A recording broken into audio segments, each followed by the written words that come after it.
everybody, let's get started. We're already off to a good start. I'm having a little bit of internet instability, so we're going to see how this goes. Which is weird because what OBS is showing and what the actual internet thing is showing are completely different from each other. So it's going to be interesting to see how this goes. But hopefully we don't have any issues, but we will see. We will certainly see, right, guys? So, welcome on back, everybody, to another VATSIM 101 stream. For those of you that are new here, how we're going to do things tonight is a little bit different than how we normally do it. Usually how it works is I take you through a flight in VATSIM, break things down nice and slowly as we go through it, and answer any questions that you have along the way. What we're going to be getting into tonight is one of the FNOs, or Friday Night Ops, as VATSIM calls them. So Friday Night Ops are big chaotic events that VATSIM puts on for the community, and we just fly in the event. But just like any other stream, you can feel free, pop your questions in the chat at any point, and I'd be more than happy to answer those questions for you. And already the internet bandwidth just went to 0. Give me a second here, guys.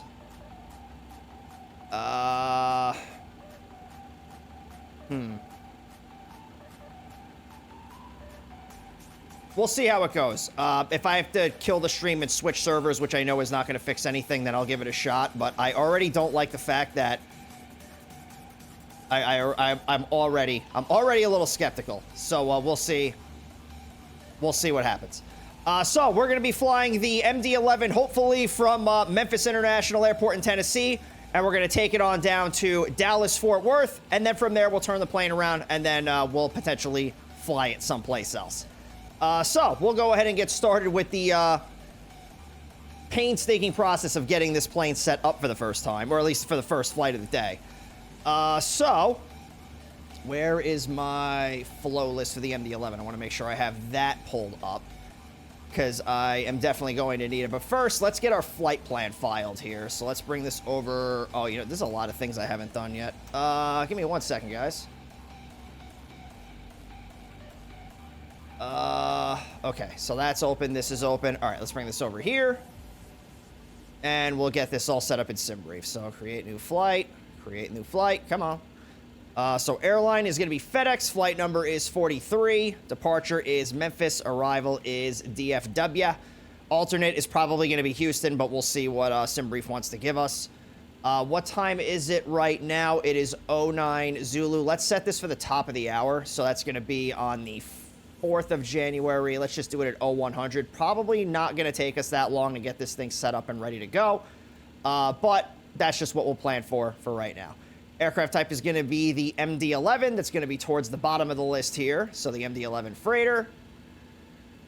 And then we're going to come down here. We're going to do the MD-11 freighter with the GE engines. Let's see. That's late because it's 1 a.m. Oh, it's 1 a.m. where you're at. Fair enough. Fair enough. You're too scared to fly with VATSIM anyway. Well, hopefully we can help you out here and potentially help you not be so scared to do it, because it's really not that terrifying, I promise you. But any questions you got, pop them in the chat. We're here to help you. Everything else here looks fine. This is all good. I'll do my taxi out time for 45 minutes because I believe Memphis is taking off to the north. So it is a little bit of a taxi from the FedEx ramp down. So just in case we get a little delayed, we'll plan for 45 minutes of taxi fuel. Passengers I'm going to set to 0 because the EFB and the MD-11 does not like it if you set any sort of passenger count, even though it says it can handle up to, I think, 4 people. Yeah, 4 people. EFB doesn't like it, so we're not going to do it. Let's do, what's the full capacity? 194,000. Let's do a random number generator. So let's do between, because I don't want to make it too light. Let's do between 50,000 and I guess we'll do, okay, I'll just do 200,000. Keep it nice and simple. So 159,443. Okay, 159,443. It's probably going to set it over like the max takeoff weight or something, but it's all good. We'll see what it gives us. Mostly because my brain likes to hallucinate in games, so yeah, you'd be surprised how attentive you will be when you're doing something like VATSIM. So, selected route. Upon departure, we're going to fly the Chiller 5 departure through the Answa transition, then fly to Little Rock, then to Meow, guard's favorite word, then to Few, and then join the Seaver 4 arrival into Dallas-Fort Worth. pretty straightforward. Let's get this file. Well, not file. Let's generate the flight plan.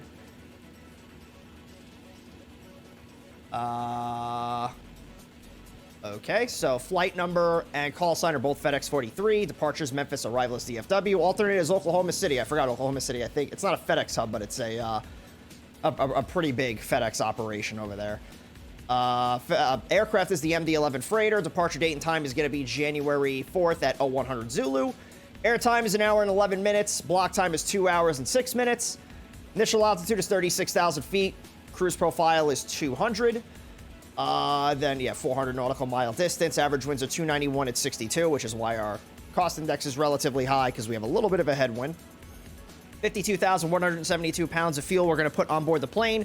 21,079 of which are going to get us out to DFW. Cargo on board is 159,443 pounds. Zero fuel weight is 416 over 451. Takeoff weight is 464 over 625. And landing weight is 443 over 481. So the weights look good. We'll just double check the center of gravity once everything gets loaded in. And then the route of flight, just as we discussed it before, briefing preview, just going to take a look at the min takeoff, which is 47,672. 2 hours and 57 minutes worth of fuel. So we are all good there. Let's get this filed. Let's see. So right here. Boom. Can you teach me how to fly? Maybe. What's going on, Arch? How you doing tonight, man? Call sign, FedEx 43. Flight rules IFR. Aircraft's the MD-11. Weight class category is heavy. Equipment codes all look good. The transponder code also looks good. Departures Memphis. Arrival is DFW. Off lock is 0100. Alternate is Oklahoma City. Altitude is 36,000. Time and route is 1 hour and 11 minutes. Airspeed is 484 with a fuel endurance of 257. Route of flight looks good. Everything else is looking fine. Do our little VATSIM, shameless plug, why not, file this flight plan, and we are good to go. So let's get this out of the retina burning technology. Let's take a look at the ATIS for Memphis and see what we got going on. So ATIS information uniform, updated at 2354 Zulu, winds are 030 at 6 knots, visibility is 10, scattered clouds at 25,000. Temperature is 5, dew point is -3, altimeter is 3040. Simultaneous visual approaches in use, runway 36 left, 36 right. Simultaneous departures in use, 36 left, 36 center. Operate mode C on all taxiways and runways. Simultaneous approaches to parallel runways are in use. NOTAMs, runway 36 right. Is that surface lights out of service? Runway 18 left, 36 left. 18 left, 36 left, PAPI out of service. Bird activity reported in the vicinity of the airport. Read back all runway hold short instructions. Consolidated wake turbulence standards are in effect. And advise you have information uniform. So, that looks exciting. So, let's get some things set up in the plane here, because this is going to take a little bit. We'll give the controllers a little bit of time. They more than likely will send us a PDC, but we'll see exactly what they're going to do here. Did -131 and -310 landing today. But the -310 was with a crosswind, so not really upset about it. Yeah, I mean, if you take the average, that's what, like -250. So, I mean, profit. All right, so let's just go through this checklist here. I know you guys can't see it, but I'm just going to go through it here. Guess who forgot to reset the cameras in the MD-11, so all the camera views suck. My poor frame rate. Let's do... Cockpit lights are fine. Master caution, it says push off. I guess I can... I don't know why it would do that, but it wants me to do it. External power switch is already on.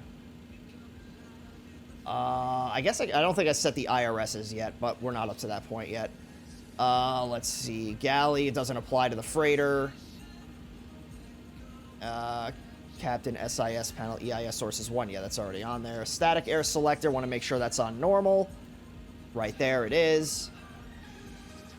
Let's see. Display units, I already checked those. Clock is good, I already checked that. Radio selectors, that's fine for right now. Alright, so let's come down here. There we go. And we'll start getting the FMS set up here. So we're going to go FMS 1. And what is it? The init page, right? Yeah. So it's going to be KMEM to KDFW. And our alternate is going to be Oklahoma City. That's OKC. Cost index is 200. And our flight number is going to be FedEx 43. And cruise level, we'll just put 360 for right now. No step climbs that we're going to do. Initialize the IRS. So let's come back over here. Not going to put in our flight plan just yet. So we'll just keep going down. So nav lights are on. I already did that. Come back up to the overhead. We're going to do the emergency lights. I don't think I turned those on yet. Emergency lights are... Whoops, I just hit something. What did I... Oh, that's the standby compass. Okay, not a big deal.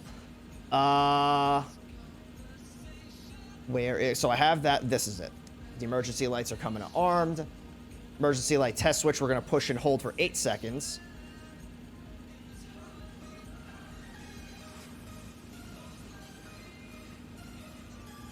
Okay, that's good. Then we're going to do the engine APU fire test. I'm not going to turn the APU on just yet, but we'll do the fire test.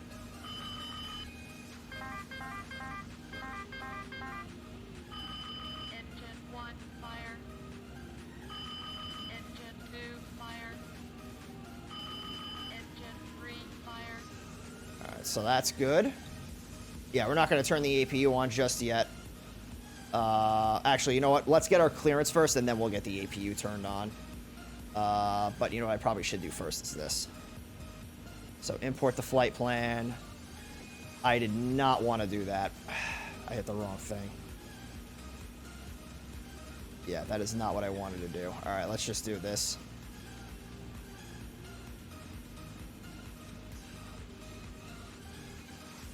That should reset it.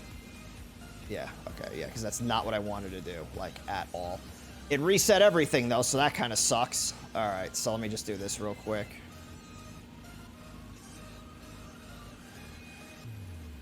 FedEx 43360. All right. Let me not do that again. So I wanted to set payload and fuel. So that's set. I'm just going to hit that about 72 times. Let's get the music turned off here. And let's get our clearance for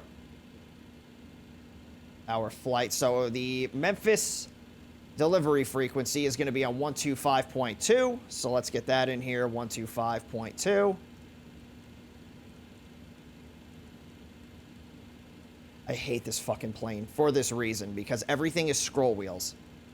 We got to stop making everything scroll wheels. We got to be able to click and drag things, guys.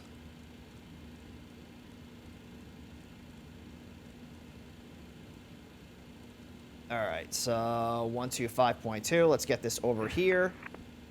November 512 Delta And Mike. now we're gonna wait no for a worries, spot man. line. I just sent you the route in ATC Torch chat. is on. Want to look at that? I think he's probably, if I had to guess, he's probably doing like transition, TMU. Direct That's usually what he does. Alpha Echo X-ray, and then the Genzer 1 arrival. All right, I got it. Thank you. No worries. I just need the rest of the. Just read back your squawk code and departure frequency. All right, we're cleared up to 3,000, then we'll plan for flight level 300 in 10 minutes. With squawk code's 1676, and the departure is 124.15. Thank you very much. That readback is correct, and information. Well, the information uniform was current, and make sure you have that. Contact me when you're ready to taxi. I'll get you your ground frequency. All right, we'll let you know when we're ready to taxi. 512 Delta Mike. Oh boy, this is going to take a little bit, huh? I'm sorry, one more time. Who was that? American 1959.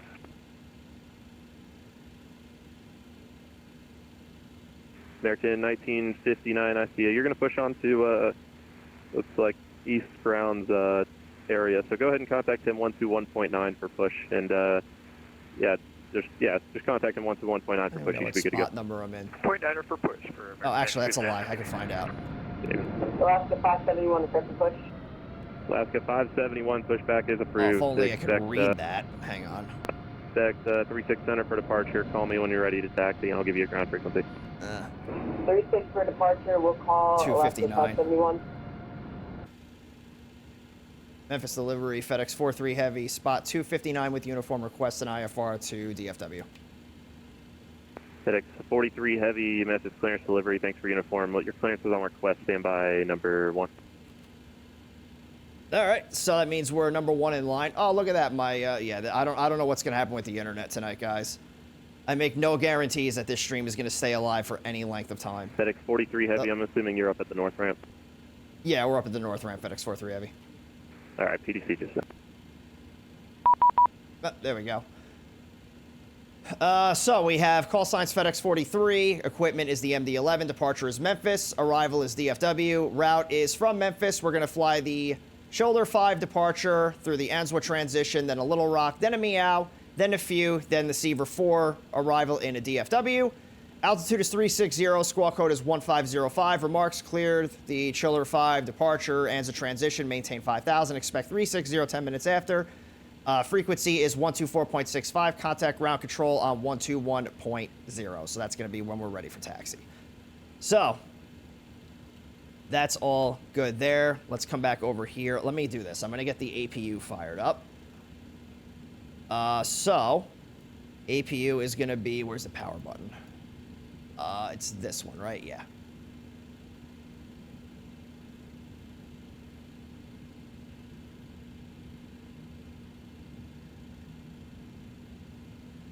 So while that's happening, I'm going to bring this down to the FMS. And then, yeah, flight plan. God, why? I did not ask you to zoom in, but I guess that's what we're going to get. So it's going to be SID. Did it say what runway? I don't think it did, no. We'll just set it up for 36 left for right now. You're not going to give me the next page. Oh, it's just the up and down arrow, isn't it? All right, 36 left. It's going to be the Shoulder 5 departure through the Answa transition. Throw that in there. And then from Answa, just going to come back over to SimBrief, start throwing this flight plan in here. Then to Little Rock. Then to Meow, that's M-E-E-O-W. So it's 2 E's and 1 W.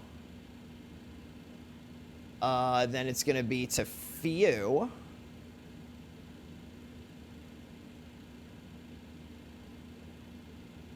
And then it's going to be the Seaver 4 arrival in a DFW.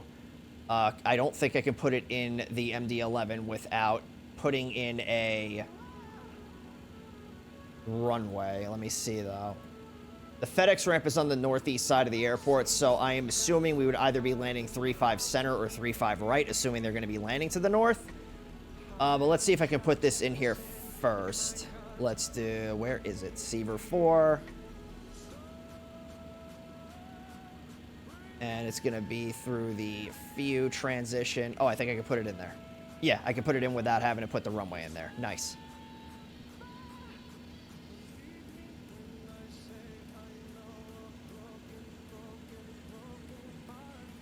All right.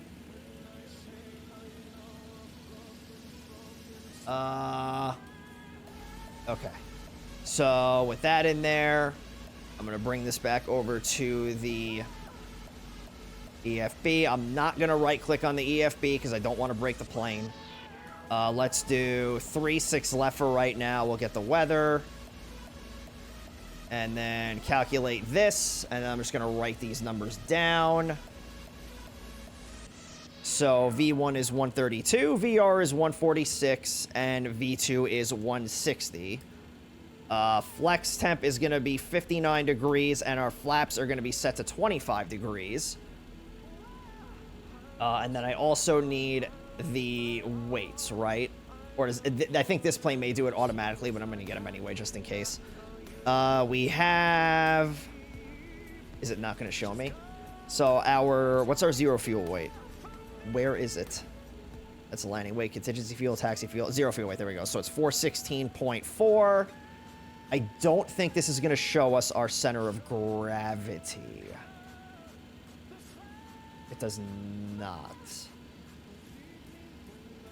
Okay. Well, that's fine. Yeah, so the payload's already set in there. So what we can do is we can get the nose weight out of here. We don't need that. We'll close the door, and I'll get the, I think I still have the air stairs out there. Alright, I did. It moved away. Alright. That's too easy.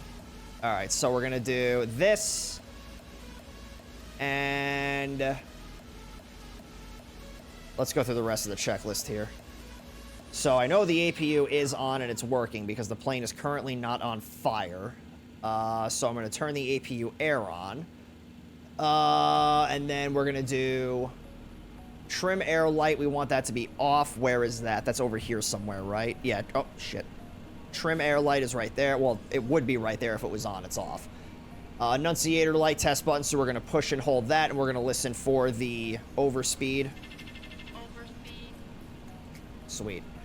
Cabin pressure system light, verify it's off, which it is. Cabin outflow valve, verify open. I don't know if that's a thing on the freighter. I don't remember. I don't see it. I could also be an idiot. Alaska 571, I'm having trouble with my aircraft. Let me turn that down. Let's do... Okay, so the IRSs are already set to nav. The FMS, yeah, now it's telling us to go do the FMS stuff. So let's bring this back down here. And we shall do the init page. Next page. So this is what we, okay, so all these numbers are in here. So gross weight, push button, ignore, no, shut up, don't ignore me. Block fuel, zero fuel weight looks good. Yeah, just making sure that it didn't have to push it again. Takeoff center of gravity is 27.4. Zero fuel is 27, also 27.4. Okay. So that's good. Last page. Okay, so that's fine. Then I don't remember if I can actually adjust these. I don't think the TFDI plane lets me do it. So the alternate fuel, it says 0. The trip fuel is 15.7, which we have planned a lot more than that. Alternate, I'm just going to try putting it here, 12.4. I don't think it's going to let me do it. Nope. Alright, so that's not modeled yet. Or if it is, I don't know how to do it. But it's fine. I know we have more than enough fuel. Bring us back over to the first page here. I want to put that temperature and the wind in there. So I'm just going to use the top of climb winds, which are going to be... Let's bring this over here. Top of climb winds at 360 is 295 at 84. So that is going to be a tailwind. So that's 295. And coming at 84, it's coming from a this way direction. It said we were supposed to have a headwind, though. Or maybe I'm just... Yeah, it says average winds are 291 at 60. Oh, you know why? Because I'm a moron. Direction, speed. Dumbass. This is the direction, not this. 295 at... that's going to be a headwind. I'm just going to say it's a headwind of 84 knots. Headwind 84. Out of range. Okay, is it just 295 at 84? Oh, because it's temperature. I fucking hate myself. Minus 56. Headwind 84. There we go. Okay. So takeoff and approach. Flex temp is 59 degrees. Flaps are going to be set to 25. Runway slope. I think that's the only thing the EFB doesn't tell me. But the slope, does it? Hang on. Let me see. Let me come back over here. Let me see if it does. It's the 777. I know it does.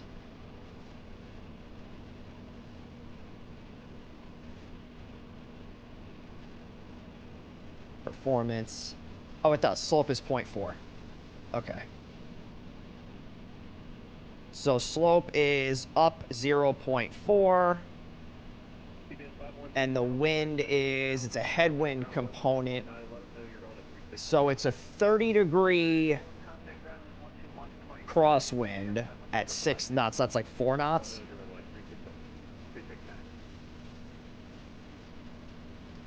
Outside air temperature is 5 degrees. Oh, because I have to do 5C. I'm going to punch you. All right. V1 is 136, VR is 146, and V2 is 160. Stabilizer trim is going to be set to 5.4. So all of this is looking good. Let me bring this back over here. Departure time, enter UT. Is that a thing? IVAP flight plan, create, speed of flight plan. I don't know what that is. Squawk code, let's make sure we set the squawk code. Come on. So squawk code is going to be... Where is it? Squawk is 1505. And we're going to set that to... Should be on mode. Why is this not... Oh, you know why? So altitude reporting is... Okay, that's why. That has to be on. So that should be okay. We're going to contact ground on 121.0 when we're ready to taxi. So let's get that set into radio 1. 121.0. And then tower control is going to be 12845.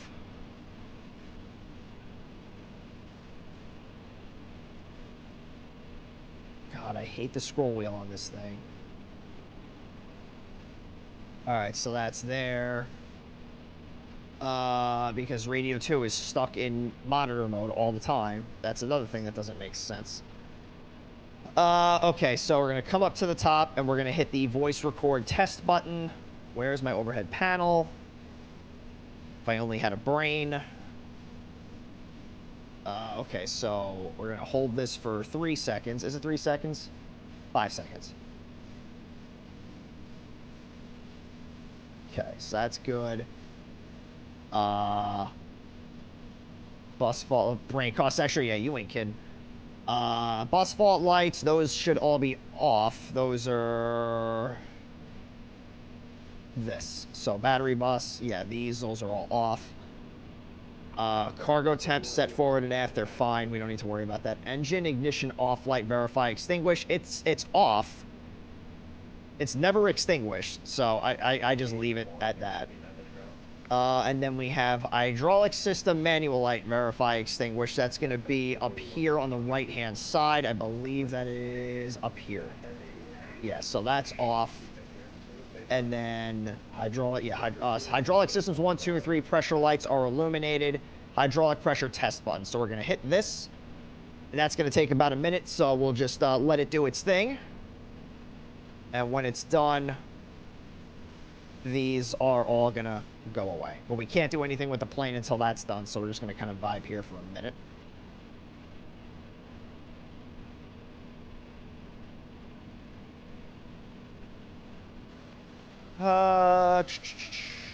Let's see, what else can we can't really do anything else just yet.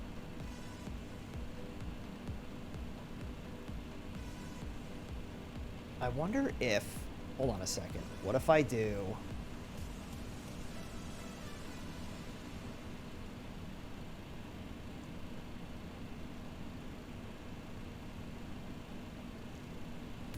Damn, I thought I was gonna find a glitch in the system. I did not. Spoiler alert, I did not. I just really wish they would fix, like, the so we can use both radios the way that God intended. Let me take a sip of my drink here.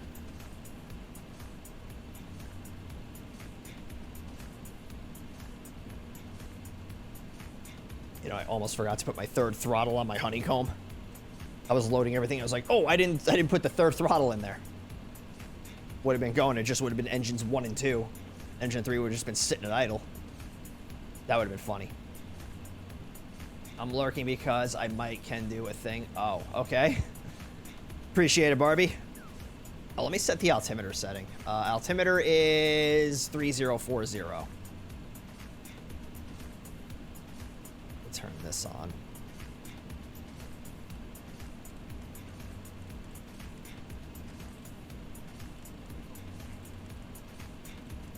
Is there mouse wheel acceleration with this? This would be a plane where it would definitely come in handy.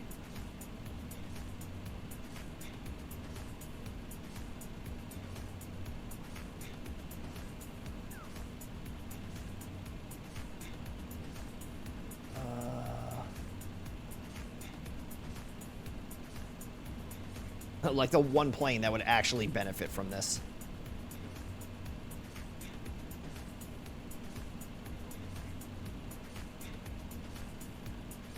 Yeah, it doesn't. Wait, allow hardware overforce? Well, yeah, that's for the autopilot. Yeah,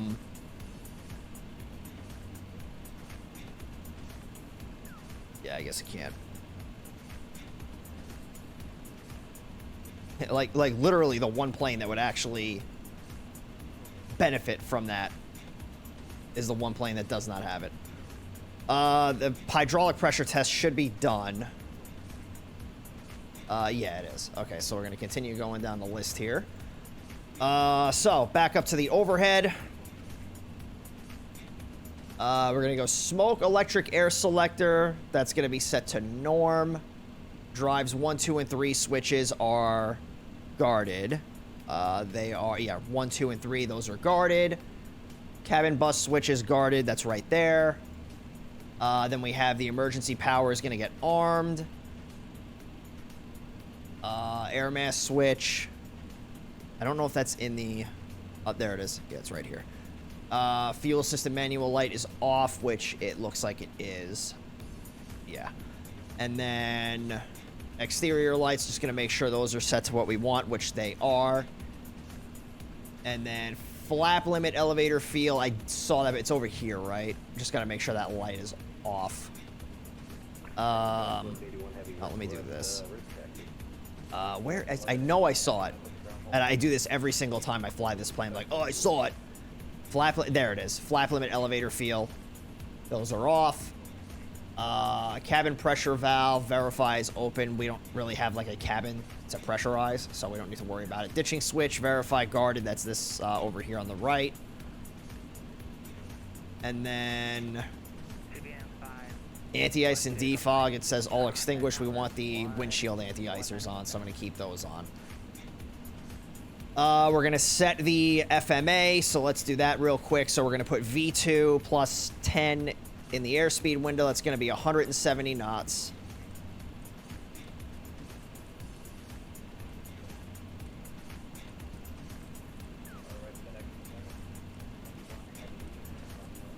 And then the heading is going to be... So just say for runway 36 left, that's going to be 360 degrees, so this is fine. The altitude is going to get set to... well, actually, what's the top altitude on this? I think it's like 5,000. Yeah, 5,000. We're going to take a look at the departure here in just a second. Coming on down here. Boom. All right, rest of the checklist here. So we're going to do system display configuration page. So we're just going to get that opened. We're going to do the throttle test, so it's going to be throttle 1. Oh. I don't think 3 does it. I think you're supposed to do 2 and 3 at the same time. Flap selector, let's get that set. Are the winds and the weather reports published in true or magnetic heading? They're in true.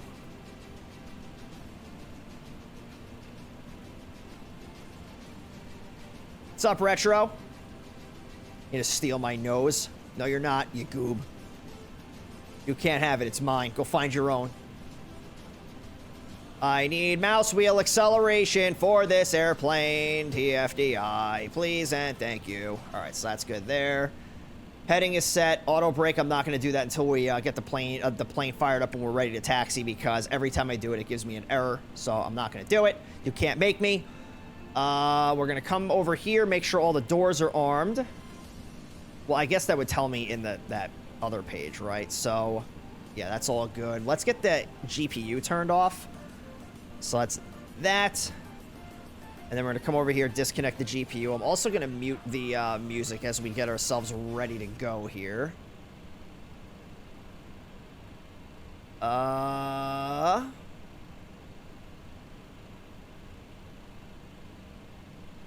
Yeah, so we're getting ready to push back here. Oh, I can do, this is going to be 5.7, so I'm going the wrong way here. 5.7 is our trim. Why can I not go backwards? There we go.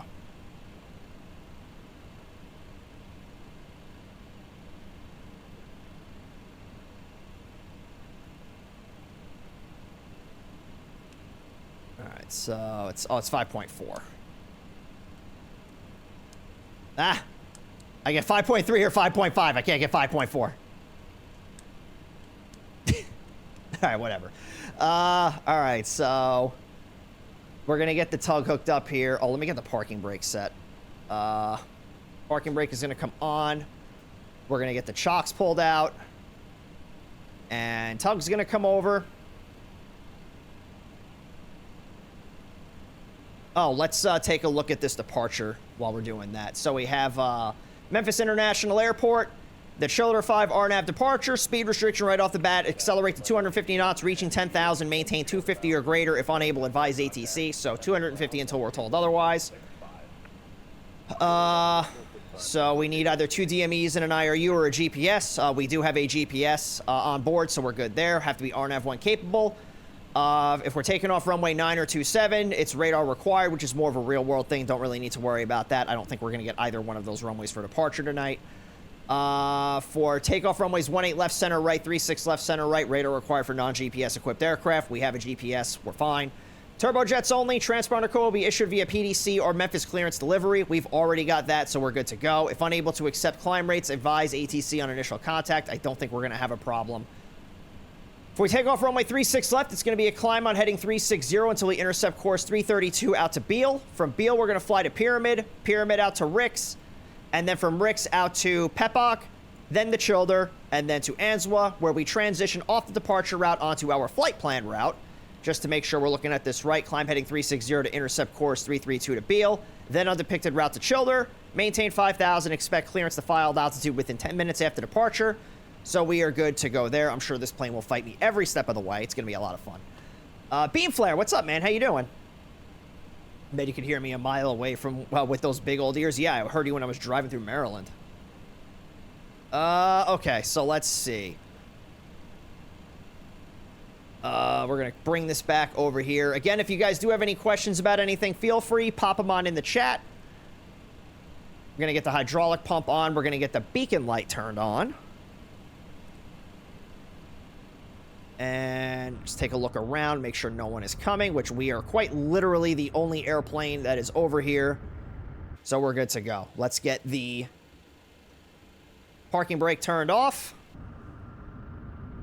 And we're going to start our push. Where's our holiday gift? Do we get a free subscription to Navigraph? All the holiday gifts that you ungrateful bastards decided you didn't want anymore are currently on the plane, and we're sending them back to the moon. Alright, so I don't know why I came back inside the plane.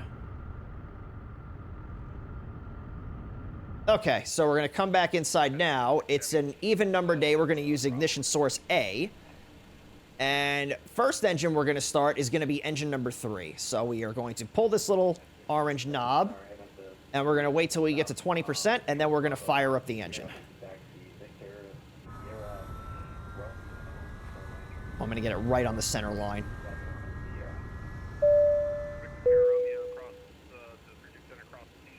Alright, get that on. Fortney, thank you for that follow. Welcome aboard. Good to see you out there. And we're going to wait until engine 3 is fired up completely before we disconnect the tug.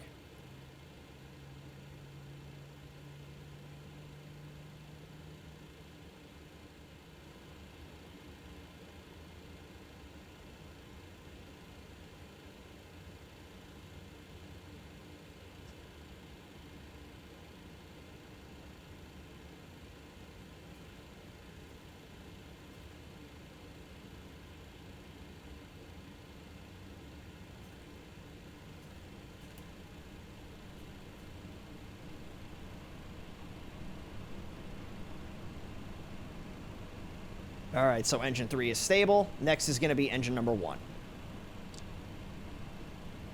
So we can get the parking brake active. And disconnect the tug.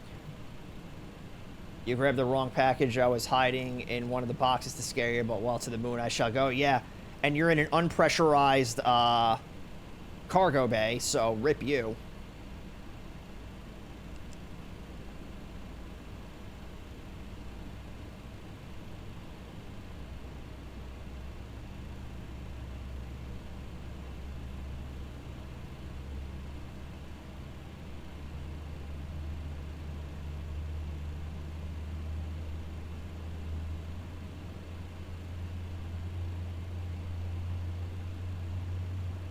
What's up, Cyber Whiskey? How you doing, man?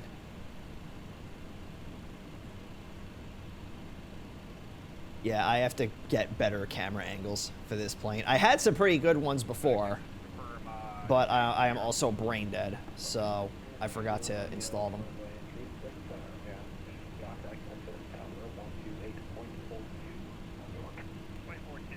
Alright, so engine 1 is stable, and now we'll do engine number 2. Hopefully this time the second engine doesn't just like die on us like that one flight that it did.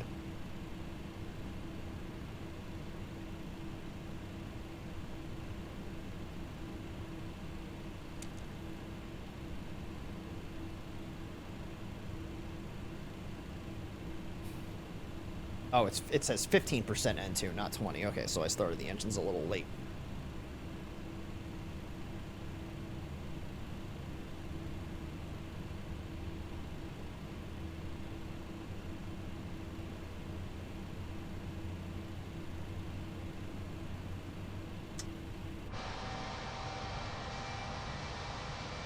It really is a pretty looking plane. It's pretty annoying to fly, but it's a pretty looking plane. So we'll just give this another minute. We'll let everything stabilize.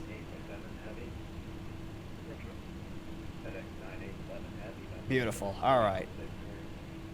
So we're going to come back up to the overhead here.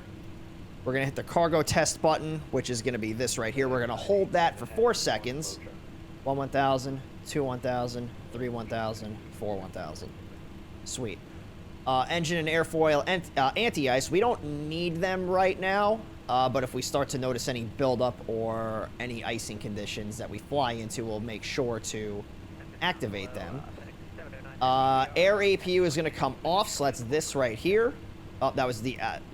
no, that was the air, okay. And then the APU itself we're going to turn off. That's that right up there.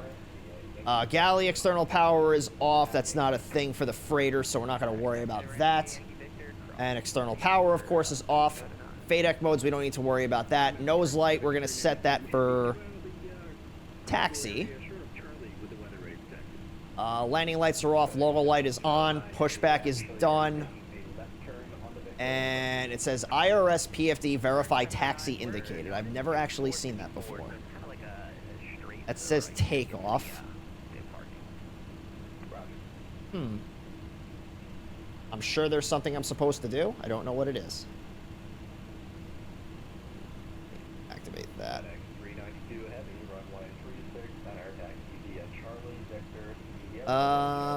Yeah, it says takeoff. It doesn't say taxi. I don't know what I'm supposed to be looking for, but it's okay.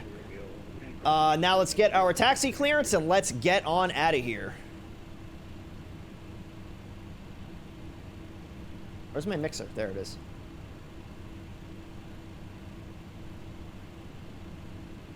All right, let's... where am I? I don't even know where I'm at. We're on the north ramp, I guess. The speed... oh, this thing? This right here? That makes sense. Okay. So I just want to make sure it says that. Okay, thank you. All right, let's get our clearance. Memphis ground, FedEx 43 Heavy, information uniform on the north ramp, ready to taxi for departure.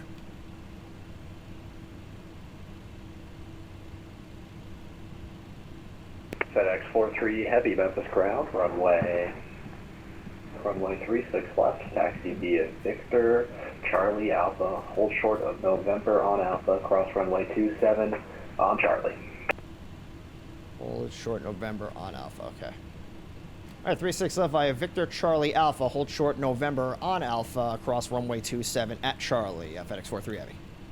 Kind of a FedEx mouthful. 43 Heavy gives way to the company A330 on Victor west to east. We'll give way to the A330 on Victor west to east, FedEx 43 Heavy. All right, so Victor Charlie Alpha, hold short of November. So let's do... So Victor Charlie Alpha, and we're going to hold short right here on November. We are also going to give way to a company A330, which I believe is going to be that plane right there. That's taxiing in. There's also another plane that's ahead of us. There's a lot of FedEx planes today. All right, so let's do this. Let's get the dome light turned off. Parking brake is going to come off. And we are moving.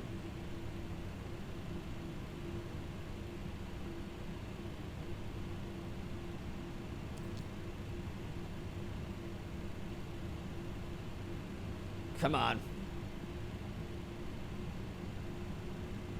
I don't like the amount of engine power that you have to give this plane in order for it to start moving. But then again, it's a big plane. It's heavy. 392 Heavy, contact Memphis Tower. But it's also got 3 engines. 425. 128.425, FedEx 392 Heavy. Good Can I day. make this turn without smacking my wings into that building?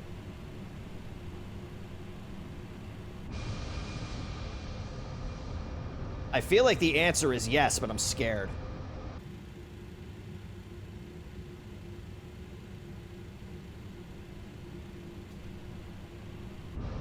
Oh, okay. I guess it wasn't really as close as I thought.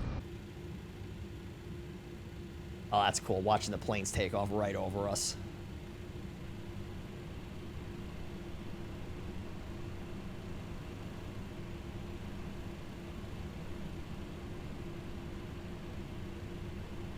Big old gal. Yeah, she big.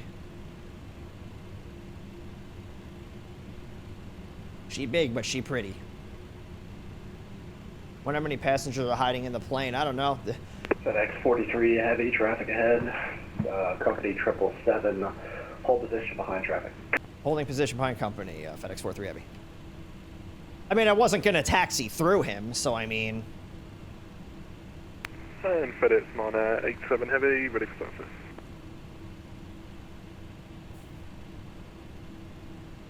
Yeah, there's not going to be any souls on board once we get to DFW, if there are any in the cargo bay. FedEx 987 Heavy, runway 36 center, taxi via Victor, Sierra Romeo, cross runway 27 at Sierra. 367 Victor Sierra Romeo, cross 27 at Sierra, FedEx on 87 Heavy.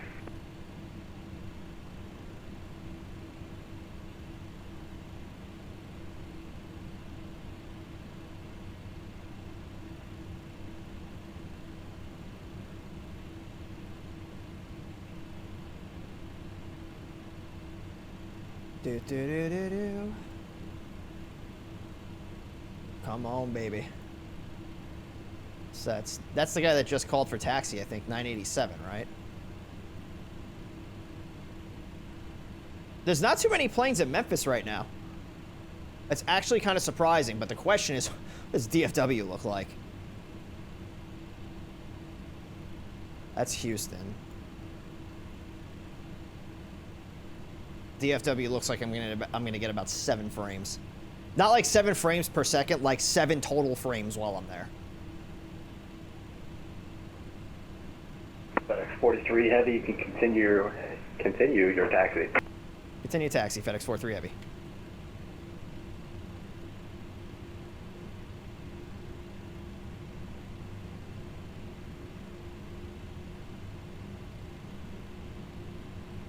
Okay.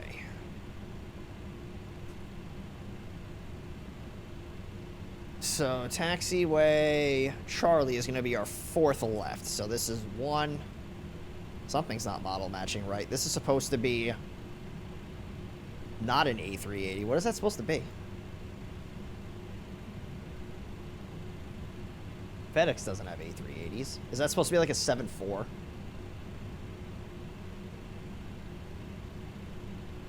Oh, it's a 7.6. Why would you model match a 7.6 as an A380? I gotta love it.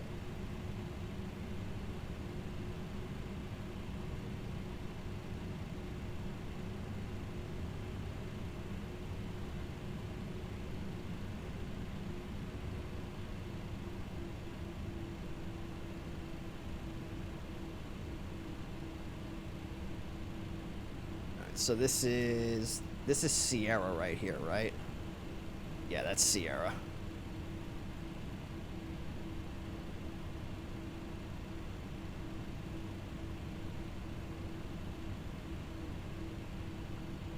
Or is he getting 3-6? FedEx 987 Heavy, contact Memphis Tower. I guess he's going to 3-6 correction, 128.425. Yeah, he's going to Houston. 128.425 FedEx 987, bye-bye. You got lured into this box by cookie bribes. Man, you're easy. You're real easy. With me, it's got to be nuggies. Like, you got to work for it a little bit.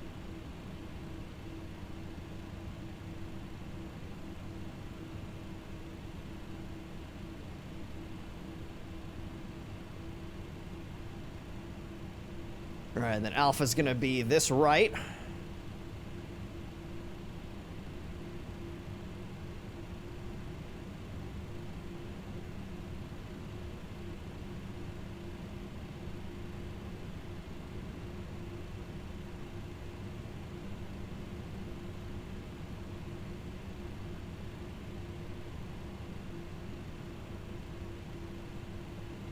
I think 10 knots is what I need to be under to make this thing have like a smooth turn.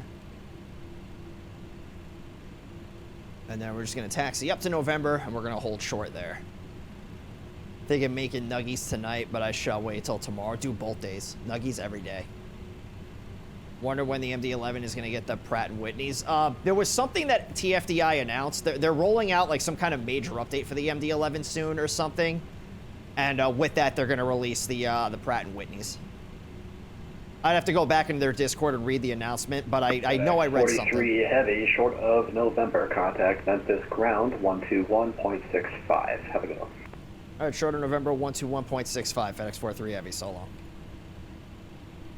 Let's do this. 121.65. That way I can just leave the tower free. I don't have to mess with 2 radio frequencies. It's just 1. All right.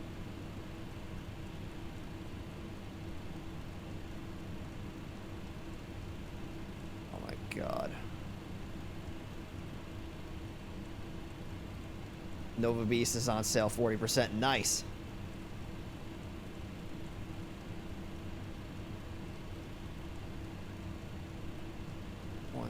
Come on, man.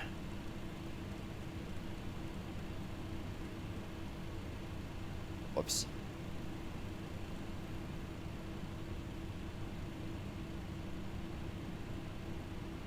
I switched it over, right? Yeah. Memphis Ground, good evening. FedEx 43 Heavy on Alpha, shorter November, 36 left. FedEx 43 Heavy, Memphis Ground, good afternoon. Runway 36 left, taxi via November, Mike 1. November, Mike 136 left, FedEx 43 Heavy.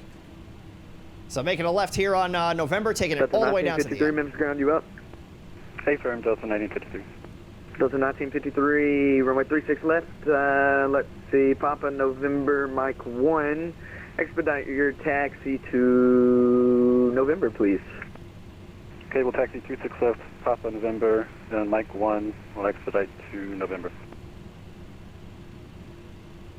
Oh my God, my frames. I made that turn, frame rate went to like a half.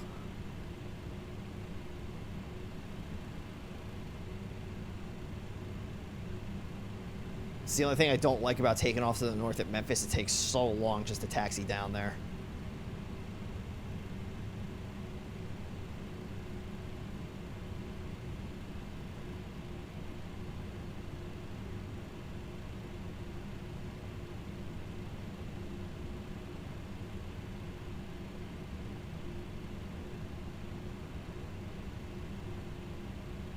All right.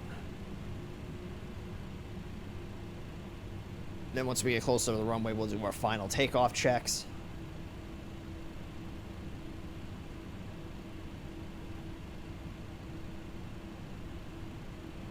But yeah, it's going to be a couple of minutes to get down there because we have to go about 10,000 feet. So basically like 2.5 miles. Have to pat the best goob. Yes. All the head pats. Now, I think there's going to be somebody pulling out in front of us because he said expedite to... Memphis ground, Spirit Wings 2378, ready to taxi 36 center with uniform. Spirit Wings 2378, Oh, I see a Memphis ground, good Southwest. afternoon. Continue holding short. FedEx. There's probably a reason why they heavy don't should be always passing use right to left. 927 for congestion. Roger that, we'll hold, When the airport's wait for really the busy, FedEx, they don't use 9 or Spirit Wings 27. If 2378. it's like slow, then they'll give the FedEx planes 9 or 27. But yeah, like with this, where there's so much stuff going on, like peak times at Memphis, even in the real world, they're never using that runway.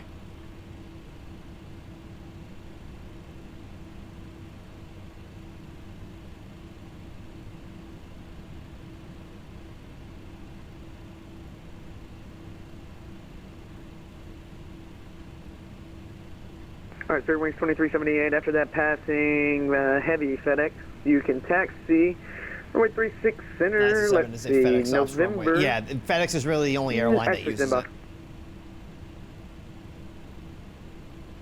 But during like peak hours, they don't use that runway like at all.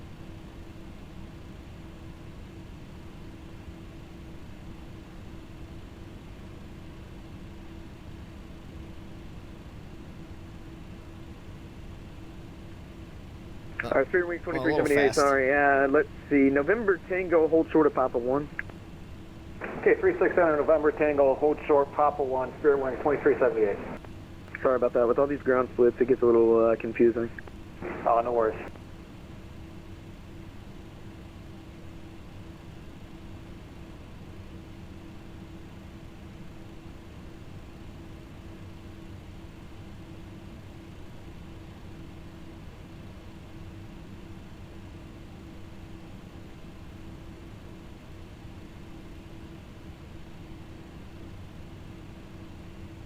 Sorry, just give me a second here. Memphis ground, Southwest 4701, good evening. We have uniform and we are ready for push and start on November. Southwest 4701, were you given a runway assignment? No sir, but I'm expecting 36 left. Well, you're gonna get Southwest 36 left. 4701, roger. Expect runway 36 center, push onto November is approved. Remember, the safe. 737 was the only freighter available. What do you mean? What? For what? Sorry. Expect 36 center and push on November approved facing south, Southwest 4701. Thanks for the help. You guys are awesome. Break Delta 1953. Contact tower 128.425. Tower 128.425, Delta 1953. FedEx 43 heavy after crossing Mike 2 and lining up behind that Delta A320. You can contact tower 128.425. All right, bind the Delta 128425, FedEx 43 Heavy. All right, so it's 425.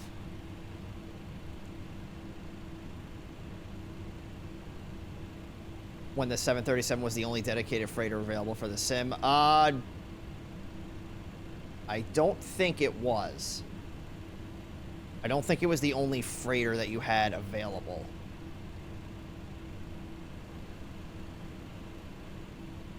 I think it was just the only one that I used. Memphis Tower, Delta 1953, holding short, 36 left, ready for departure. As you technically had Southwest Captain Sim that you could use if you wanted to.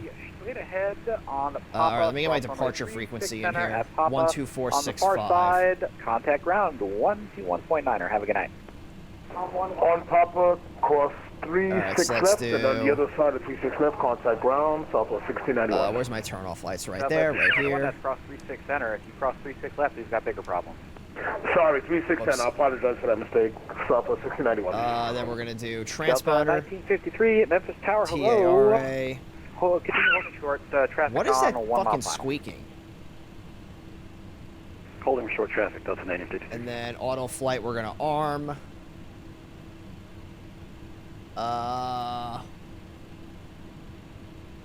EAD, verify green. Oh, I didn't set the flaps. Huh. And then we'll do a flight control check. Alright, Delta 1953, runway 36 left, line up and wait. Runway 36, line up and wait, Delta 1953. Okay.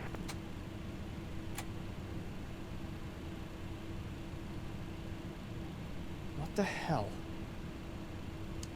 There we go. Is this GE or Pratt Whitney? It is the GEs. It's the only option for us.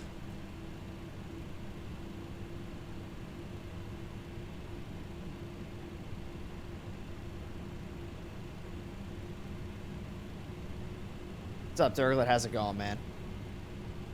We're doing good so far. We're just getting ready to get ourselves out of here. All right, let's get the landing lights on. FedEx 100 Heavy, welcome to Memphis. Contact ground 121.65. I don't know what that squeaking is, but that's actually kind of weird. See you later, FedEx 100. Delta 1953, wind 030 at 5, RNAV to Beale, runway 36 left, clear for takeoff. RNAV to Beale, runway 36 left, clear for takeoff, Delta 1953.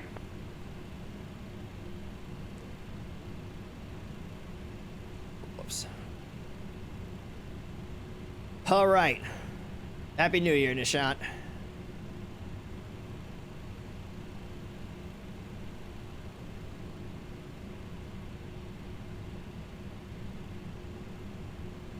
So I don't know if we're gonna get to go before FedEx this. 43 Heavy, Memphis Tower, you with me? Where are we, the FedEx 43 Heavy? FedEx 43 Heavy, hello, runway 36 left, line up and wait. 36 left, line up and wait, FedEx 43 Heavy.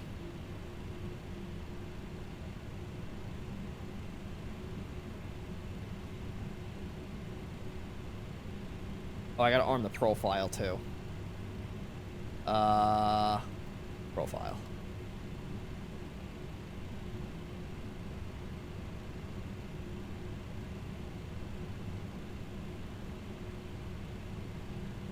Good evening, Tower, United 2111, Visual 36 left.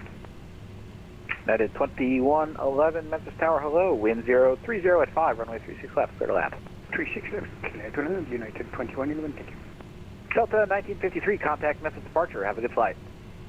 Over to departure, Delta 1953, good night.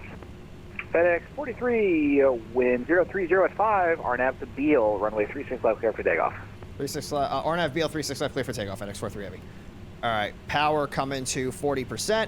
It's a little bit faster than 40%. Brakes off. We're going to slowly advance the throttles. All right, auto throttle is engaged.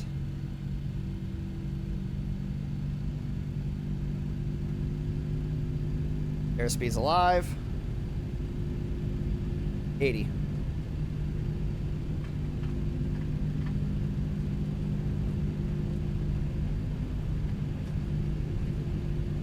V1. Rotate.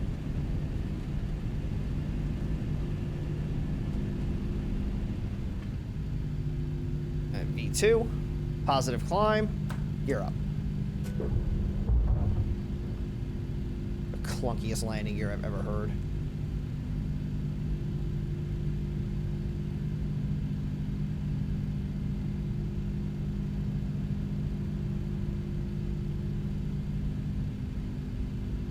FedEx 43 Heavy, contact Memphis departure 124.15. Have a good flight. We'll see you next time.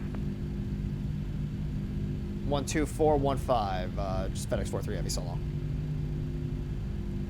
Right, they switched up the freaking frequency, so I have to sit here and do this again. 12415. I hate the radio in this plane, man. Memphis Tower, Spirit Wing 2378, short of 36 center on Romeo, ready for... Memphis departure, FedEx 43 Heavy 2400. FedEx 43 Heavy, Memphis, departure radar contact, climb and maintain 16,000. I maintain 16,000, FedEx 43 Heavy.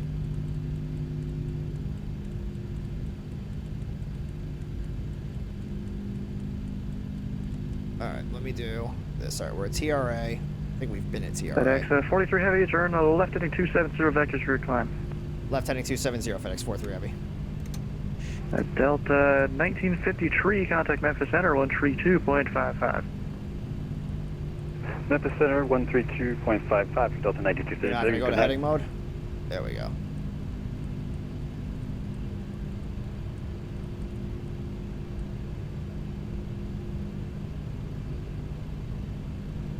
She really doesn't want to accelerate, huh? Yeah, I could do the V-pilot thing, I just don't want to. I think I might have to. Alright. Flaps up.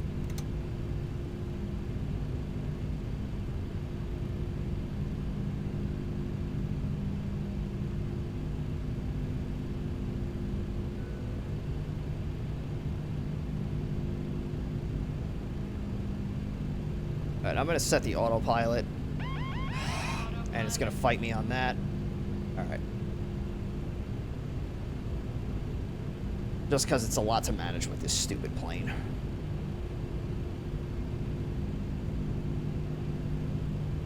Is that a shortcut for the radio? FedEx Yeah. 43 Heavy, clear direct Papak. Direct Papak, FedEx 43 Heavy. This is Stu we're talking to, by the way. Alright, direct Papak, back to nav mode.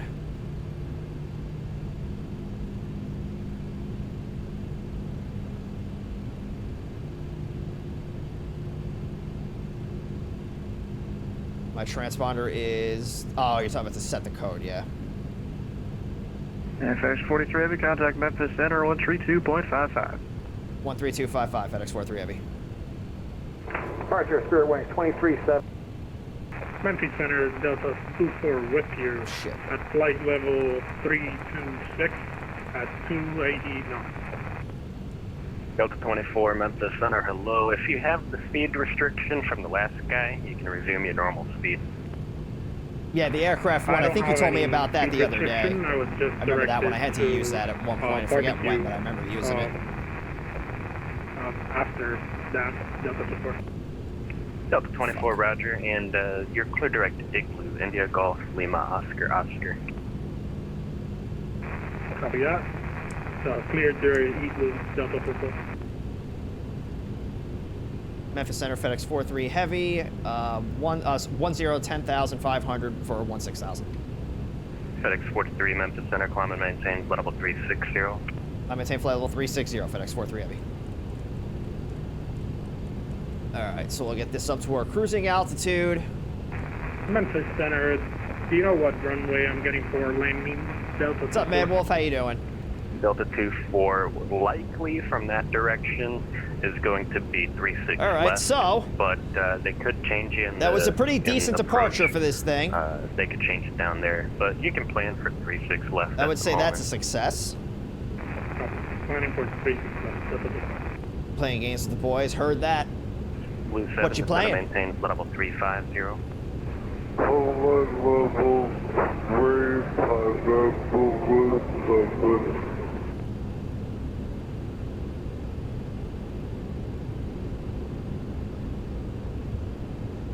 Alright, we'll get the music turned back on here. Boom. Just finished Helldivers 2, now we're jumping into Deep Rock Galactic. I've heard a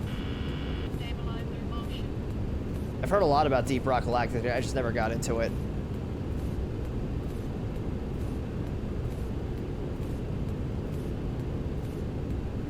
Man, there's no mouse wheel acceleration for this plane. There's a lot of features in this plane that are missing. Memphis Center 124.27. 2427, good day. Good day.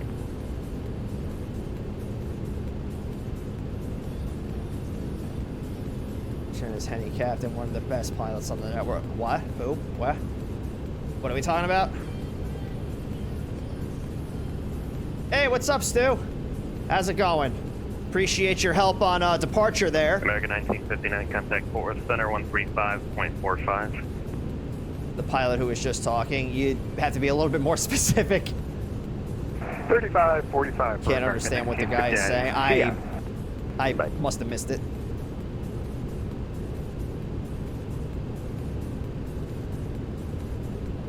FedEx 43, clear direct Little Rock. Direct Little Rock, FedEx 43 Heavy.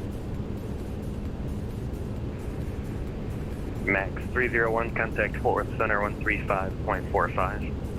Hey, Fort Worth Center 35.45. Alright, let's go standard on the altimeter. And it does it for all of them. Yeah, they're all synced.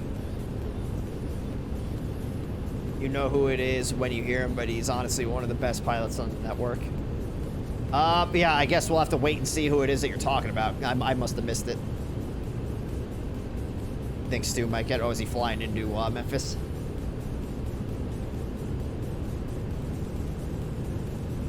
FedEx 1181 contact for center on 35.45. 3545, FedEx 1181 Heavy, see ya.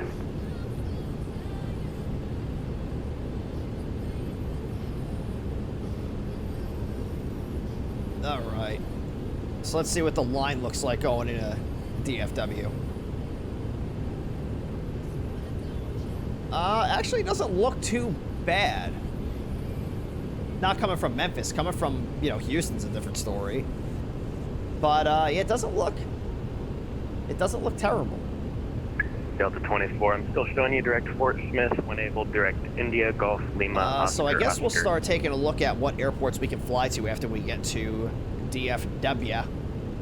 So let's see. Airline is going to be FedEx. Let's see what what normal routes we can get out of here. So it's Memphis, Greensboro, Memphis. Oh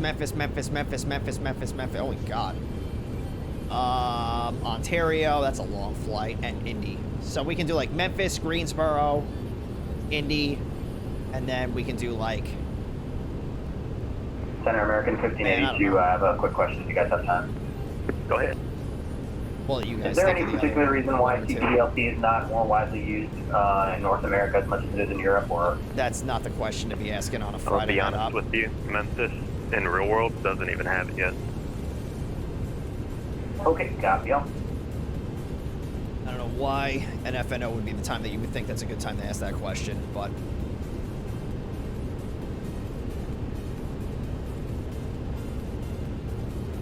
It is coming though. Because it's they're not planning rolled on out, turning it yeah, on right? Full Like, time, sometime in March. Do you think it's going to help you guys out, like digest some of the traffic in real world, or not really? Oh my God.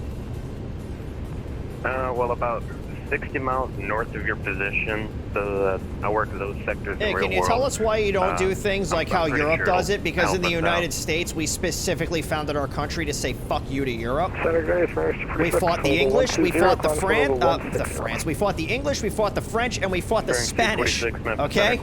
Do you think we care?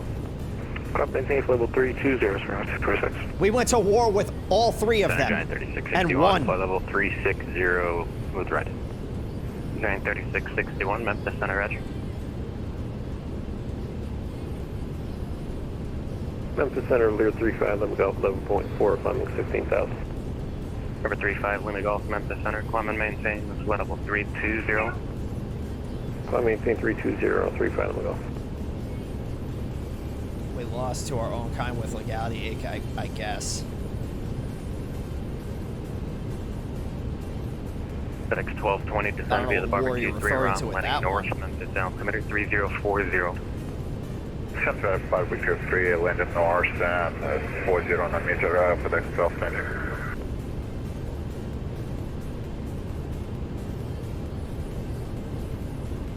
We should do it the Vietnamese way then? What do you think the Revolutionary War was?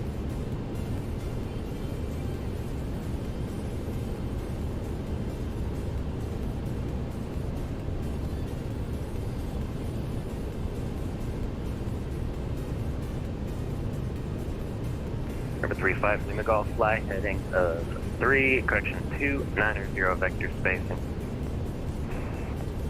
Heading 290, 35 Lima Golf. Bearings 246, flighting 270 vector spacing. Heading 270 for spacing, bearings 246.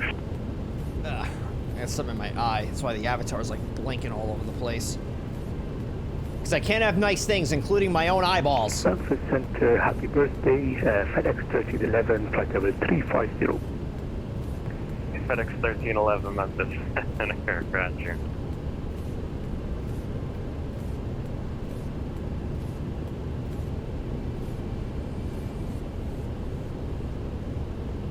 Oh, we are still climbing. We're not even at 30,000 feet yet. Ah.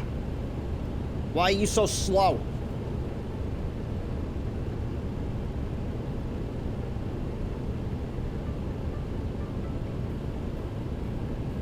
Giant 3661, clear direct to Pony. Where is this thing? Yeah, that's our top of climb right there at Little Rock. Jesus. Can we get the ATIS for DFW yet? No, we cannot. couldn't. I don't know why I thought we would be able to. It's an hour and 11-minute flight. Yeah, so it's gonna be a little bit. Isn't there supposed to be... Oh, right there. Duh. It's I was like the timer. So it's like another hour. So like another half hour to our top of descent. Ish, potentially. I don't know. I don't know anything. I know how to push a button and make a plane fly. That's about it. Happy Friday, Aleskis. It's weird. I worked Monday and Tuesday, had off Wednesday, worked yesterday and today, and now I'm going into the weekend. I'm like, it's so weird. I was on vacation, Monday, Tuesday, off Wednesday, work Thursday, Friday. I felt like I got nothing done this week.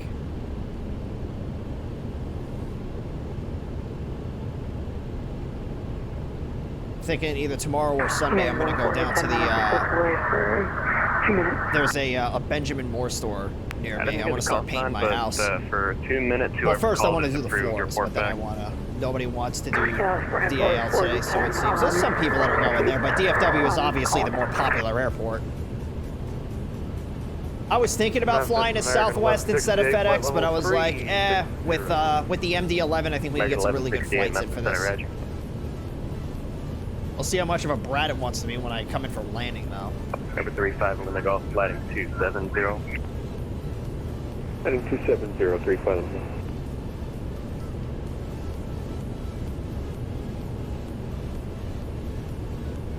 First flight, yeah, first flight of the night.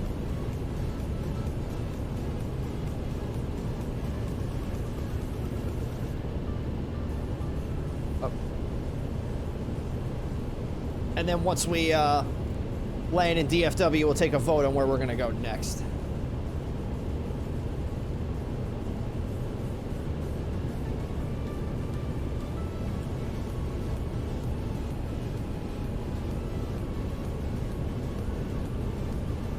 So yeah, this will tell us what time we're expected to land here. So let's do this.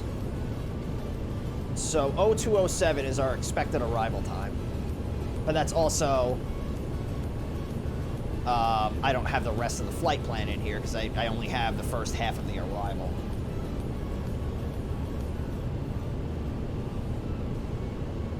Can we get the ATIS yet? No. I'm assuming they're going to be landing to the north. Sir, TDM 3232 X-ray 310.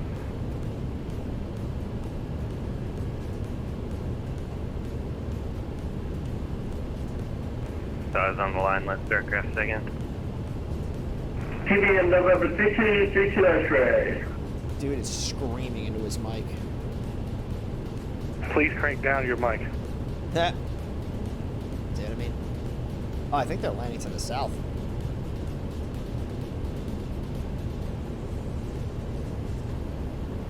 And boy 42, we're back.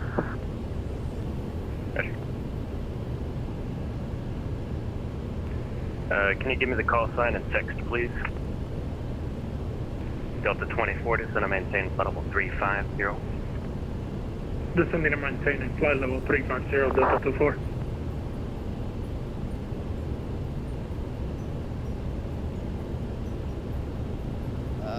November 3232 X-ray, try Fort Worth Center 133.55.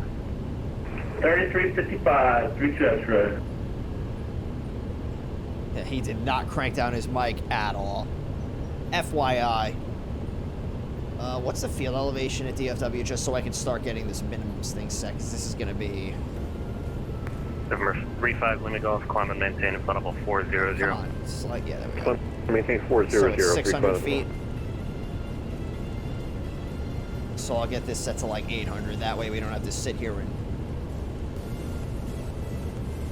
go haywire with the mic when we're 5 minutes out from landing.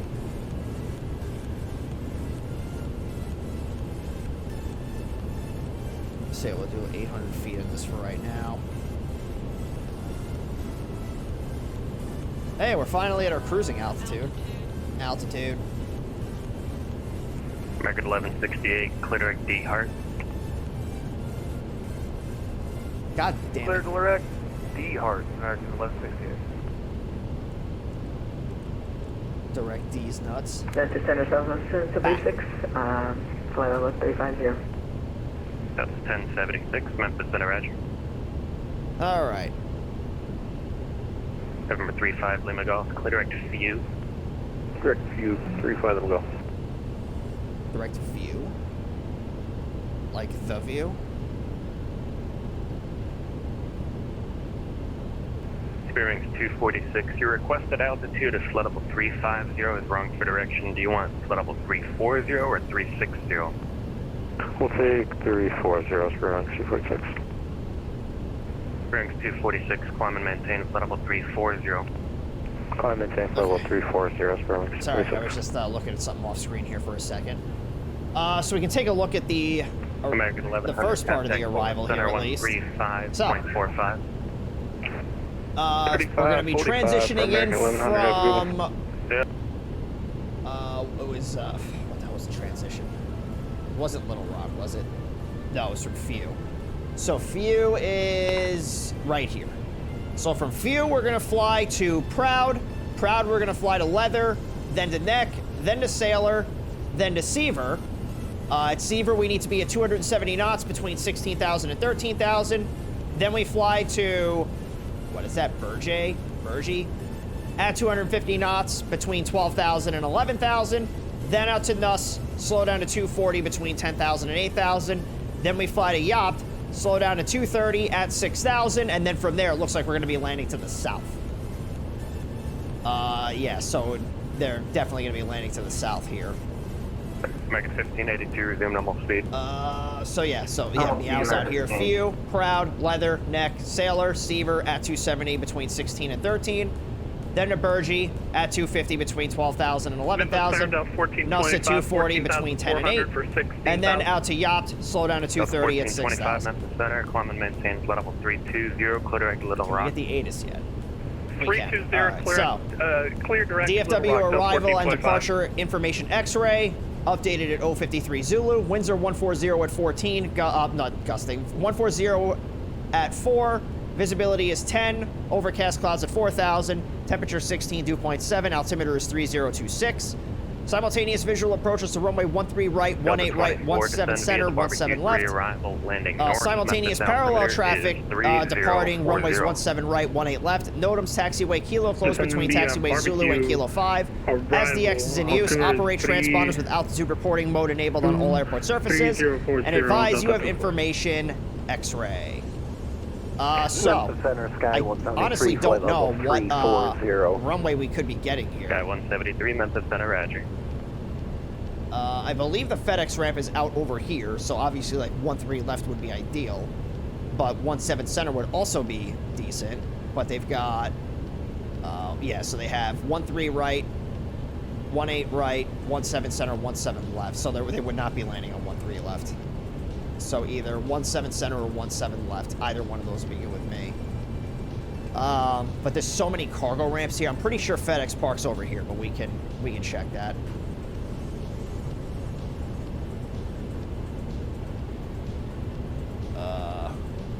Let's see.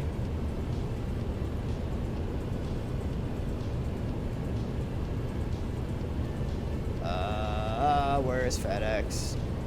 Yeah, FedEx is up over there. Delta 1425, clear direct view. Direct view, Delta 1425. Yeah, it's UPS and DHL that are on the west side. So yeah. American 2244, contact 4th Center 134. Well, we have our top of descent coming up here pretty soon. 45. So it's looking like it's still going to be an 0208 arrival. 2244, Fort Worth Center 135.45. So let's get, I guess we'll just get the landing rate prediction open now. FedEx 1220, yeah, let's do it now. Memphis approach 119.1. So I don't forget, because this plane's going to be a handful to manage on the descent. You know, let me change up the landing rates a little bit. So we'll do, let's switch it a little bit here. So we'll keep that at minus 100. Then we'll do, let's do 101 to 150. And then we'll do 151 to 225. Then we'll do 226 to Bearings 246, clear direct view. 226 to, let's do Clear direct view, sir, 350. Right, and then we'll do greater than 350. Does that sound right? I'm pretty good with that. So it'll be less than 100, 101 to 150, 151 to 225, 226 to 350. And then, well, actually, 226 to 350 might be. Maybe we'll keep it 226 to 300, and then we'll just do greater than 300 still. But we'll mix it up a little bit. So we'll have this open for the next 30 minutes. That'll be started now. Which runway am I planning? 17 center for right now. But there is a possibility they could give us 17 left. But I'll plan for 17 center for right now.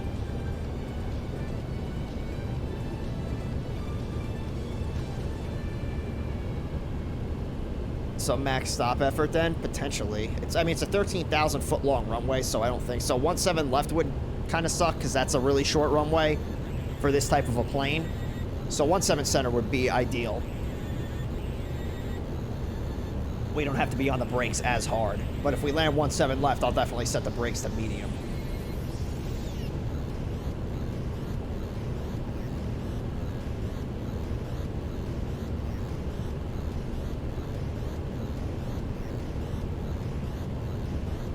On 7 center, you have to taxi back north to FedEx, so max brakes would be best. I mean, I'd rather taxi a little bit longer than burn out my brakes.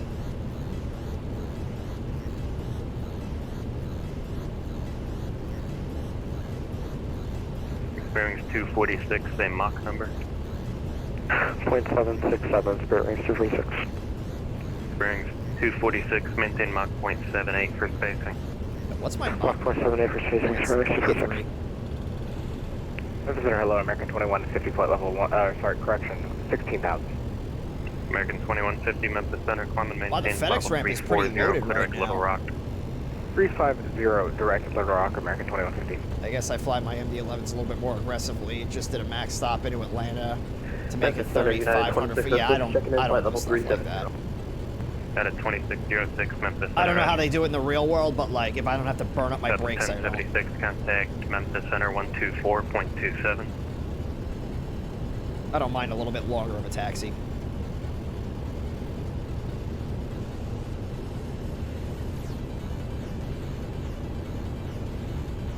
At 1076, contact Memphis Center 124.27.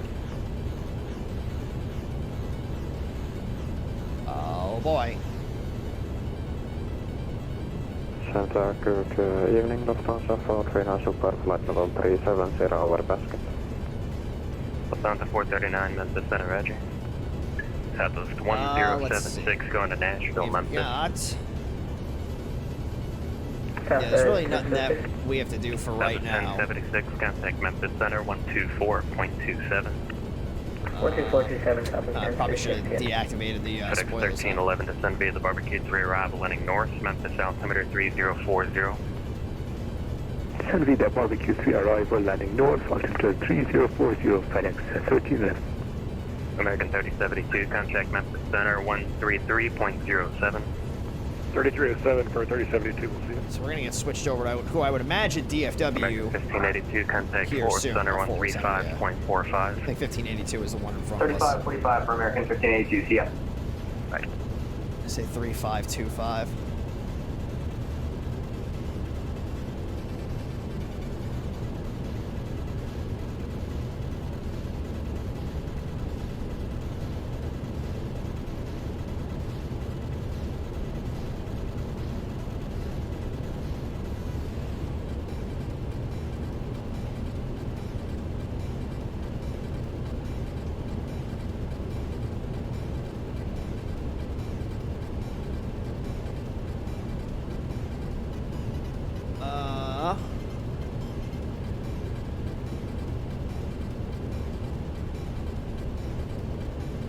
So we're going to hit our top of the descent just before Proud.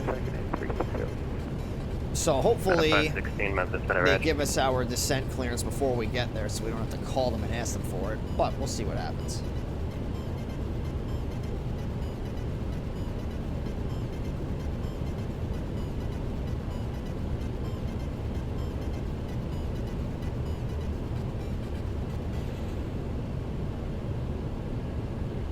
think once I set the altimeter, I think I have to pull the knob out to get the profile to arm. Landed safely in Oklahoma. Nice!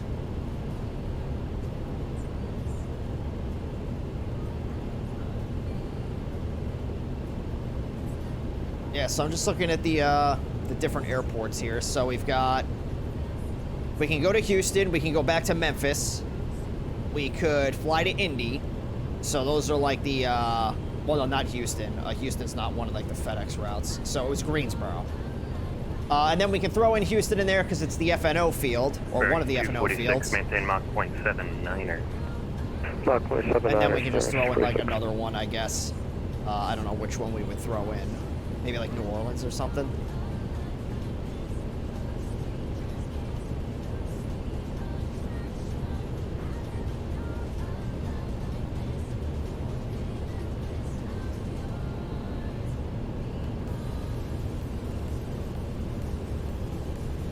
There's a lot of planes that took off out of DFW. They're heading out to Memphis.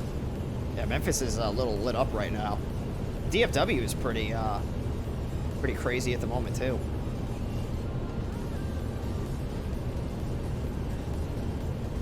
And then Houston is... Houston's busy, but not like overwhelmingly busy. Like it's not terrible.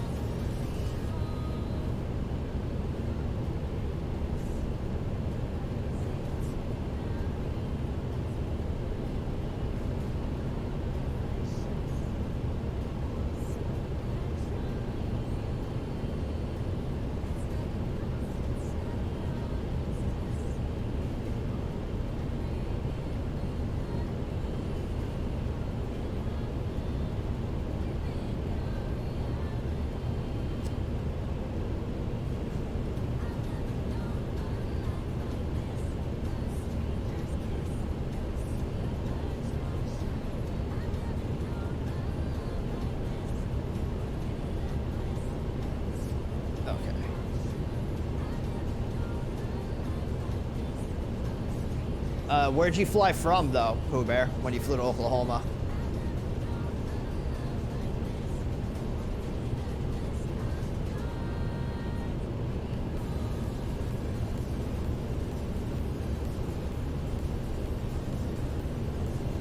From Memphis? Oh, okay. So you probably took off not that much far ahead of us.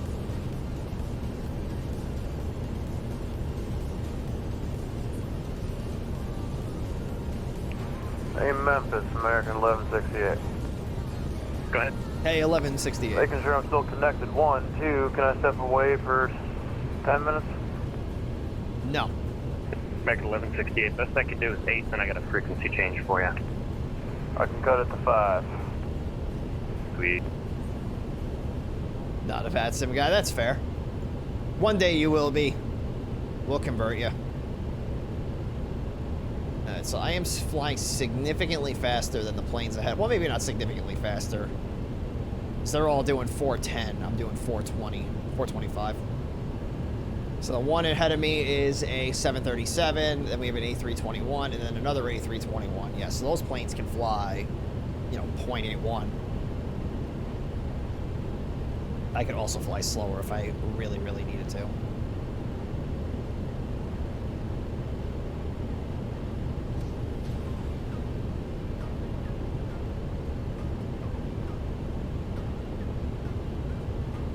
FedEx 43, contact Fort Worth Center 135.45. 13545, FedEx 43 Heavy, so long. Delta 24, contact Memphis So approach 119.1. Yeah, 13545. Contacting So approach 119.1 Delta 4. United 16, correction, United 2606 to Forward Center, FedEx 43 Heavy, flight level 360. FedEx 43, Forward Center, roger.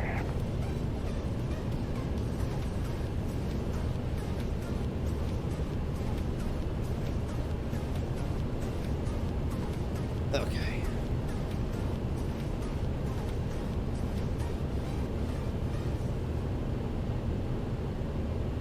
So the ATIS is going to change in about 20 minutes. It's probably going to change like right before we land. So we'll just keep it with X-ray for right now. Although I'm just going to check it here again because sometimes they update it every half hour. Let me just check it one more time. We have DFW ATIS, still X-ray, so we're good there. And then once we get the runway assignment, we'll throw that in here.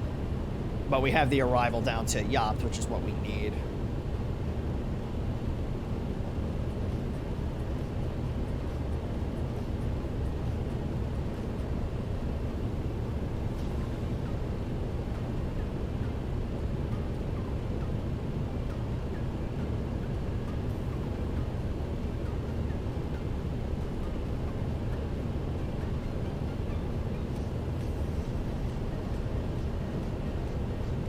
So landing rates still open for about another, looks like maybe 20 minutes or so. So make sure you get your predictions in, everybody.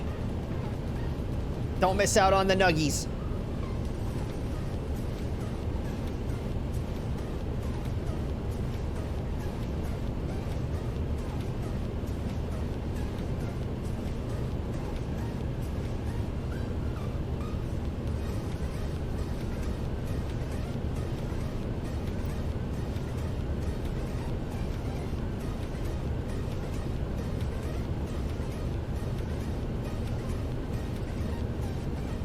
Bring down the range rings a little bit here.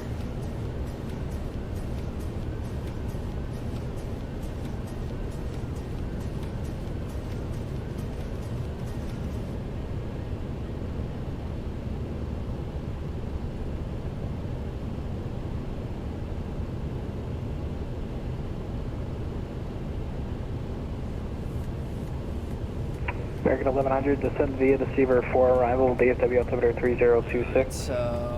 3026, we'll descend via deceiver for... Oh, you know what I forgot to do? I forgot to set that flap level. American I think I was supposed to set that to 15 degrees. Discretion, flight level 240. Discretion, flight level 240, yeah, American right here. I think it's 15. American 1100, resume the published speed at deceiver. I will resume published speed deceiver, American 1100. See if I can find the... Southwest 2244, maintain 310 knots or greater in the descent. 310 knots or greater in the descent, so 2244. Spoilers, auto brakes, FMA, altimeter seatbelts. Southwest 412, connect forward center 120.77. 20.77, Southwest 412. Yeah, it doesn't say, but I'm pretty sure it's supposed to be at 15 degrees after you take off. I feel like I read that somewhere.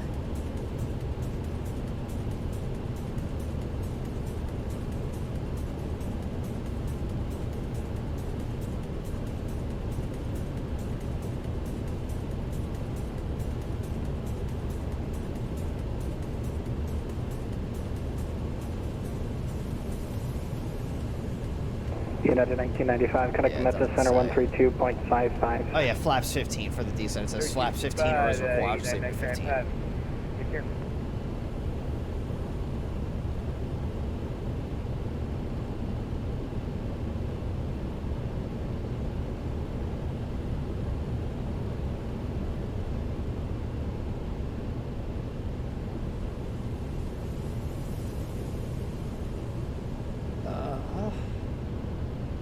So I'm a little too early to start briefing an approach just yet. But what I can do is I can start doing this here. I can put the weather information in here, I think. Am I able to do that? Well, we are going to land flaps 50. So I'll put that in there. 219, roger, thanks. What's your next waypoint? Yeah, I don't think I can put the weather in here. We're going to Logan, son. Yeah, it does not have an option. Alright, thank you. Alright. Not a big deal. Delta 121, connect forward center 135.75. 135.75, Delta 121, good day.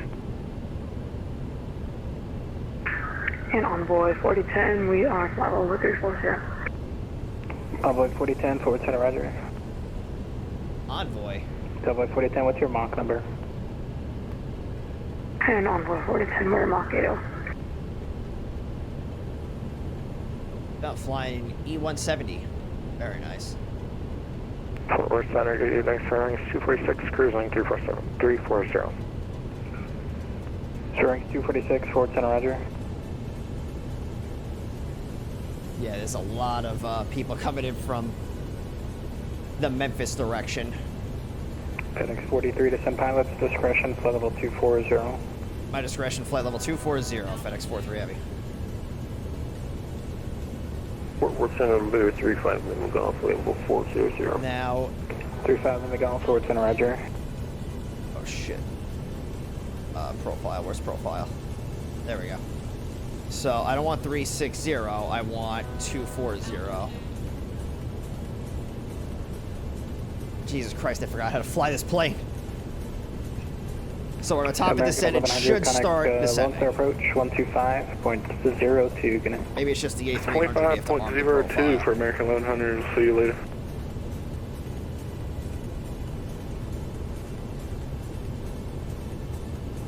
American 2244 is in the published speed at Seaver. So again, once we start our descent, you're getting published. We're gonna go to Proud, Leather, Neck, Sailor, then to Seaver at 270 knots between 16,000 and 13,000. Then to Burgee at 250 knots at between 12,000 and 11,000. Then we fly to Nuss, slow down to 240 between 10,000 and 8,000. Then EOP, slow down to 230 at 6,000 feet, and then keep our track at 265 degrees. Expect vectors in for the approach for whatever runway they decide that they are going to give us. Okay, hey, Roger, 78.79. I'll see if I can slow you down. Oh, wait, there's restrictions at Neck and Sailor, too.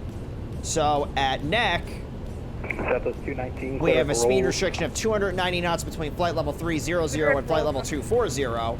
And then at Sailor, it's 290 knots at or above flight level 210. I missed that completely.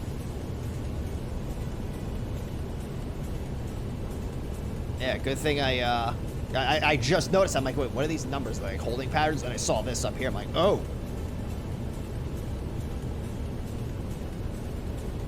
I mean, the plane would have made sure I was compliant with those anyway, but good thing I checked that.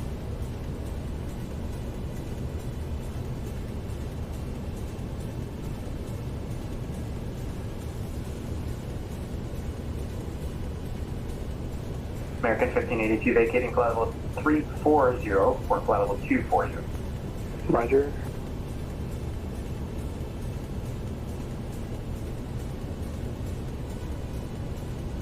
American 2244, if I didn't already, descend via the Seaver 4 arrival, DFW altimeter 3026. Yep. Alright, so let's see if this plane wants to behave. I just want to confirm which we resume published speeds at Seaver, correct? Hey, affirmative. Roger. Fort Worth Center, good evening, Delta 725 with you, flight level 350. Delta 725, Fort Worth Center, hello, clear to Memphis. Clear to right Memphis, Delta 725.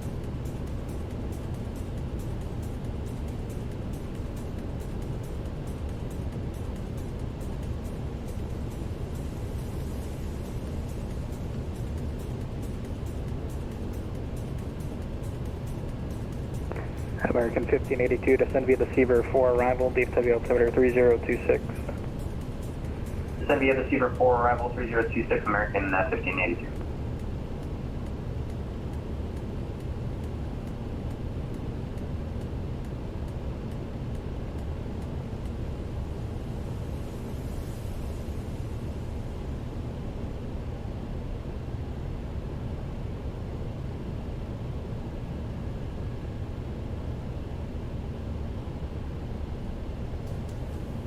So I'm just trying to fix something on the avatar here. Over 35 in the Gulf, what's your Mach number? Mach 81.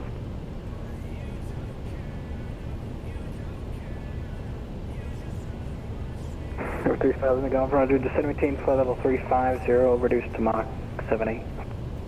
Down to 350, Mach 78, 35 in the Gulf.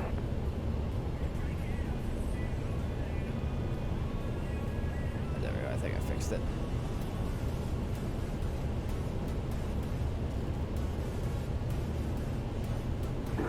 American 2244, connect with Lone Star approach 125.02.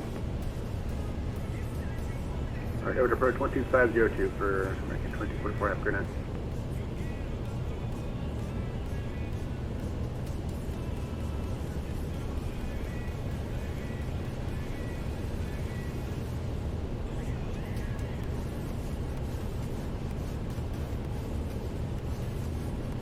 Alright. I guess I'm not gonna be able to fix it. Oh well, I was trying to fix like the blink sensitivity on it, because like if I like look down, it like the eyes close and it's kind of annoying. Oh well. Alright, so we're gonna keep our descent going here. It looks like it's gonna follow the VNAV properly.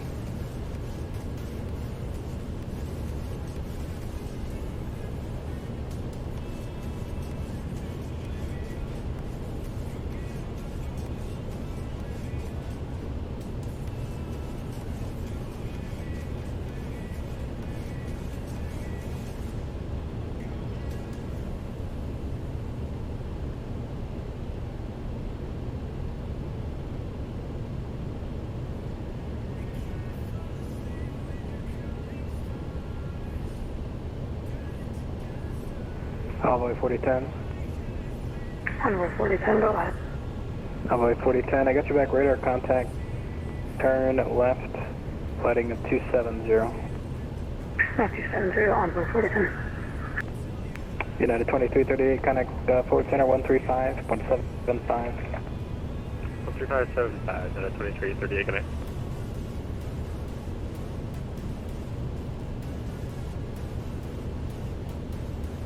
Yeah, Envoy 4010, we just had a little bit of FMC issues. We had to disconnect for a second.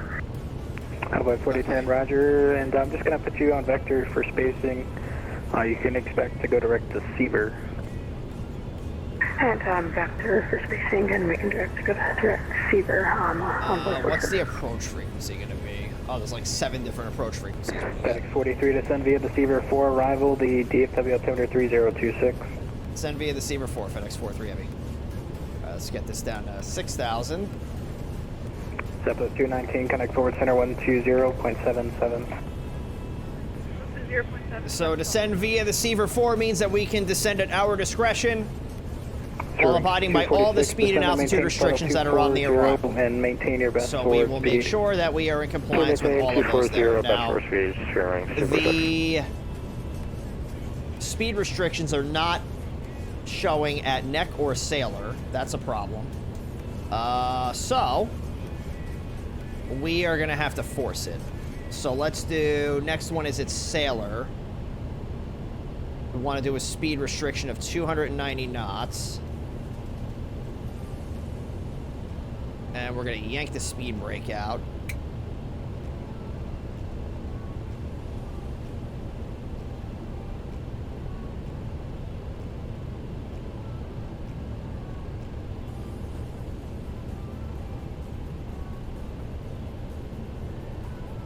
Hello, Center Giant 3661, flight level 360, smooth ride. Giant 3661, forward center, thanks, and welcome. Cedric Sassy. Sassy. Giant 3661. Alright, there we go. Now we're at 290. And what's the next restriction here? We've got Seaver. Is Seaver in here? Yeah, why are none of these restrictions coming up? This plane, man. Alright, so 270 is going to be the speed. There we go. Plane does not like being told what to do, evidently. 3000 Lima Golf, descend at pilot's discretion, maintain flight level 250 and transition to 30 knots. PD 250, 300 and transition 35 Lima Golf. Alpha 4010, Cedric Seaver. That's Seaver on 142. Forward center, Delta 725, step away for about 12 to 15. Delta 725, 12 This plane needs to go to school to learn some restrictions, yeah, right? I'll advise you when we're back 12 minutes, Delta 725 there. Fort Worth Center, Delta 1425 with you, flight level 320. Delta 1425, forward center, roger. Ah.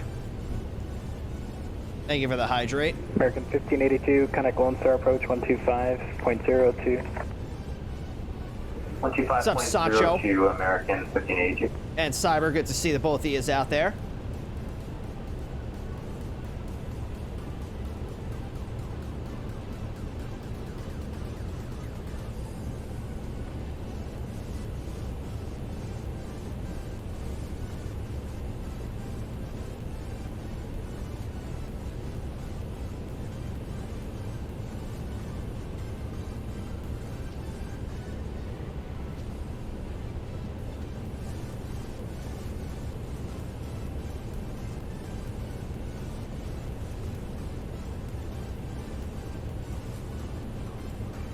Delta 1425, flooding of 290 vectors for spacing.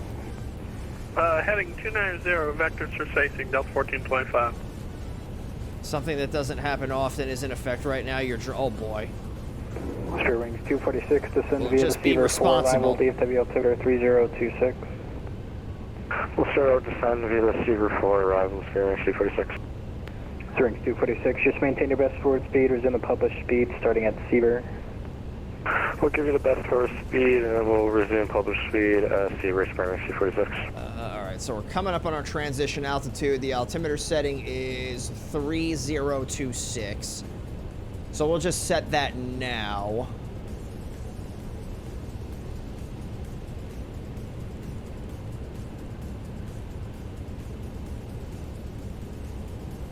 We'll just let the plane catch up. Probably too many whiskeys in the stream, yeah. It's all them whiskeys. You know, I have whiskey in my freezer that's probably been sitting in there for like 3 or 4 years. It's open, so I don't know if it's any good. Should probably get rid of it. One is Johnny Walker Gold Label. I don't know what the other one is. It's some weird whiskey that I've never heard of before. Drinking water now and resting. It's 3 a.m.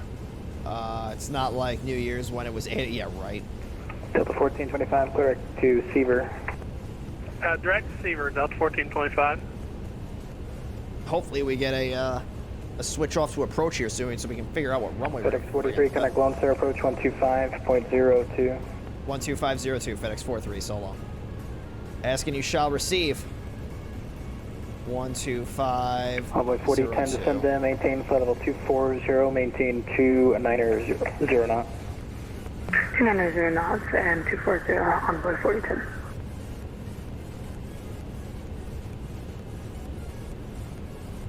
American 2244 and Lone Star approach 119.4. 19.4, 2244, yeah. Lone Star approach, FedEx 43 Heavy, 16,600, descending Seaver 4. FedEx 43 Heavy, Lone Star approach 17 left, DFW altimeter 3026. 17 left, 3026, FedEx 43 Heavy. Alright, so we'll get flight plan, DFW, Star we've already got in there, 17 left. Ha! Rivet. Is Rivet in chat? Rivet! The transition is named after you. Alright, let's see. So, oh yeah, I'll put the full transition in there. 'Cause that's like a 25-mile transition. American 375, descend and maintain 8,000. So let's come back up 17,000, here. American 375. Sweet, it doesn't reload the entire thing. No, do not. Fuck you. Come back. Do not go to 375 knots. Let's just bring it to 250. Oh my god, why would you... Alright, yank this back. God damn it. Alright, where are we flying to right now? Oh, Burgie? Yeah, we gotta bring it back to 210. Oh, this stupid fucking plane.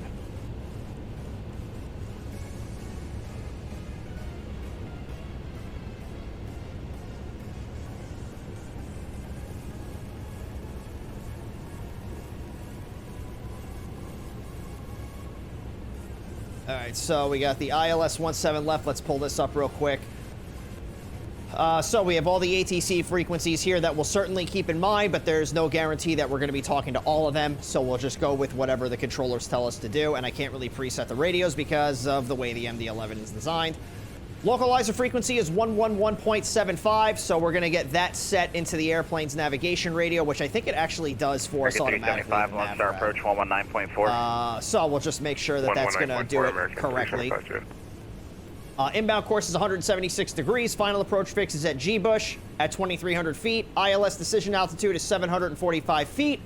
In the event we have to go missed, it's a climb to 1020, then a climbing left turn to 3,000 on heading 151 outbound on the, I'm going to call it the Triple T VOR radio 127. Let me get the slats out here for a second. So the Triple T VOR 127 attack and hold, and then wait for instructions from ATC. So again, it's a climb to 1020, climbing left turn to 3,000 on heading 151 outbound on the Triple T VOR radio 127 attack and hold. The different speeds we're gonna, I cannot think. The different altitudes we need to be at these different fixes. At Rivet, it's 5,000. Drake, it's 5,000. Inwood, 3,000. G-Bush, 2,300. Catch the glide slope, ride it down to our decision altitude, which is 745 feet. We're looking for an ALSAF-2 approach lighting system with a PAPI on the left-hand side. Again, our missed approach is a climb to 1020, climbing left turn to 3,000, heading 151 outbound on the Triple T radio 127. So I am going to start getting my frequency set up here. I know it's going to do it automatically, but I'm just going to do it here while I'm here. 111.75, and the course is 176. So that's in there. American 1582, Lone Star approach 119.4. 19.4 for Lone Star, American 1582. And I'm going to get the music turned off here. So we're not at our transition altitude, or not this transit, the sterile cockpit altitude yet, but we will be getting there soon.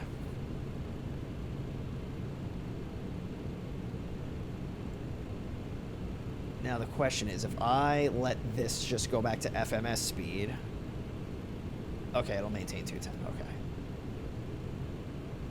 So the plane is not going to be a brat. Well, the plane is going to be a brat, it's just not going to be a brat in the way that I don't want it to be. You can be a brat as long as it's on my terms.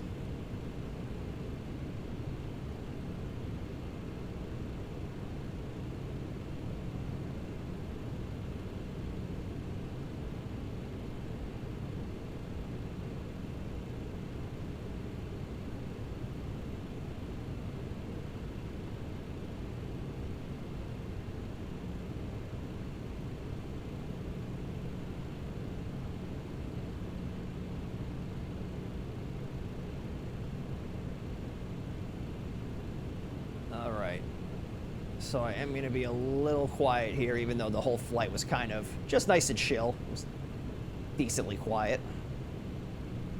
Nothing wrong with a little chill.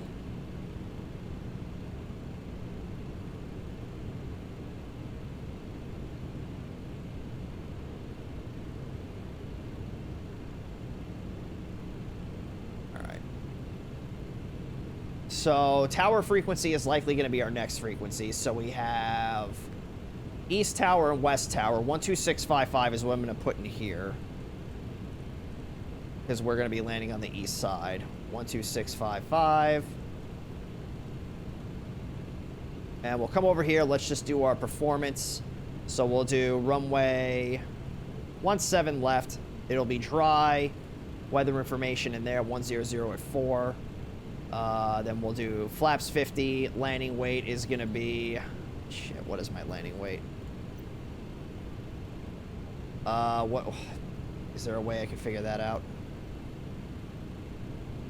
I just hit... I can't hit calculate. I have to know that weight. American 685, descend to maintain 8,000. 8,000 American 685. This is not good. Oh my god, my frames. Can you stop? Minute. Oh, this is not good. Where the fuck do I find my weight?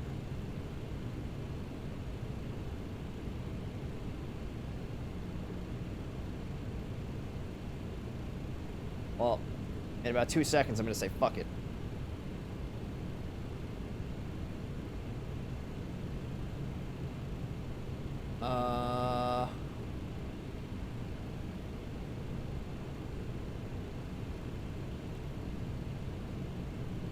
Yeah, I'm going to say screw it in 2 seconds because I don't have time for this.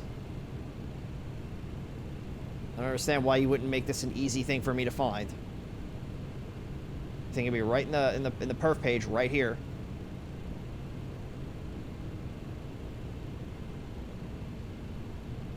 That's EFOB in it. American 685, 1-star approach, 119.4. Oh wait, I just saw something that said landing weight. What's the frequency? 446. 119.4. Does that sound right? 446. 119.4. So 446,000.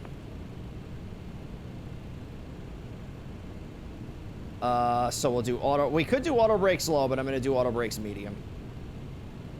So landing distance is 4812. Approach, United 407, maintain your flight level 12000. So let's do coming in for ILS approach. Medium on the auto brake. 50 nautical miles up. United 407. I'm just going to go through the rest of my descent checklist here, which everything is pretty good. I didn't turn my landing lights on though, so we're not good. 3026. Whoops. United 407. Full star approach, good evening, sir. 236. 50140, descending via Do you know the Spirit Wings NX 246? Adria? I have no idea what that Spirit Wings is. 246, 1-star approach, hello, 17 left, DFW altimeter 3026. Looks like 17 left, sir. 246. 1-star approach, Leo 35 in the Gulf, we'll run on 2082 for information extra. Is that November Can I go 25 flaps, That's for 28. 35 Lima Golf and 17 center if possible for us. November 35 Lima Golf, expect 17 left, I'll put in a request for the final controller. Expect 17 left, DFW altimeter 3026. Let me come over 17 here. left now and, So I have the approach speed set. So V approach is going to be 150 heavy, feet. 1-star approach, 119.4. 119.4, FedEx 43 heavy. 119.4.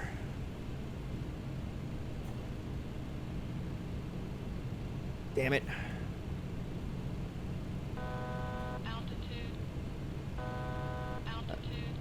Regional approach, FedEx 43 heavy, 6,000. FedEx 43 heavy, lone star approach, good evening. Proceed direct rivet, maintain 5,000. Rivet 5,000, FedEx 43 heavy.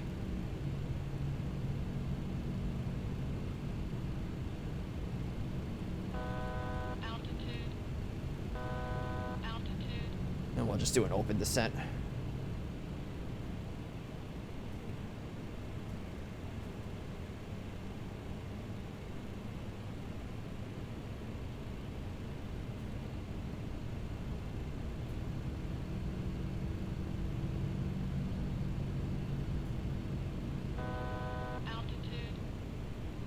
Altitude. Say it one more time. Say it one more time.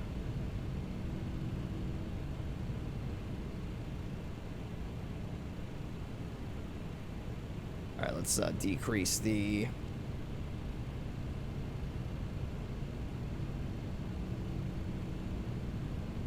altitude. Minimums. What was it? 745 are the minimums? Yeah, let me get that set in here.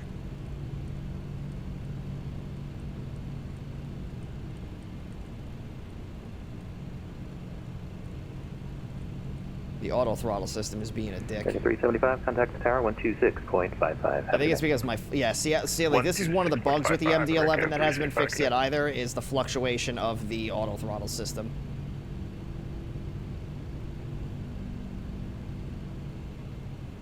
But I think it might be just be because of the flap setting that I have.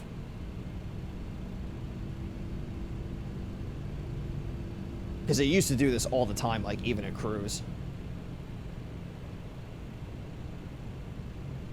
We'll see what happens when I throw it into approach mode.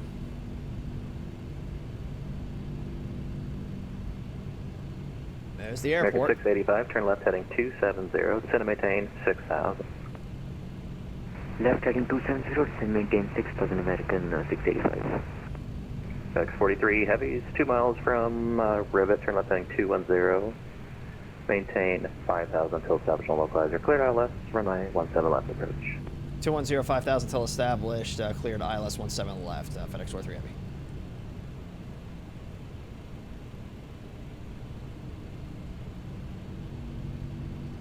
All right, so localizer is going to be coming alive here, and there it is. So we're going to go approach mode.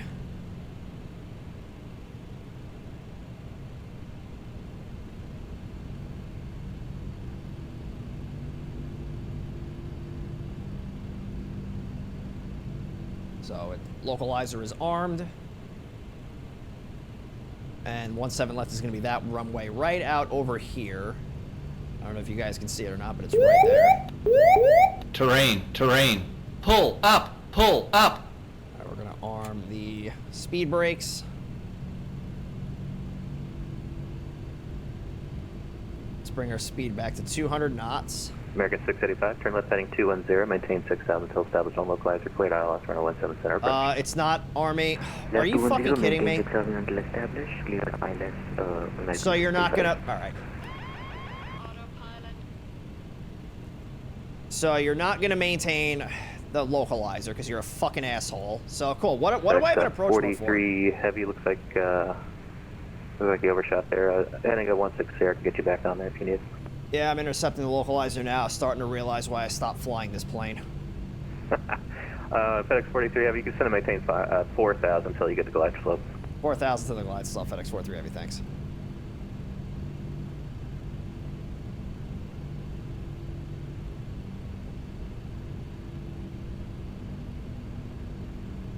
Where's the flight director button? How do I turn that fucking thing off?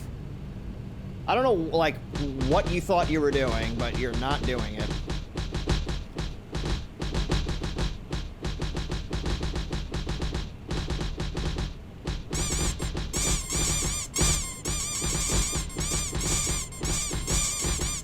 Hotel approach, good evening, sir. 246, 7,000, descending to 6,000. Bearings 246, oh, now it's doing approach. Good evening. So I guess when I armed the approach mode, it didn't actually arm it. Seat director, we'll go it's now down the flight 5. director. Well, the flight director is still fucking all over the place. FedEx 43 Heavy looks good now. Contact the tower 126.55. Good night. 12655, FedEx 43 Heavy. Damn it.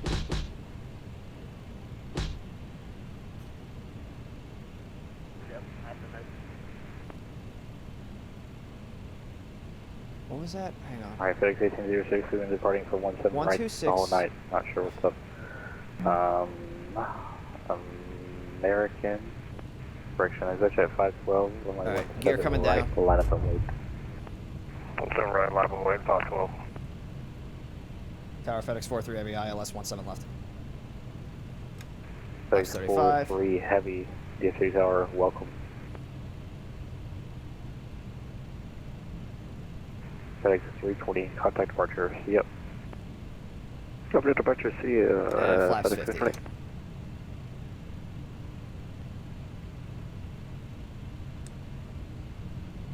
Tower approach 67 is ready for departure 17 right.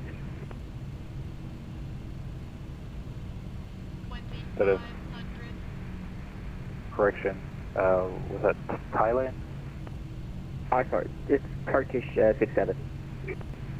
Alright, Turkish 67, DF3 Tower, good evening.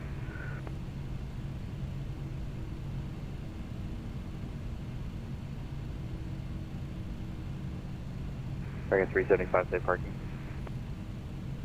Alpha 17, American 375. Target 375, cross runway 17 right at Echo Lima, no delay, contact ground 121.65. Do I not have the right approach set into the FMS? Cross 17 right on Echo I don't Lima, know why no the delay, flight American director 375. is not showing me like what the localizer is showing me. FedEx 1806, cancel taxi clearance, contact when you're ready to go. Yeah, we'll cancel our taxi clearance, and we were given 18 left in the PDC, that's why I was all messed up.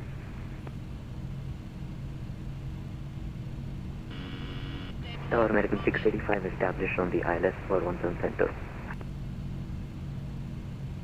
FedEx 43 Heavy, 1004, runway 17 left, clear to land. 17 left, clear to land, FedEx 43 Heavy. American 685, DF3 Tower, welcome. SAJ 512, RNAV T-Rex, runway 17 right, clear for takeoff. 17 right, clear for takeoff, RNAV T-Rex, 512. American 1582, cross runway 17 center, hold short 17 right. Cross 17 center, hold short 17 right, American 1582. Turkish 67, runway 17 right, line up and wait. 17 right, line up and wait, Turkish 67.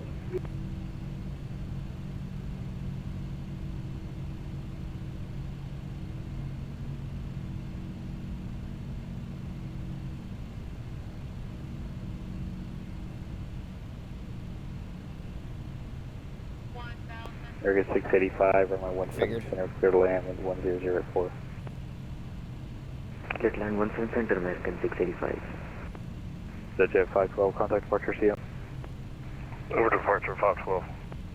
Area 1582, cross runway 17 right, contact ground 121.65 CM. Cross 17 right, 121.65 for American 1582. Glide slow. Glide slow. Glide slow. Glide slow. Glide slow.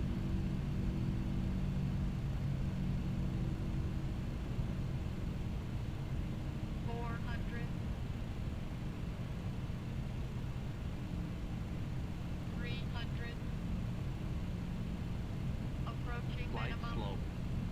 Glide slow. 200. Minimum. Landing. 100. 50. 40. 30. 20. 10. That's an MD-11 landing. Reversers. Tower, good evening. Data 2025 with you.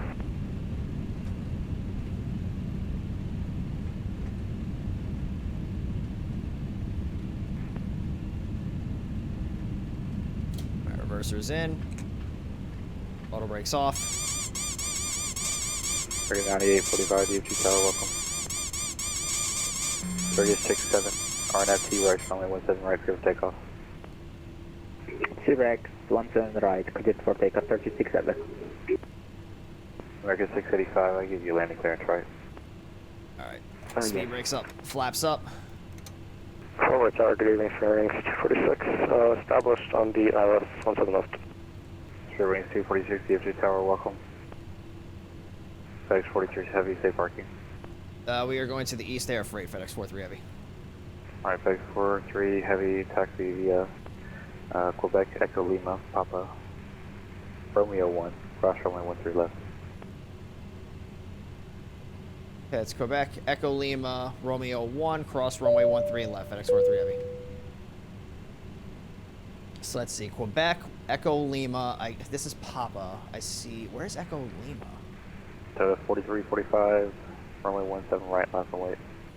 17 right, Oh, line up Echo away, Lima, 43, okay, so 45. Quebec, Echo Lima, Papa, okay, I see. Delta 5031, DFW Tower, welcome. So like this. And then up to Romeo 1. Yeah, it's going to look something like that. All right, cool. Miss Michaela, thank you for that follow. Welcome aboard. Sure, wings 246, winds 1004, runway 17 left, clear to land. This, we're going to Clear get. to land, runway 17 left, fairings It's not what I asked for, but it's what I got. 67, contact departure. Let's get the APU fired up here. Let me just make sure I'm on the center line, not going the speed of friggin' light.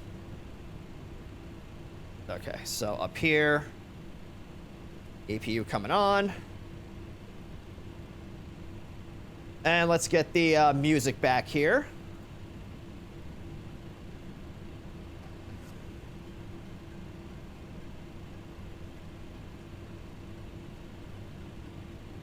So it'll be a nice long taxi for our taxi in here. Oh, my poor frame rate. I can count the pixels. Area 685, safe parking. Any gates fine, American 685. Area 685, Echo Mike, hold short 17 right. There comes somebody. Please Echo Mike, vacate hold to the short right. 17 right.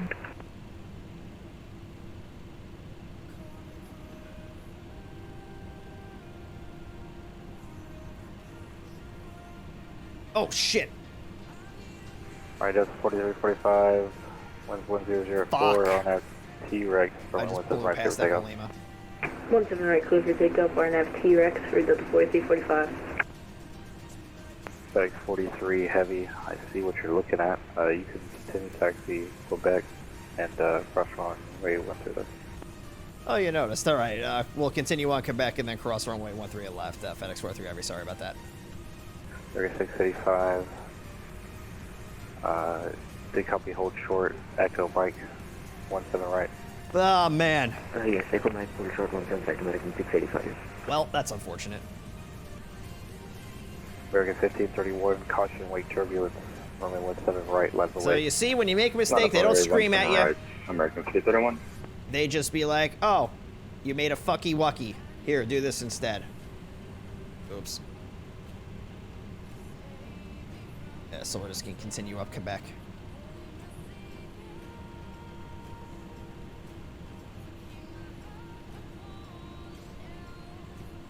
Blame it, yeah, exactly. Blame it on the plane. Area 685, cross runway 17 right, contact ground 121.6. Yeah, I can't even really blame it on the plane, because other than the fact that the approach mode didn't work. Right, ground 127. But then again, because I hit the approach mode on the honeycomb, I didn't hit it on this. So once I hit it on this, it started tracking right. Bit of 43, 45 heavy, contact departure, see ya. Full departure, have a good one for 43, 45 heavy, see ya. Tower Lear through final Golf Island. Nice little scenery bump right here. 35 wing is off. DA30 tower, welcome.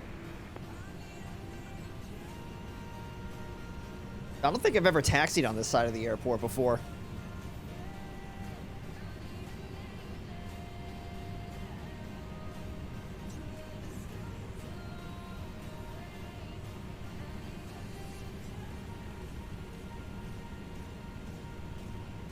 It's just a bump getter. How about you shut up, Pooh Bear? How about you shut up?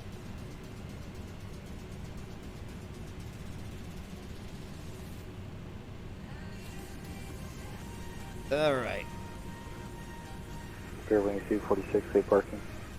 So we'll keep our taxi speed up a little bit. We're taxiing at 30 knots right now.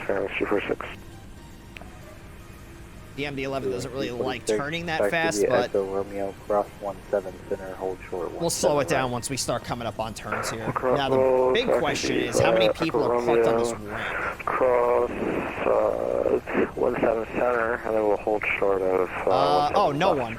There were like 100 planes that were parked up here before. Now there's none. Hold short 17 Solid. right. All the FedEx dudes Hold left. short 17 right, Spanish 246. American 50, 31, RNAV T-Rex from the 17 right. Getting over it. I've never played that game. RNAV T-Rex, clip to take off. I watched Whiskey Dingo play it, and I was like, I 31. am never playing that game. American 98, 45, only 17 right, line up and wave. I thought really went to right, American 98.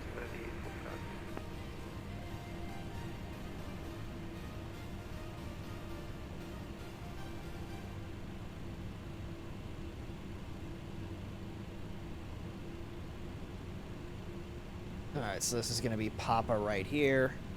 And then we will continue on. Don't you want to find out what's behind that screen? No. 4, runway 17 center, clear to land. 17 center, clear to land, 35 will go. I would much rather gouge my eyeballs out.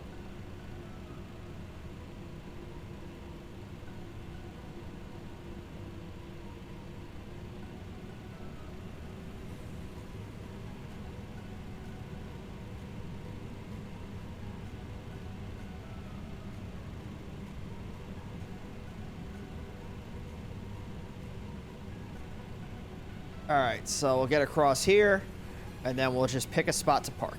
I really need a scenery for this airport. I mean, this technically is a scenery, it's just like, not that great. American 5031, contact departure, see ya. Over departure, see you. And then, I guess we'll just pull in, yeah, we'll come over to the right here. 575, you with me? Oh, this looks like a good parking spot. 1025 with you. Negative. Similar sounding call sign. American 575, you with me? Okay. So we'll stop her right here. Maybe. Alright, there we go. So, parking brakes coming on. 9845, and we are going to get the dome light on. Right, there was something else I was going to do. I forget what it was.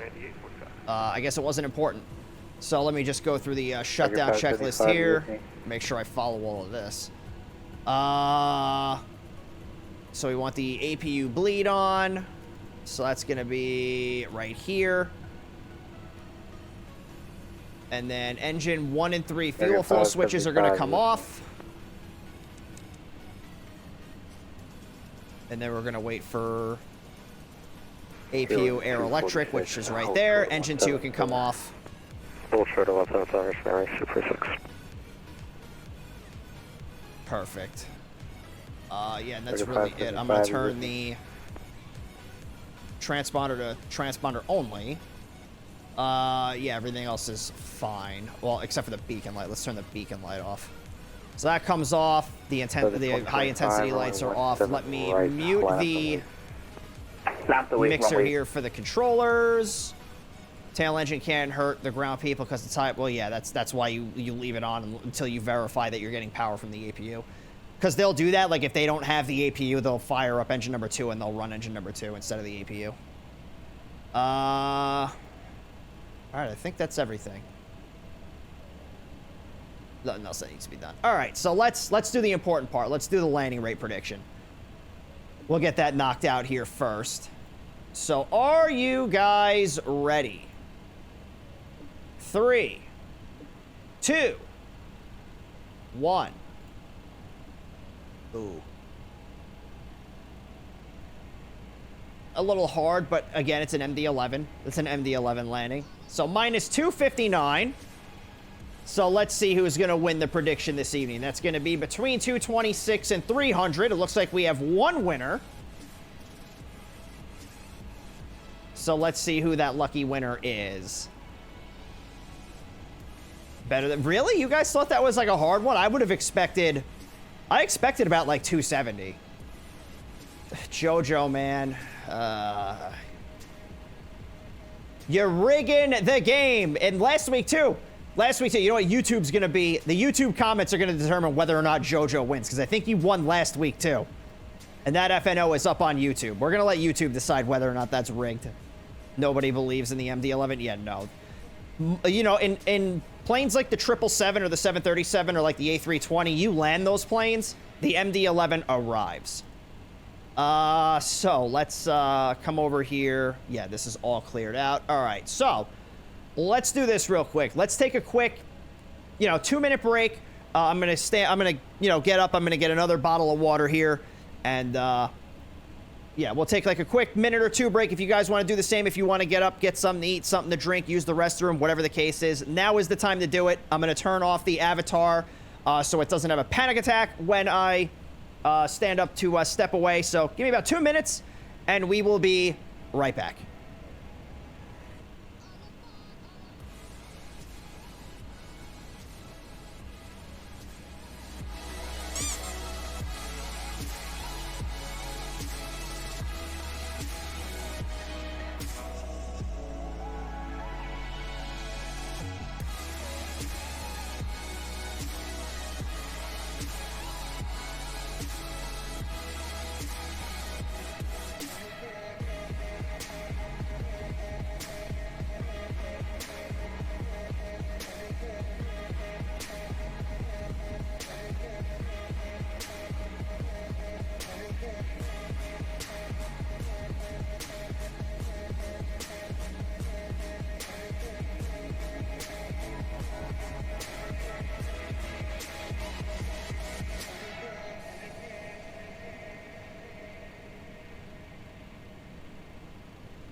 Down, try to keep me down, but I'll put the flame out, you can't get to me.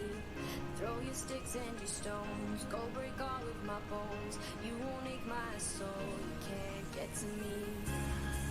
And there is no barricade that I can tear away. Shoot me down to fire away, away. But I'm a heavyweight. I'm a heavyweight. I'm a heavyweight. I'm a heavyweight.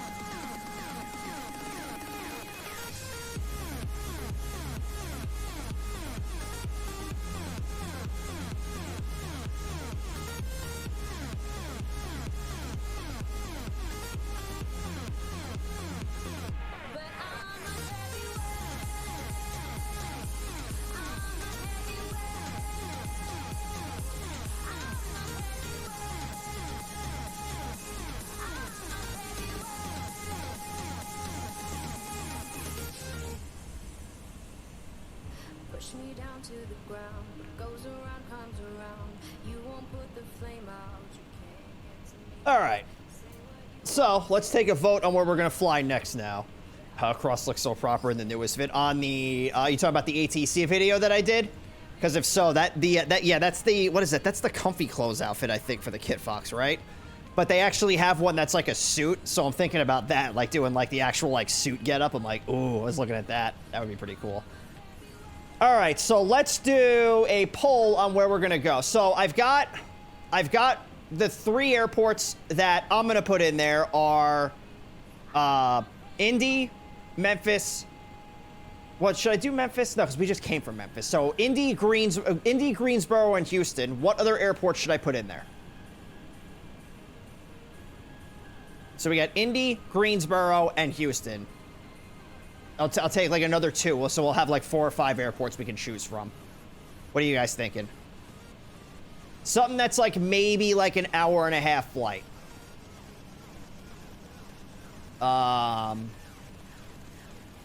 We've got like El Paso. We could, well, yeah, Albuquerque might be a little far. I don't know. Then there's like Tulsa. There's New Orleans. I got a Sky Park for El Alto. I don't know what that is. El Alto.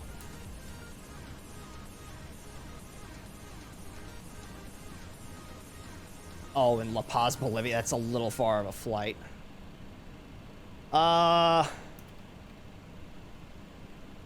Let's see. Can an MD-11 land in El Paso? Let's see. What do we got? Oh, yeah, it can. Now, is there a cargo? Oh, yeah, there's a cargo. Yeah, let's do that. So I'll do a poll. So we'll do, where do we fly next? And we'll let it run for 2 minutes. We'll do Indy. We'll do Houston. And then we'll do, was it Greensboro? What is the, it was Greensboro Spartanburg, right? I think it's GSP. Hang on, let me see.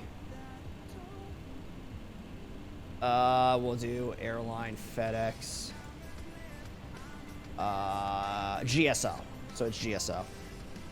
So GSO, and then we'll do El Paso. ELP. Bah! Alright, we'll let this run for 2 minutes. Start the poll. Houston, George Bush. They land 7-6 there, probably. Yeah, they don't fly from DFW to El Paso. But yeah, there is an air cargo ramp that's, so I bet you if I just do El Paso, I bet you I'll get like UPS and FedEx flights that fly in there. This is a fine for fucking What's up, Dargy? Damn it! Yeah, FedEx, they fly the 777, the 76. Yeah, 777 and the 76. And DC-10 from Austin. Nice. I probably could have put Austin on the list, huh? Whatever. Well, Austin's kind of like a really short flight.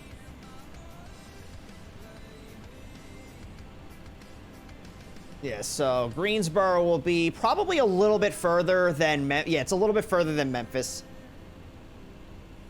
Then Indy's probably closer to like a 2-hour flight. And then El Paso's probably like the same distance between Memphis and here. We'll see what wins. So you got about a minute left in the poll.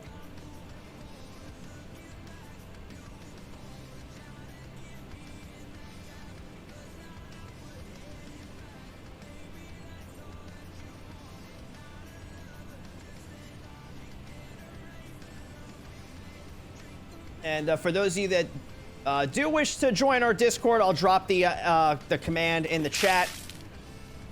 So it is an 18+ Discord, so just keep in mind you'll need to be 18+ to join it, but that's the link right there. The second link I dropped is where you can find me on some other platforms like YouTube and TikTok, where I do have some VATSIM style VATSIM 101 style content that you can take advantage of. So feel free to check those out as well. Not obligated, but certainly recommended. It looks like we're flying to Greensboro. All right, let's do it. That'll be a nice flight. We haven't been to Greensboro in a long time. Or Greenville, not Greensboro. Hang on. KGSO. Yeah, that's Piedmont. Yeah. GSP is Spartanburg. All right, so let's get this set up here. Let's bring us over to this screen. And we'll get ourselves set up. So, flight number is going to be FedEx 43. Departure is DFW. Arrival is Greensboro, GSO. Alternate's probably going to be Charlotte. Time of departure right now, it is what time? It is 2:38, 3:10 for a departure time. It's about 40 minutes from now. Sure, why not? Let's do it. So we'll do... Is Delta 942 what you had before 63? Yeah, 942 was the first call sign that I had with the VA.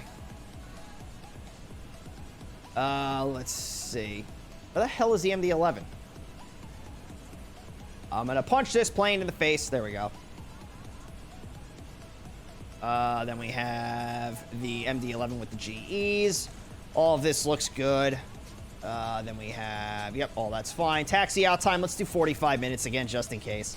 Oh, block time is 2 hours and 30 minutes, so it's going to be a little bit longer of a flight. And then we've got departure runway 17 right, arrival runway is 13 right, 23 right. Altitude, passengers, freight, payload, 0 fuel. We'll leave all this at auto. We won't do a random number generator this time. Upon departure, we're going to fly the Triton 4 departure through the loose transition, direct to Memphis, then to, I don't know what that is, the Glade Spring VOR, then the tracks for arrival into Greensboro. We're going to hit generate flight right up here. I have a feeling it's going to be like an hour and 50-minute flight. So about like the normal flight time for the streams that we do. No, it's got 4 passengers on board. God damn it, I forgot to change this. Try again. Go, go, go. There we go. Yeah, so FedEx 43, departure's DFW, arrival is Greensboro, and our alternate, what do you know, is Charlotte. MD-11 freighter. Departure date and time is going to be January 4th at 03:10. Airtime is 157, block time is 252. Cruising altitude is, or initial altitude, I should say, is 35,000. Cruise profile is 200. Distance is 919 nautical miles. Then we have block fuel is 59,854. 33,758 is our en route burn. 166,300 pounds of cargo on board. Zero fuel weight is 423 over 451. Takeoff weight is 478 over 625. Landing weight is 444 over 481. And then this is our route right here again. Cruising speed is 485 at a cruising altitude of flight level 350. Min takeoff fuel is 55,354, which is 3 hours and 25 minutes. Taxi fuel is 4,500, which is 45 minutes. Come down here. We're going to get this flight plan generated. 4 passengers in the boxes. Those are like the jump seats that are in the plane. So all this is looking good. FedEx 43, flight rules IFR, aircraft the MD-11, which is a heavy. Equipment codes and transponder codes all look good. All of this is looking just fine. Route details are all looking good. We're going to do our little VATSIM shameless plug because why not? File flight plan. So we'll get that up to the air traffic controllers. Let's bring this back over here. We'll start getting the plane set up. My poor frames. Let's do reload flight plan. And then we'll hit set fuel and payload. Hit that like 36 times. And then I guess we'll just start. There's a lot of things that I don't have to do for like the startup checklist because a lot of stuff is already done. So I guess we'll give it a minute and then we will give the controller a call. I've never done a turnaround with this plane, so I don't know like what things I'm going to be expected to do, but I guess we'll just kind of run through it, and if I decide it's something that we need to do, then I'll just do it. A330 driver call. A330 driver called the jump seats are certain names when he was shot. What? A330 driver called the jump seats are certain names when he was shot. Do you maybe want to try and say that again? Because I don't know what you're trying to say. How often do you request a runway and a runway get denied. I had to strong arm the poor VATSIM controller to get the runway with a direct headwind. How often do I request a runway? Not very often, and I would never strong arm a controller into giving me a runway. Like, if they give me a runway, I'll just be like, okay, I'll take it, unless it's something that's, like, ridiculous. Like, if I was taking off out of Memphis, and it was, like, a slow night, and they wanted me to take off on 3-6 center, be like, yo, can you give me 2-7 instead? It's right there. Or same thing if I was landing, like, hey, and he shot it, like, 2-7 or 9, and they say no, it's like, all right, whatever. But I wouldn't, like, strong-arm the controller into it. I just wouldn't do that. Now, if the winds are, like, 180 at 17, and they say, hey, you're going to land on runway 3-6 center, I'm like, no, I'm not.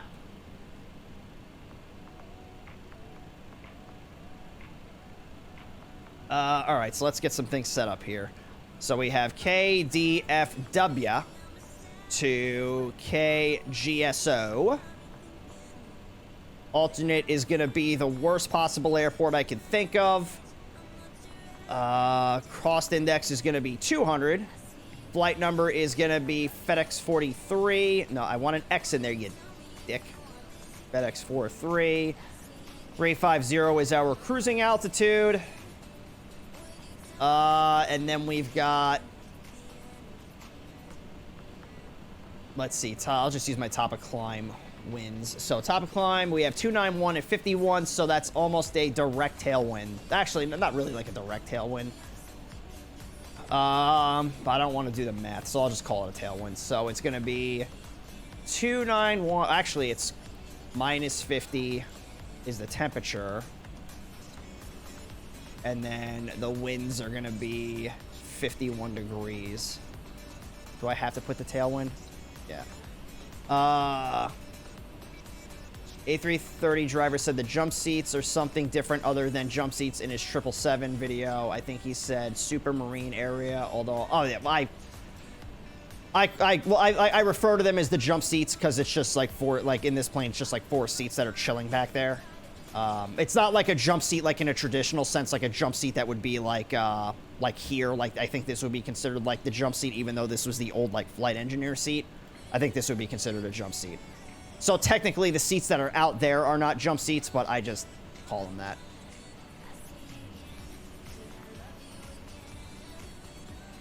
Engine ignition not armed. Oh, okay, so it turned itself off. It was more passive-aggressive than anything. Well, strong-arming and passive-aggressiveness are 2 totally different things. Second flight startup? Yeah. Let's see if I can get... Oh, you know what? He sent me a PDC, but I didn't hear it because the mixer is muted. So...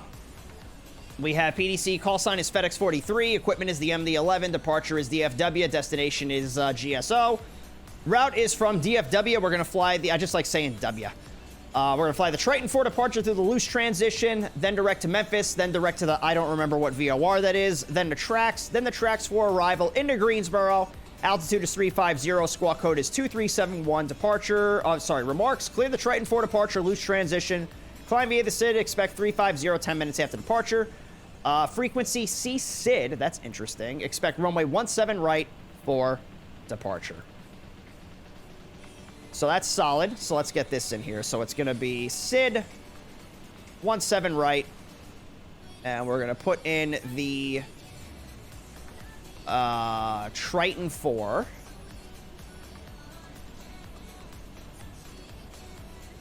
God, how many departures do you have for one airport? It's going to be the loose transition.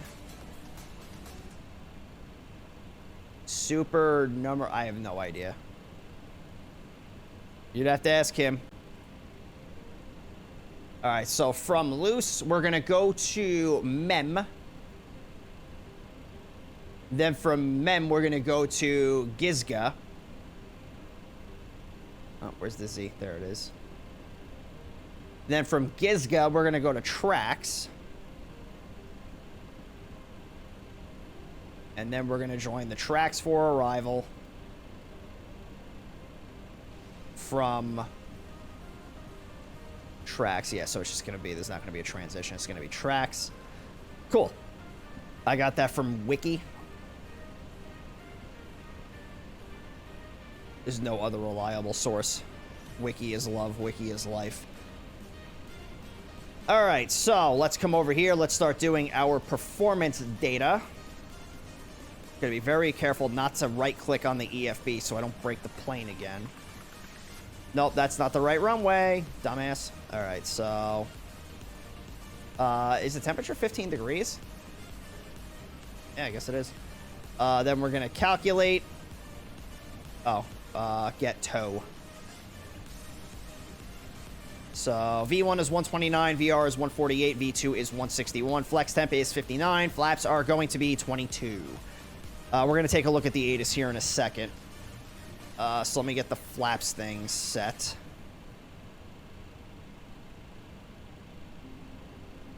Sounds right. Next week it won't be. Yeah, it's going to be cold next week. So let's see what we got. Yo, Barbie, thanks for the raid. The mods have raided us, boys. We in trouble now.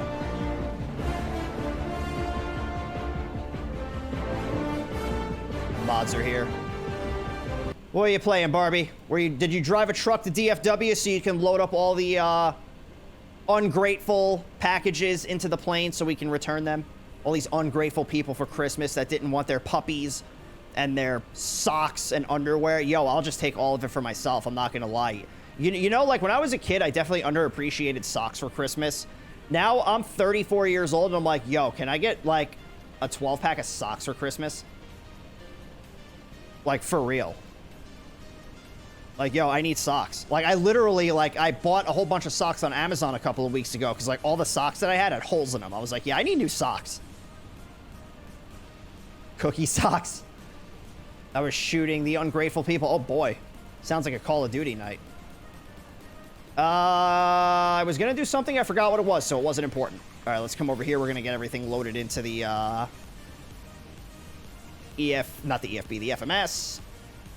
Damn it. I had the right page up. What is it? It's 4, right? Yeah, control 4. So block fuel is 59.8. Right? That sounds about right. Just want to make sure. Yeah, 59.8. Takeoff gross weight is 483. Zero fuel weight is 423. Yeah, this is all looking right. Center of gravity is 27.4 for both the takeoff. Oh, the zero fuel is 27.8. So all of that looks good. Coming over to page 3, this is looking fine. Then we've got... Make sure you get your weights in the box. Yeah, what he said. So I believe that is all good. Takeoff approach. So we're going to do flex temp is 59 degrees. Flaps are going to be 22 degrees. Then we're going to do slope and wind. So the slope is 0, and our winds are 100 at 4. So that's going to be a 70-degree crosswind at 4 knots. That's going to be like a headwind of almost nothing. But I'll just cut it in half. And I'll just do 2. So slope is 0 with a headwind of 2. And then outside air temperature is going to be 15 degrees Celsius. And then V1 is 132, VR is 150, V2 is 163. Your fingers are cold? You have a heater in your house that you never use. Why don't you start using it? So we have departure information Yankee at 0153 Zulu, winds are 100 at 4, visibility is 10, overcast at 3900, temperature 15, dew point is 8, altimeter 3026. Simultaneous visual approaches to runways 13 right, 18 right, 17 center, 17 left. Simultaneous parallel traffic departing runways 17 right, 18 left. NOTAMs taxiway Kilo closed between Zulu and Kilo 5 as the X in use. Operate transponders with altitude reporting mode enabled on all airport surfaces. And advise you have information Yankee. Yankee. All right, so let me get my transponder code in here before I forget. Transponder code is 2371. 2371. It is in mode C, so that is good. It's in transponder mode right now, so we will get that set to something else. We're gonna do 173 in our speed window here. I feel like there might be a surge of Nova Beast due to the sale. Probably. The Nova Beast is a pretty popular avatar to begin with. I kind of like the Nova Beast, I'm not gonna lie. Like, I do think it's like one of those overrated avatars, but at the same time, I definitely get the appeal behind it. It is a cool looking avatar, and I feel like it's a nice bridge between, like, people that want to be sharks and people that want to be circles, because it's kind of like a mixture of the two. I feel like it's definitely more circle than anything else, but it's got, like, a shark kind of face. So I do like the Nova Beast. But if I was to get another avatar, like, because, like, I have the Kit Fox, if I was to do, like, another avatar that wasn't, like, the Rex, I would probably do... I don't even know.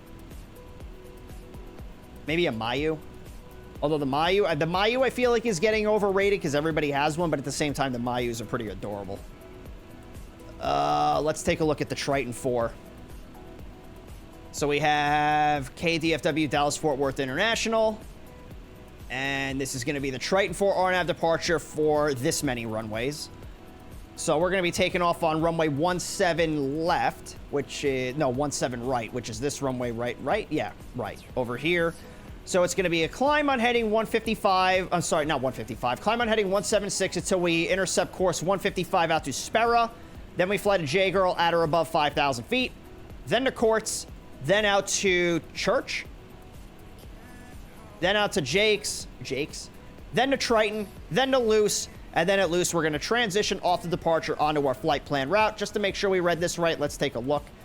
Climb on heading 176 to intercept course 155 to Spera. Then on track 107 across J-Girl at or above 5,000. Then on track 84 to Quartz. Then on track 69, to Torch. Oh, Torch, not Church, you idiot. Torch. And our top altitude is going to be 10,000 feet. Now, for the departure frequency, it says to check the SID. So I have no idea what frequency we're going to be using, but we're about to find out here. So let's see. Right here. Lone Star departure is 118.55. Let's make sure that is a frequency that is active, which it is, 11855. So we have, this is ground, right? That's ground. That's the wrong airport. Ground is 1265. No, that's tower. This is the tower controller. So what's the ground controller? Ground control is going to be on... it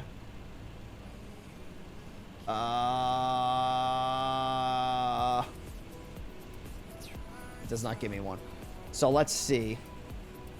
I guess I'll just call it delivery, 128.25.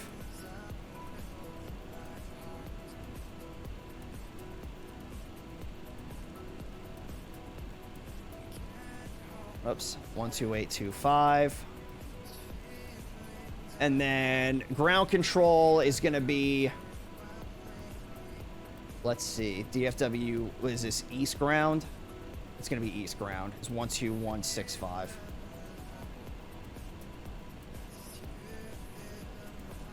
So we'll get that in here. You like DFW due to how symmetrical it is? I hate DFW because of how fucking big it is.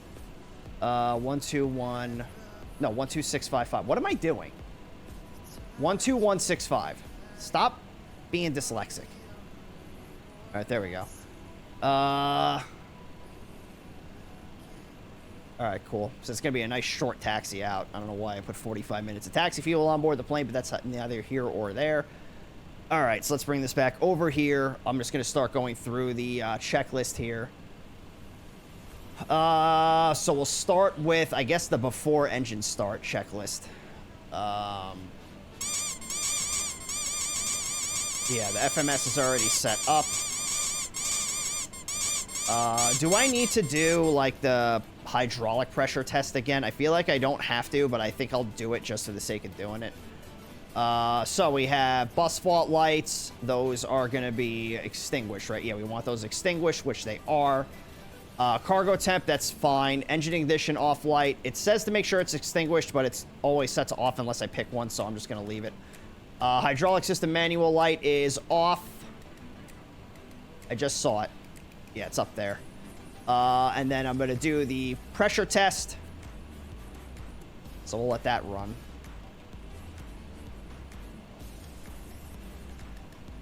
Fly faster with it then? What do you mean?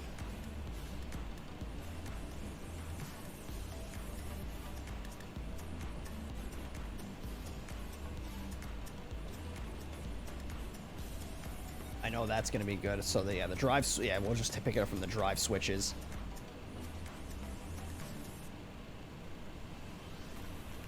Fly faster with the extra field. Not necessarily. Well, I mean, I could fly faster. I see what you're saying. Like, I could physically fly faster because I have more fuel. But, you know, it's not going to be that much fuel. It's going to be like an extra 1,000 pounds. Or 2,000 pounds. We'll just wait for this pressure test to be done.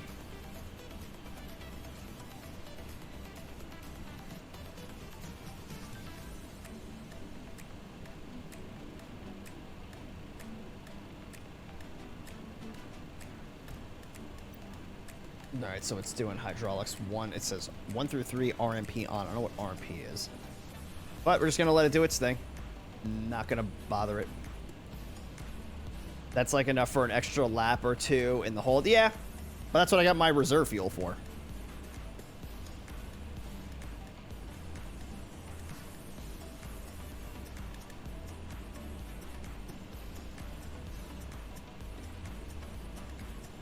Come on, Hides.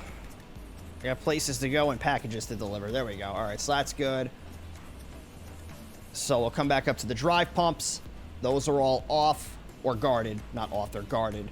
Cabin bus switch is also guarded. Emergency power is armed. I never touched that, so that's going to be armed, and I can actually see it's armed just right here. Mass switch is guarded. Ditching switch is guarded. I can't even, like, interact with it. Fuel system lights are off. And then we have flap limit, elevator feel are off. Cabin pressure controller, verify auto. That's this thing. It doesn't have that option. Cabin pressure valve, verify off open. Again, doesn't really give me anything for it. Then we have the anti-icers are on for the wings. Autopilot is set.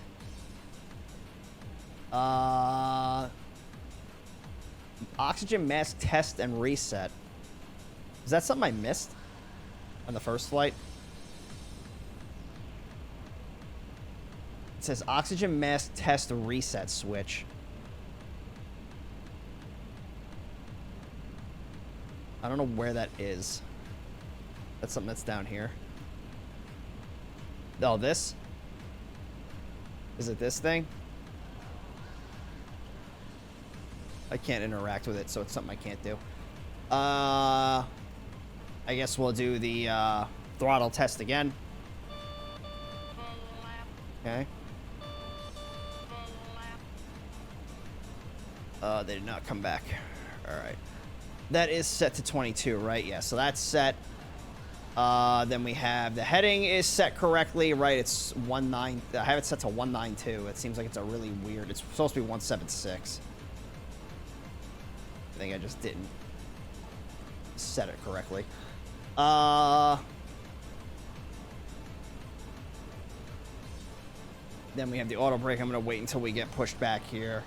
And then next is to get ourselves pushed back and ready to go. So let's get the hydraulic pump on. I'm going to mute the music here. And then I'm going to bring us over to our thing here. So 12825 is delivery. So let me get this done here. And now let's do... Is the overlay set? It should be. Let's see.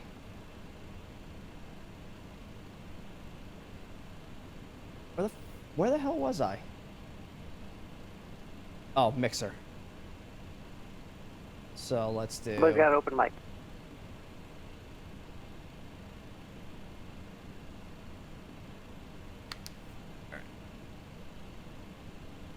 DFW delivery, FedEx 4-3 Heavy on the northeast ramp, requesting push and start.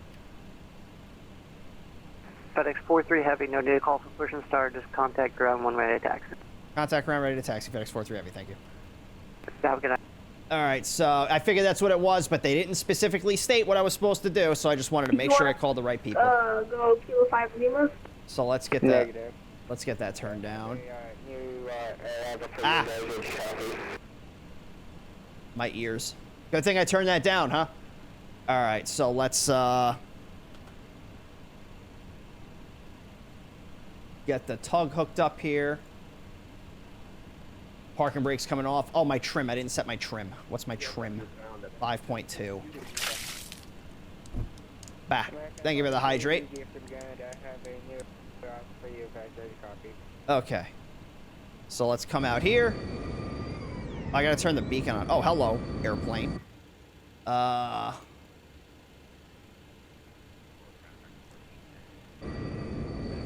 He's gonna park right next to me. Look at that. He's gonna kill all of those cars right there. I don't think that's an actual spot, my dude. Alright, let's push back. What I'll do is I'll push back this way so I'm not blocking the taxiways.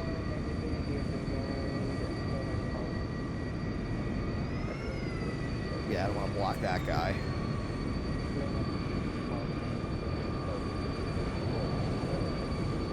Oh, man, he immediately disconnects.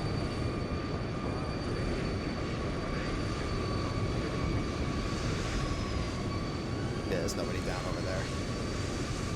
So we'll get this going. Let's come down here. We'll fire up engine number 3. Let me just make sure I didn't miss anything, which I did not. So let's do... Is my... Oh. I'm like, wait a minute.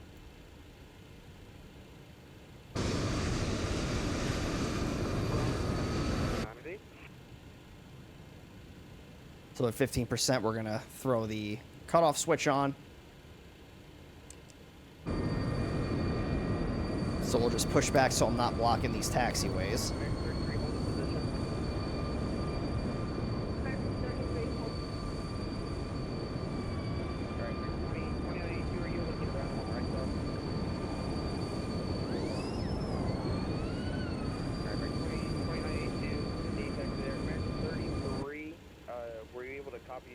Alright, so we'll stop here. Parking brake's gonna come on. Alright, engine 3 is good. Get the tug called away. In your route is going to be the arrival into Houston. It is going to be the Toro 3 arrival. Tango, Tango. And we'll fire up engine number 1. Tango, Tango, Oscar, Romeo, Oscar 3.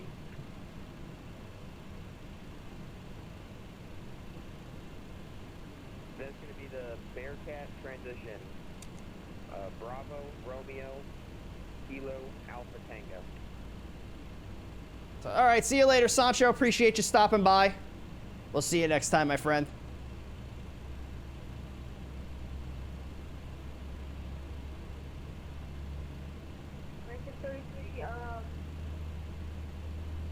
I got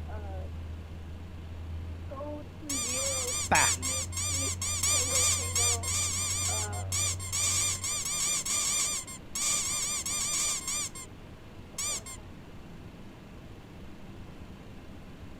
Oscar, Romeo, Oscar 3, American 33. Correct. And then Bearcat transition, Bravo, Romeo, Kilo, Alpha, Tango. American 1322, are you able to take Juliet Yankee to your taxi? Alright, so engine 1 is stabilized. Let's get engine number 2.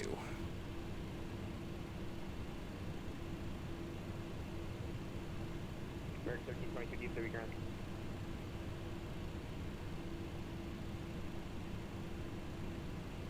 TFDI ground, American 325 is ready for taxi. Alright. Where'd that other plane go? For now, I need you to hop on Kilo to your right. Did he just say fuck it and left?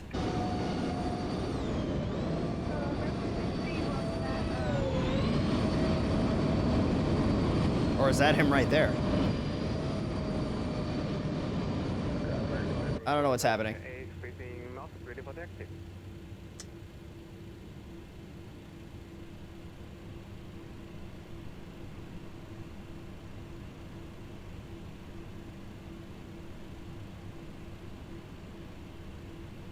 2621 Yankee Bird, going out.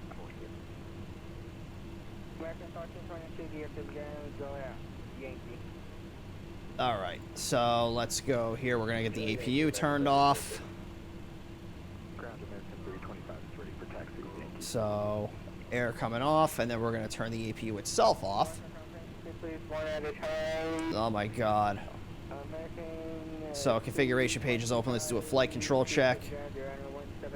Come on. All right, well, it doesn't want to show green, so whatever. Yeah, this thing is a brat. Hey, ailerons, elevators good, and rudder's good. Flaps are going to come to 22 degrees. Someone doesn't have their mic set up correct. That's just, it's a bug with V-Pilot. It's been a thing for a while. I want this set to take off. And yeah, everything else is good. And we're just going to get the taxi light turned on. Big J, what's up, man? How you doing?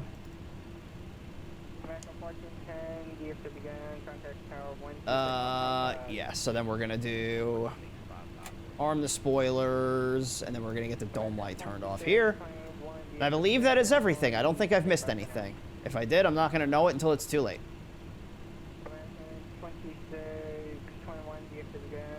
All right, let's get this turned up. Alpha 14, 2621. American 2621, no problem, Juliet Yankee.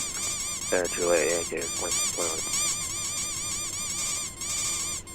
DFW ground FedEx 43 Heavy with information Yankee requesting taxi for departure. FedEx, contact Tower 12655, see you. 12655, FedEx 43 Heavy. Ground American 2982. All right, well, this will be nice and easy American then. 2982 DFW. 12655. American. And then I'll put my departure frequency in here. 982, you with me? Departure is on 11855.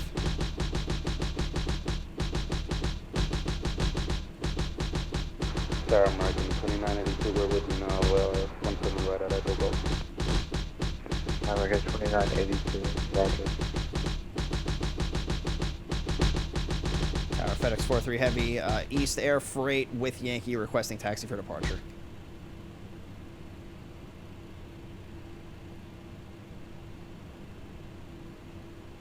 FedEx 43 Heavy, DFW Tower.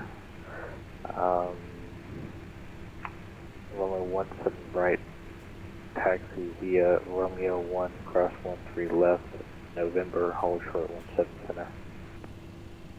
Yeah, 17 right, Romeo 1, cross 13 left, November, and then hold short 17 center, FedEx 43 Heavy. All right, so that's going to be Romeo 1. Tower 775. What was that? Romeo 1, Jesus Christ. Romeo 1, cross 13 left, right, Echo Lima. and then November. Okay, so November over here, and then we're going to hold short of 17 center. Cross Okay, runway that's 17 right pretty at simple. Echo Lima, contact All right, ground cool. 121.65 here. Finish a flight from JFK Cross to Toronto. How'd that go? 17 right at Echo Lima and ground. Parking brakes off. Get some power to these engines. You're supposed to follow the A320. Now, Romeo 1 kind of ends. It doesn't go into November, but I can just taxi across the rest. Contact departure here. FedEx 1050 over the departure. Sounds, yeah, JFK to Toronto. That's a really good flight. 1410. That's at like an hour. 17 right, contact ground here. 17 right and contact ground, 1410. Hour and 30? Yeah, that's not bad at all. 495, stay parking. What'd you fly? Yeah, we're going to go Echo 13, Walker 495. Roger. You go ahead and get started on Echo Romeo, standby. Start at 652, cross runway 17 center, hold short 17 right. Sounds like a doable flight on stream. It's a little short, but I usually I'll put that route into like the New York FNO. I'll do like LaGuardia or JFK up to Toronto. Zulu Papa Romeo 1, cross 13 left. November Zulu Papa. Oh, maybe Romeo 1 does go into left, November. I don't know. The chart's a little weird. 652. Maybe it does. And tower runway 1216 on the 2 mile final runway 17 left on the ILS. Envoy 1216, DFD tower. A320, flight level 180, JFK 31 right to Toronto 33 right. Nice. 17 left, clear to land, envoy 1216. Altitude's a bit low, but it's not terrible. ILS 17 center. Echo Sierra. Contact ground once you turn left on Papa 121.65. Where the fuck am I? You were blocked, Walker 495. Walker 495, left on Papa, contact ground 121.65. Alright, the scenery here is not that great. Left Papa, contact ground, Walker 495. Tower Spirit 1203, ILS 17 center. Spirit Wings 1203, welcome back, winds 100 at 4, runway 17 center, clear to land. Where is November? Clear to land 17 center, Spirit 1203, and sorry, we're actually on the visual here. Roger. Yo, whoever is responsible for the scenery for this airport, you are terrible. Alright, I'm just going to do the best I can. That's what SimBrief gave me. Oh yeah, SimBrief is not always like the best when it comes to that stuff. For an hour and a half, I probably would have brought it up to like the low threes, probably like 330 or something. 4,000 feet, establish ILS. Or you're going west, so it would be like 320. DFD tower, roger. American 2982, you're holding up the traffic behind you. How do you hear? Yeah, what a scenery this is. We hear you, American 2982. Handcrafted airports. 2982, can I get the read back? We're at 17 center, we'll take off 17 right. Yeah, this is supposed to be November. So at least we got pavement. Delta 652, you with me? Yes, sir, Delta 652. Alright, Delta 652, your instructions for left on Papa. Go ahead and cross runway 17 center, hold short 17 right. Cross 17 center, hold short 17 right, Delta 652. FedEx 43 heavy, hold short 17 center. Hold short 17 center, FedEx 43 heavy. Alright. 44 tower, this is just to confirm, going west is even, flight levels east. Yep. East is odd, west is even odder. 1680, That's how you remember it. Roger. You would think they would do a good job with scenery if it was handcrafted. Well, I mean, it could be one of those things where, like, this is how it looked 4.5 years ago, 5 years ago when the airport was made by Asobo, and then it just never got updated.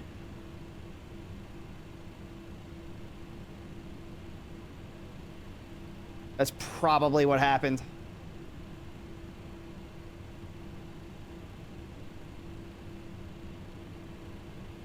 Oh, we got planes landing. Look at this.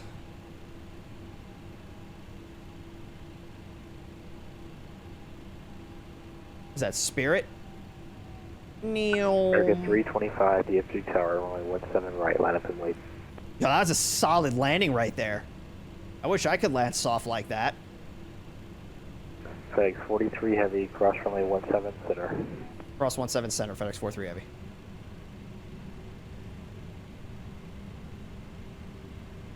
Delta 652, cross runway 17 right, contact ground. Alright, I'm going to start getting some of these lights turned on Cross here. 17 right, 1165, have a good night, Delta 652. Target 2982. And then I'm going to do auto flight. What is departure 2982? And I'll arm the profile. Three tower, Spirit 1203 on the go again. 50, climb maintain 2000. Is this the hold line for 17? Okay, No, again, that's the Spirit ILS hold 1203, I line. heard maintain 2000. Yeah, we are on the go, unfortunately. Yeah, Spirit Wings 1203, turn left heading 150, climb maintain 2000. Maintain 2000, left heading 150. The Spirit that just 1203. landed is on the go? Tower American 325, we're holding short 17 right.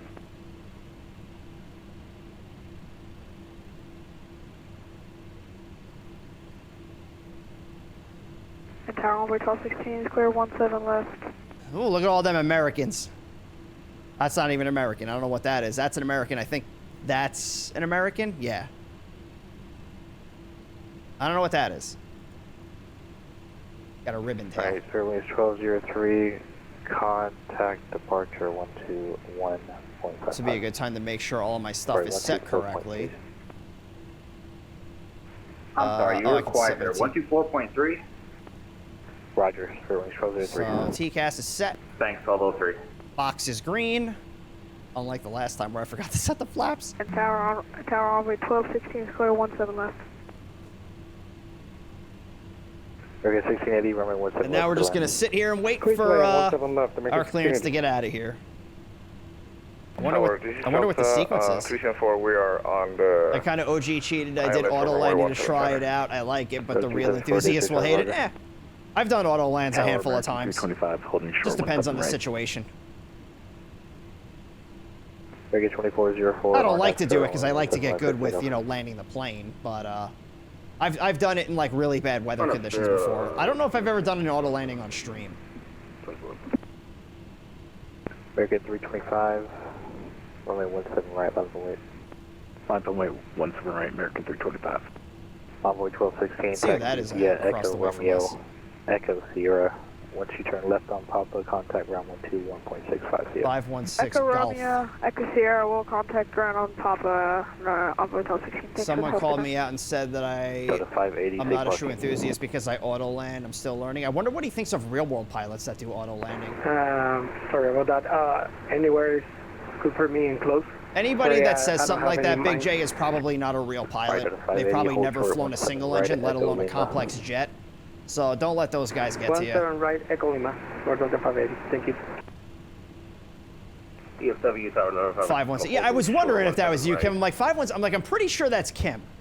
Roger, all aircraft holding short. Go ahead and monitor monitor this frequency.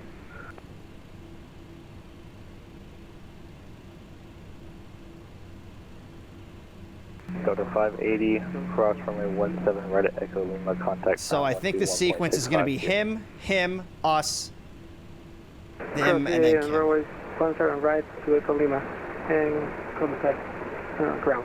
Thank you. Have a good one. You're flying a longitude. That's not. That doesn't look like a longitude. Good old model matching, or lack thereof.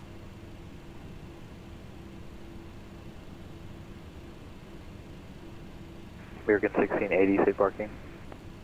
We're going to Terminal Delta, American 1680. American 1680. This is a fine fucking pickle.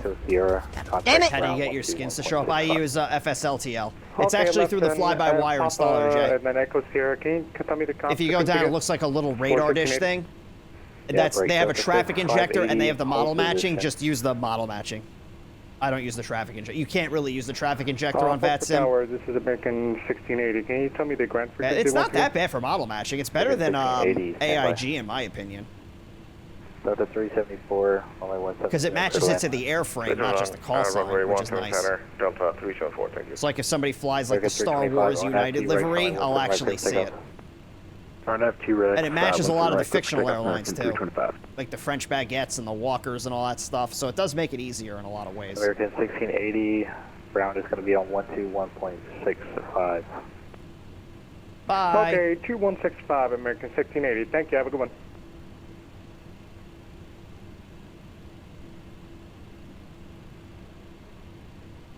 What is that? That's it's FedEx China Eastern. 4-3 heavy, runway 17 right, 11 away. 17 right, line up and wait. FedEx 4-3 heavy. China Eastern flying from DFW to Charlotte. Interesting.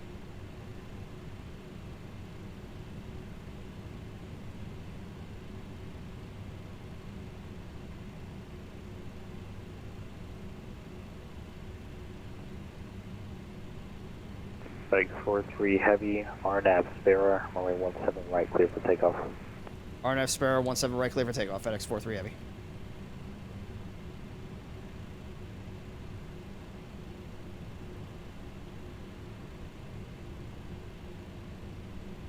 This thing is so slow to move. Delta 580, we'll do this from a roll. Yes, I'm ready. Alright, stand by for departing aircraft. Alright, so we're going to bring the power up to 40%. Slowly advance the throttle. Alright, auto throttle is engaged. Delta 1215, DFW Tower, runway 17 left, clear to land. Airspeed is alive. American 325, contact departure, see you. 80. Departure for American 325, we'll see you. Delta 374, safe parking. What is that? I'm open What to is whatever that? option you have available right now. I don't know what's going Item on. 374, you're going to follow company. Auto throttle. Hold short 17 right. I think I know what happened. Okay, we're going to follow the V1. company that we have in front of us right now. Rotate. Hold up, C04. I think I know what happened.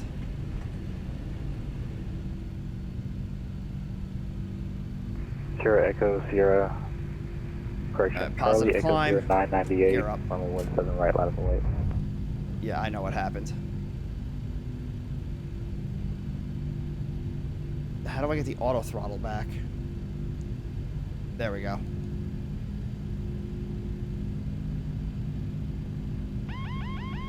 I didn't ask you to turn the autopilot on, so I don't know why you turned off. Sierra Golf. You ready to go? Ready to go to Roger. Charlie Echo, Sierra 998, last call. Channel 98, tower. Hold shot runway 17 right, ready for departure.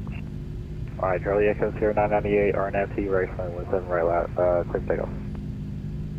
17 ready for takeoff, Chinese 98. FedEx 43 Heavy, contact departure. Departure, FedEx 43 Heavy.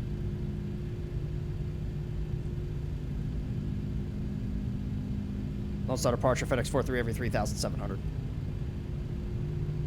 FedEx 43, Lone Star departure, radar contact. All right, TRA. What happened was, I think when I hit, there was like a little like bump in the runway. I think it registered that I lifted off and then touched back down. So it basically did like, not like an aborted takeoff, but yeah, it just got weird. I know why that happened. All right, get the slats in, clean this plane up a little bit.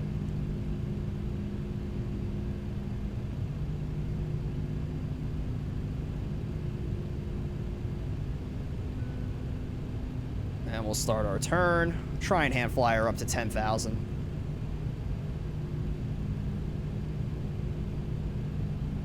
Unless we're given a radio frequency. Well, then again, I could just use the V-pilot thing for it.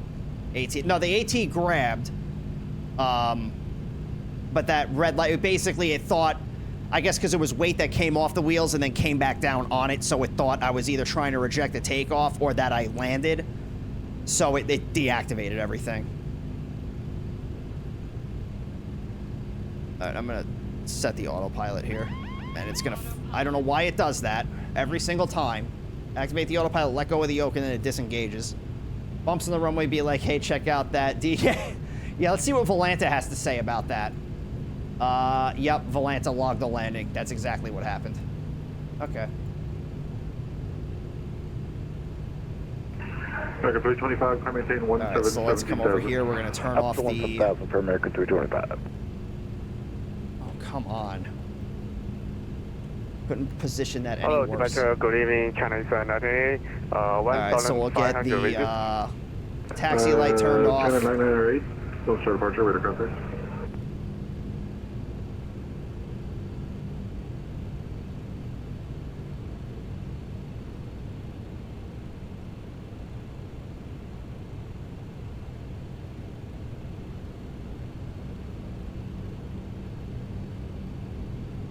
We'll hold her at 10,000.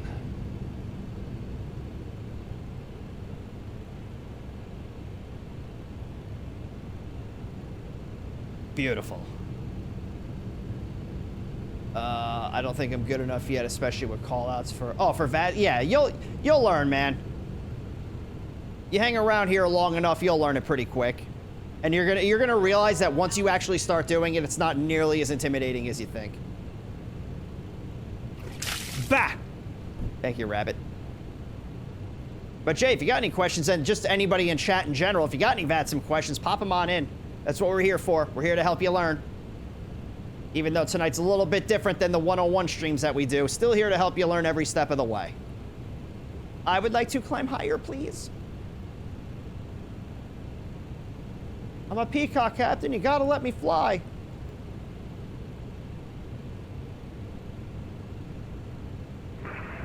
American 325, connect center 13575. 3575 for America 325. We'll see ya. Not showing a landing on my FedEx 43, Valenta. try maintain 17,000. 17,000, FedEx 43 Heavy. You're not showing a landing? Phone start departure for flight 107 2400 climbing. Oh no, that's not a landing. That's it's like an orange thing that's on the airport. Okay, yeah, no, that's weird. I wonder what happened.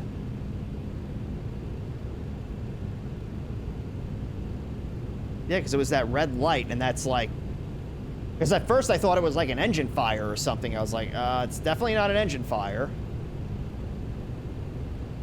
Yeah, I don't know.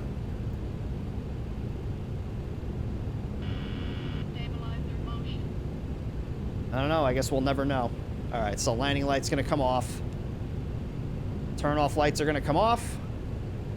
And we're going to pitch for, it looks like 310 knots in the climb. We're going to get the music turned back on here. Oh, there we go. Ooh, good song.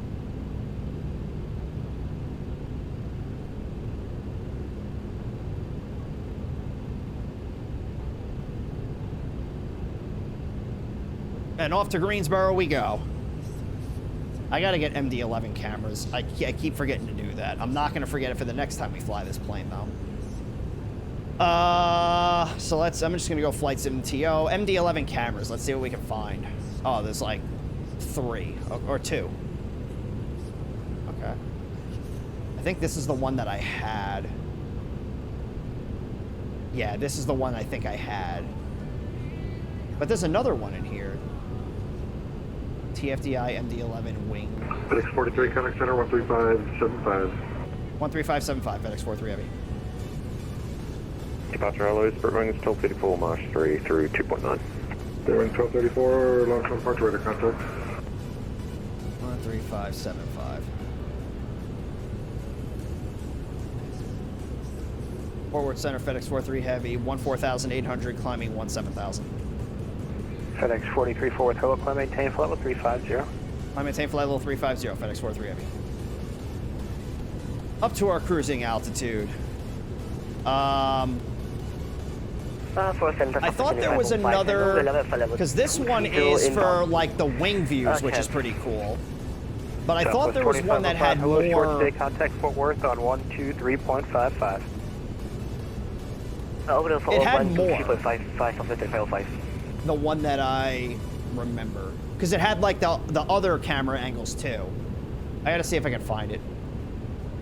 Let's just do TFDI or MD. Oh, well, yeah. If I do. Southwest 43. If I didn't already climb maintain level 350. TFDI camera.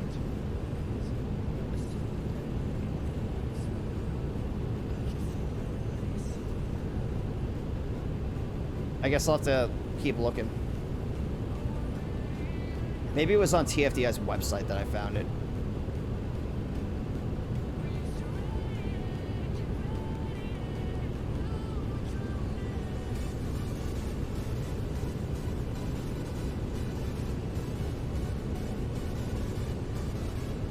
Alright, so off we go.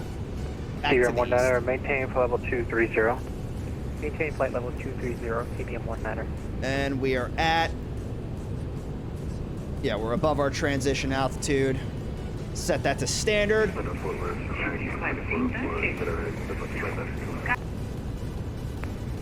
Completely unreadable.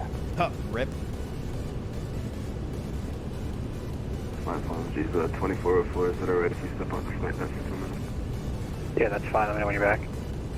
Welcome. Alright, let's see what it's saying for an ETA here. So this is saying... That says 05 to, there's no way. 05 to, really? 0520? I guess, yeah, if it's an hour and 50-minute flight, yeah, that does make sense. Oh boy. Gonna be a late one. It's all good though. Who's in a rush? Not us. We just vibing up here tonight. It was cool that we got to talk to Stu though. I don't know if we got to talk to Torch, but we did get to talk to Stu. So that was fun. Going into... Greensboro, though. We're going to have Atlanta Center. I think they handled Greensboro. Yeah. So we have Atlanta Center. We have 3 controllers that are on there. So we'll transition through Memphis. Maybe the Torch waypoint is named after Torch, or maybe he's named after the waypoint. Because he lives in Texas, I think. Hello, good evening, Photo Center. Chinese 98 for level 115,000 with you. China Eastern 998 forward, good evening, climate maintain for level 370. Coming for level 370, Chinese 98. 4 Center, hello, American 2257 on the ground at Oklahoma. Yeah, Greensboro's right on the edge of Washington and Atlanta centers.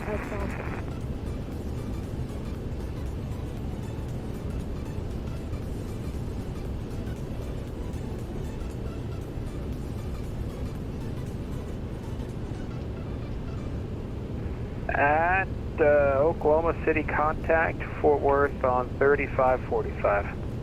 3545, thanks, American 2257. Okay.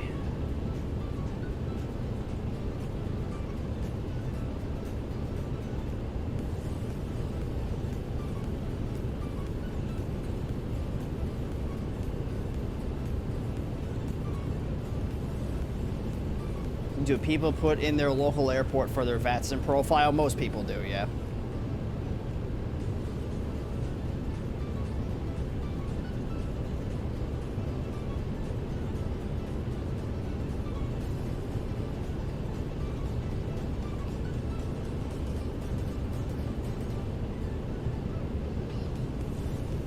Hey Kai, what's up, man? How you doing?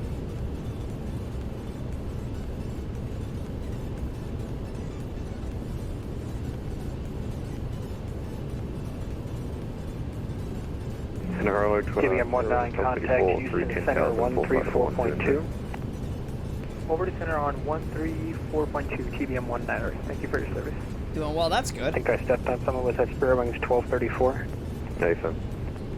Spirit Wings 1234, welcome aboard, climb maintain, level 370. Climb maintain, level 370, Spirit Wings 1234. American 2982, There's contact still Fort quite a Worth bit of Center traffic going on here, 117. so there's quite a bit that's at Memphis.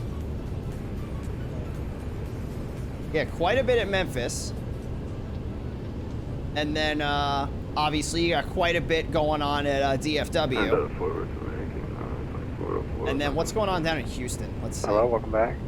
Down in Houston. Houston's not too bad. Yeah, FedEx 1050, contact Fort Worth 135.17. Yeah, Houston's not terrible.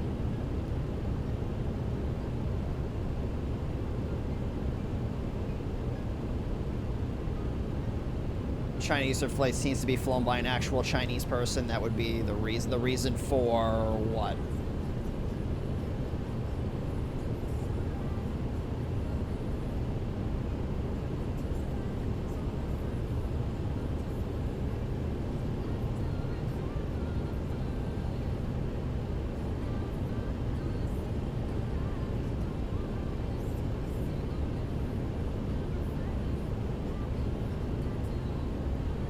How's the flights going? Good so far. We just took off out of DFW and we're heading on down to Greensboro.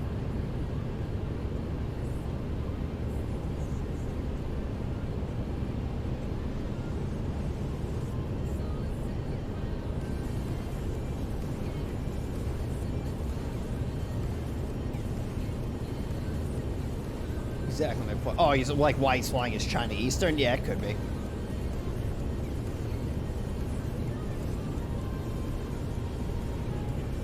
I mean, usually what, like, you know, like, people are going to use the call signs that they're comfortable with.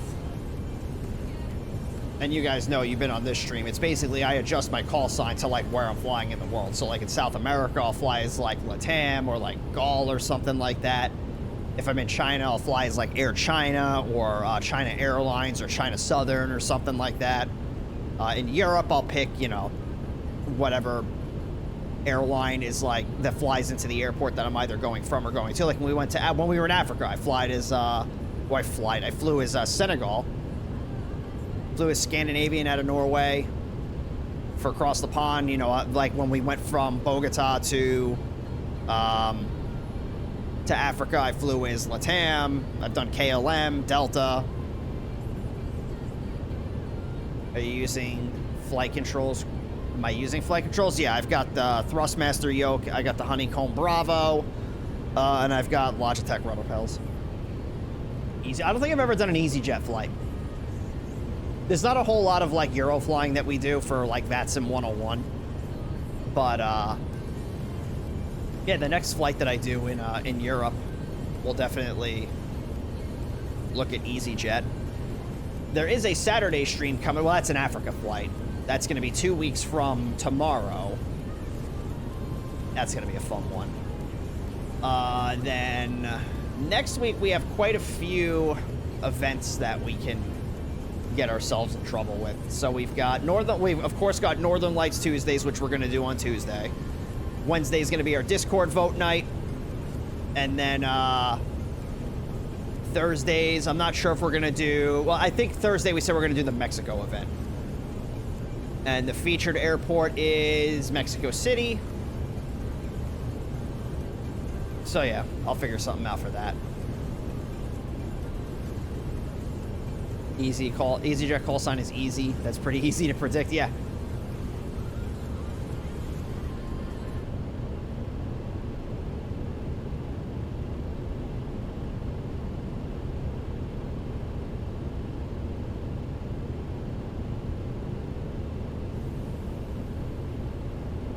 EU is probably all asleep at the time of the stream. Yeah, for the most part.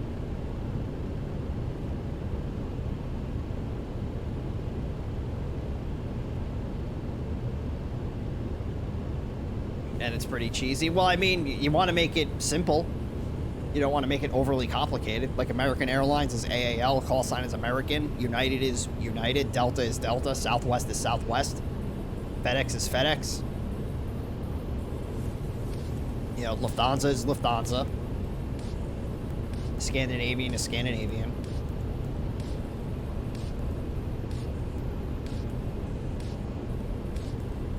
Have I thought about the Velocity 1 flight deck? Thought about it. I don't know that I need it. What I have is kind of like a step up from the Velocity 1. But the Velocity 1 wouldn't be bad for like flying the PC-12.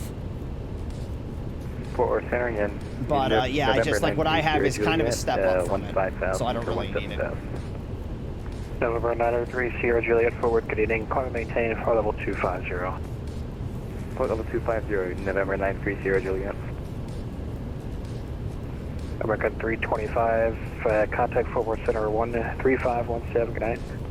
3517 for American 325, we'll see ya. Fort Worth Center, American 1212, 12000, climbing 17000. American 1212 forward, good coming evening. up on our cruising altitude. Looks like our cruising Mach is going to be about 0.83. So yeah, we're going to be moving. We got a nice 43 knot tailwind. Contact Memphis Center 13355. Good evening. Bah. 3355, we'll call Memphis American 24 together. American 325, contact Fort Worth Center 13517. I know there's a company called Mini Cockpit, which have all the dials, and yeah, those, yeah, like when you're talking about getting like actual cockpit setups, like those are expensive. Tree range 1234, contact Fort Worth Center 133.55. Yeah, because they make like actual. 3355, Spirit range 1234, good on. Oh my god, they have like actual like true to life stuff, like actual panels from like Boeings and Airbuses and stuff. Yeah, those are expensive.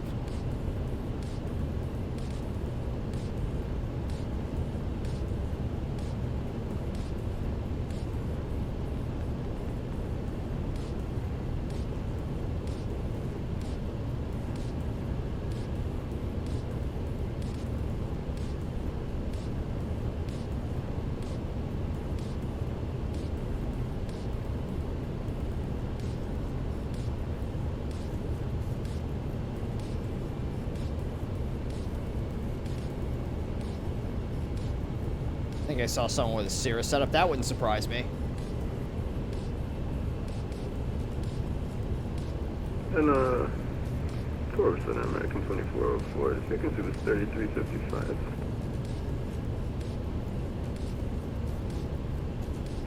Okay, 24-4, Memphis Center 13307. 13307, American 2404. Thank you. Have a good evening. China Eastern 998, contact forward center 135.17. 135.17, China Eastern 998, have a good night. Time to fly across a full flight sim. Yeah, that's money that I don't have.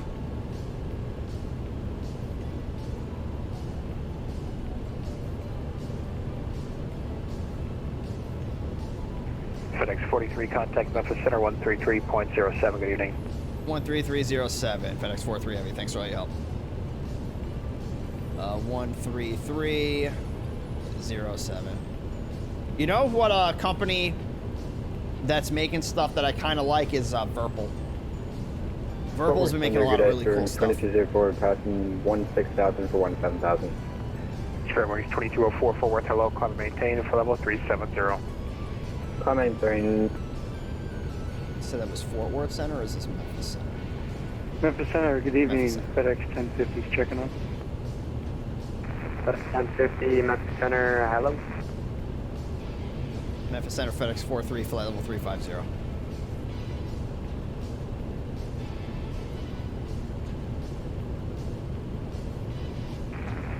Coach checking on?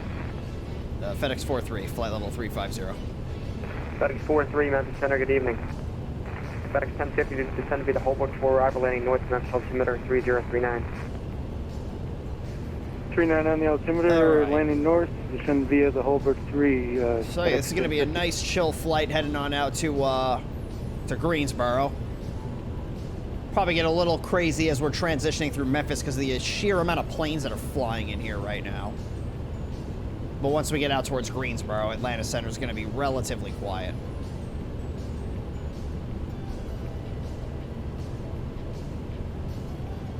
I don't think I forgot anything. If I did, I'm never going to know. Or you know what I could do, so I don't forget later. I could set this to 15 degrees.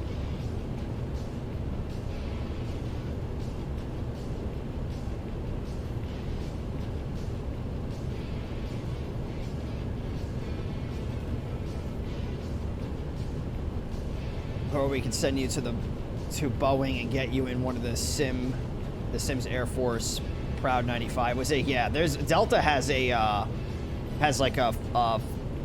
simulator that's like open to the public. Delta 1682. Atlanta's only a 3.5 hour drive from here. Delta 68, Memphis Center, good evening. I wonder if the 900 on SimBrief is a little less efficient than the TBM 930 in the Sim. Probably not that much less efficient. It's a 737-200 flight sim. That would be cool.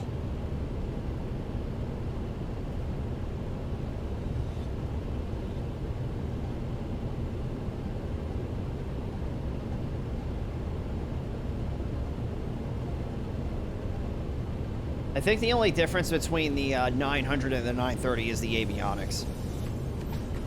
I think the 900 has the 1000 and the 930 has the 3000.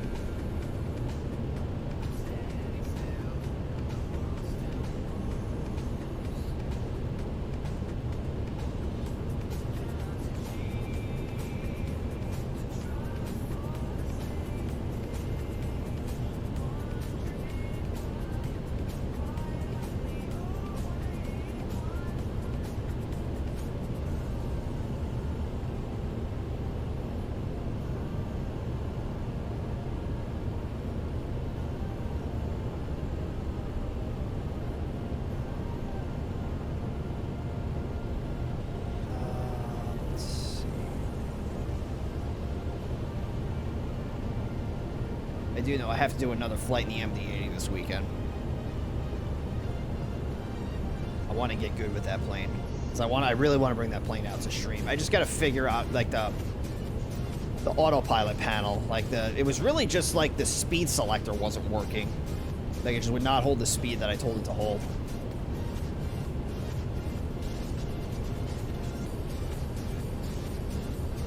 So I gotta figure that out.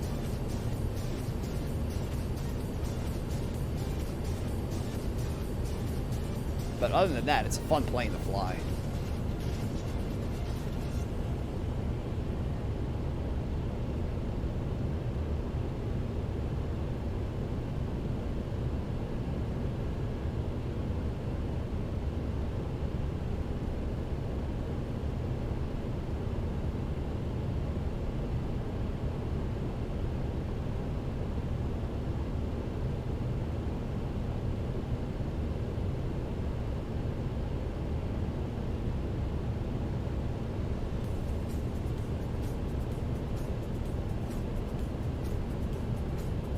So there's an American jet ahead of us, but he's going to Atlanta.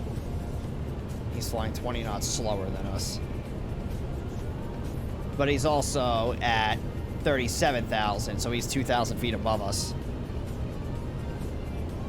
So that'll be interesting to see.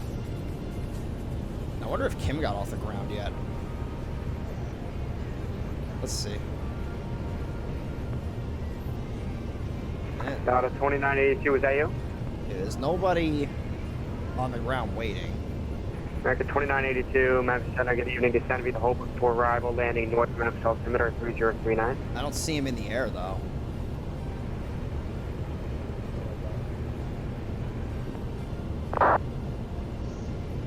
Rip, did he crash?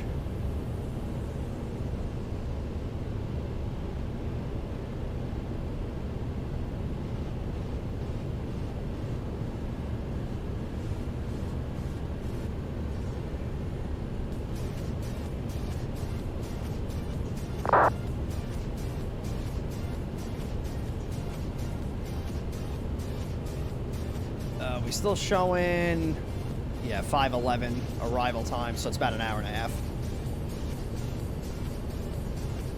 Crash in the well, I meant like did his sim crash? So I don't see him on the VATSIM map. The best plane that I flew in, like IRL or in the sim?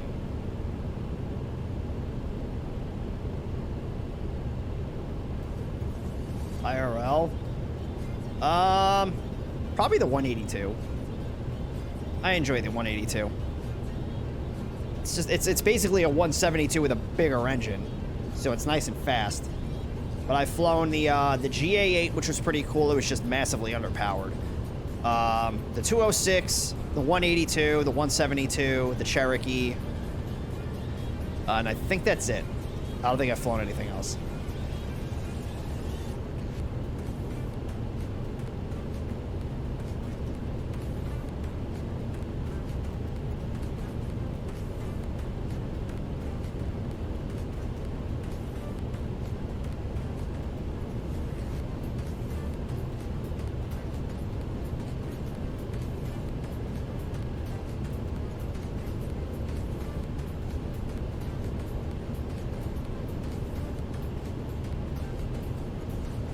What about as a passenger? I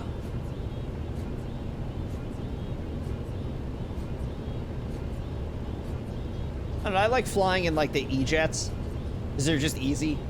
They're easy to get on, they're easy to get off.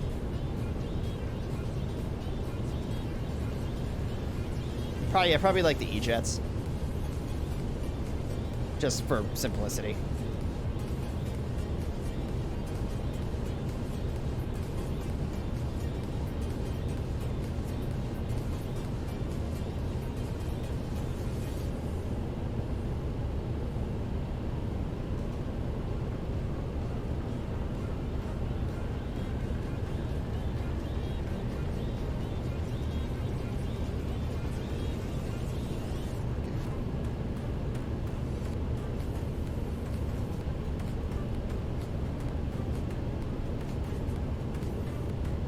I wonder if the Delta Museum got rid of the simulator. I don't think they did. Or if they did, I don't know about it. I'm pretty sure it's still there.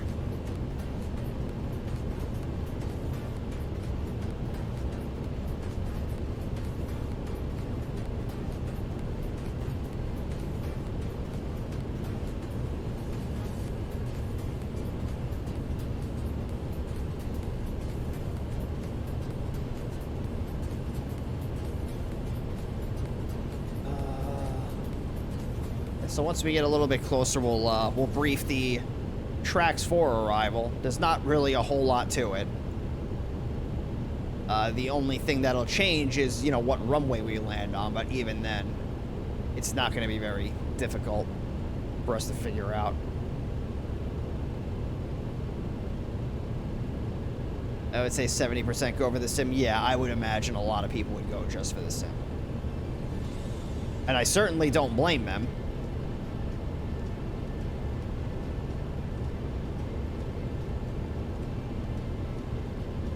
Delta 1682, contact Houston Center on 126.95. Tell you what, this frequency is a lot quieter than I thought it would be. 1682, big straight up, thank you.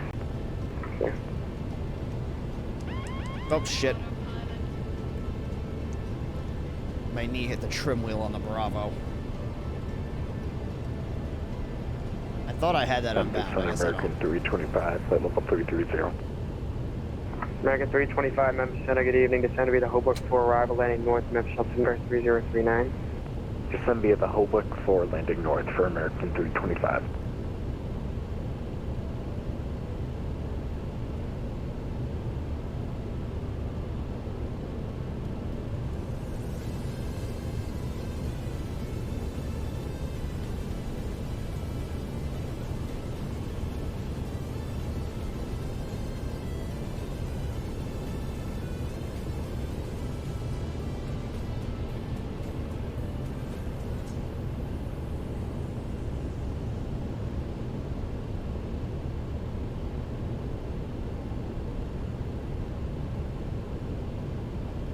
Closed due to hangar closure. Oh, okay.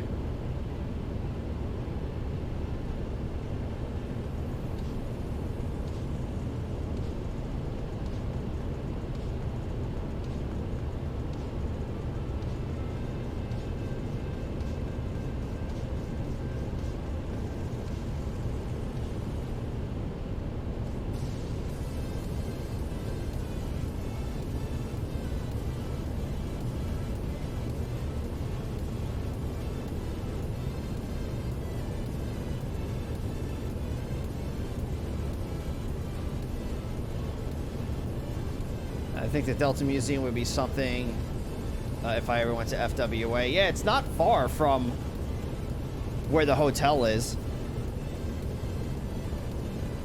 But the Delta Museum is one of those things where you'll be spending a lot of time there. So I would say I would do that either like the day before or the day after the actual convention, because you could spend a lot of time there.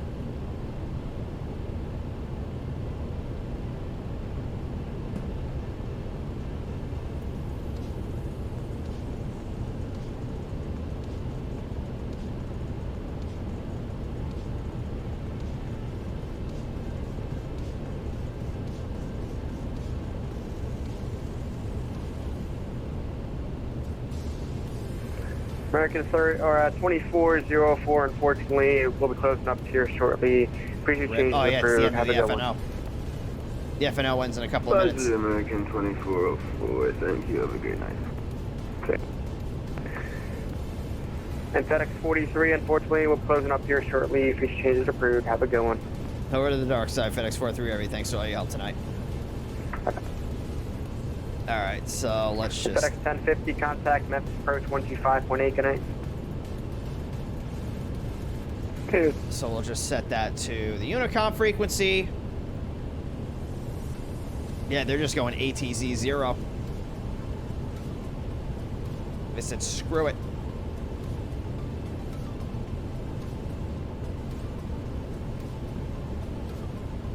Hopefully Atlanta Center will stay online. We'll get some ATC going down into Greensboro.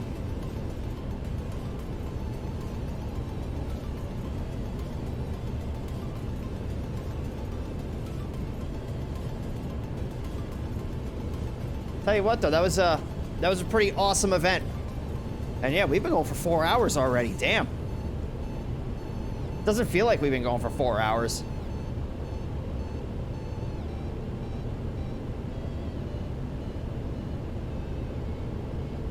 Atlanta Center was online for like 4 hours too. Yeah, because that's the thing. Like when you have FNOs like this, a lot of the adjacent controllers will be online too. Like Kansas City Center has been up for 4 hours. Atlanta Center's been up for 4 hours. Then you've got, let's see, Jacksonville has been up for 3 hours. You have DC Center that's been up for like an hour and a half. Indy's been up for almost 2 hours. So yeah, when you get regional FNOs like this, you get a lot of people that'll come on.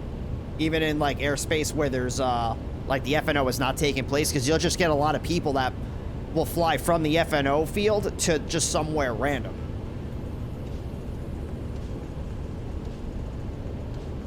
But yeah, these regional FNOs are where it's at. Like Memphis to Dallas to Houston, like that's a good FNO. That's a really good FNO. And then next week, they got a pretty decent one, too. It's between Vegas, Los Angeles, and I think San Diego. The high rollers. Yeah, LA, Las Vegas, and San Diego. Like us right now, GSO is in the middle of nowhere. Yeah, exactly. But we did 2 FNO airports, so I mean, you know, we got our money's worth out of it. But yeah, like next week's FNO, we've got, what we'll probably do is we'll go from Vegas to, Los Angeles to Las Vegas, and then we'll go from Las Vegas to San Diego. Probably take out the A320 for it.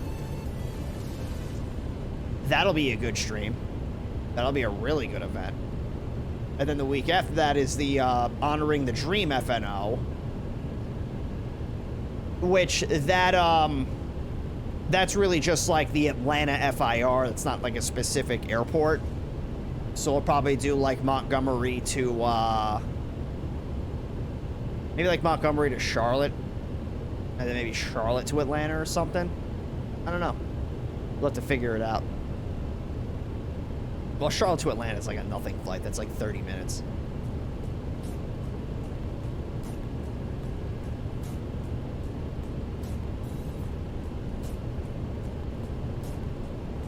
Man, they got a lot of good events this month. And then, of course, on the 18th, we've got the Cross Africa event. So that's going to be a lot. It's going to be early, but that's going to be a lot of fun. I'm looking forward to that. And then... Ooh, you know what? Ooh. If I'm feeling real spicy on that day, what's my arrival time into... where we're going? Let's see, one event across Africa. We're going to Cairo. Yeah, I thought we were going to Cairo. If I'm feeling really, let me see how long this flight's gonna be. Hang on.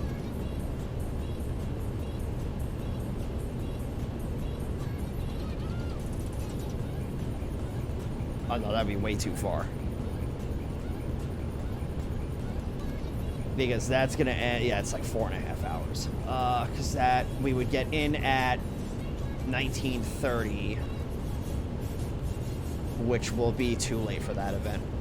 I was gonna say there's an event in Copenhagen going on Saturday night. And I was like, ooh, we can land in Cairo and then fly out to Copenhagen, but A, it's a 4.5 hour flight, and B, we would get there after the event's already over. So that's a rip.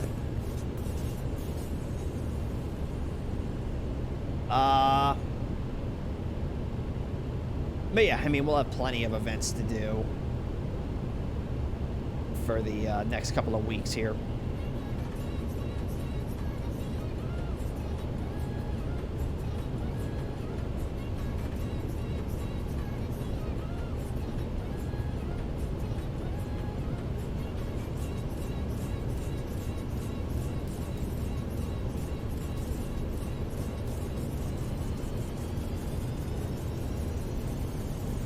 There's more events than you can realistically do. Yeah, I know. But if there's good events on the weekends, I definitely want to do them.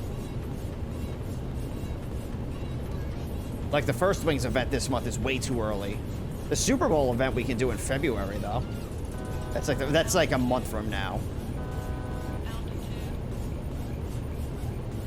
What would be fun is to fly from one event to another. If I could link it, yeah, but there's not really too many events that happen like that.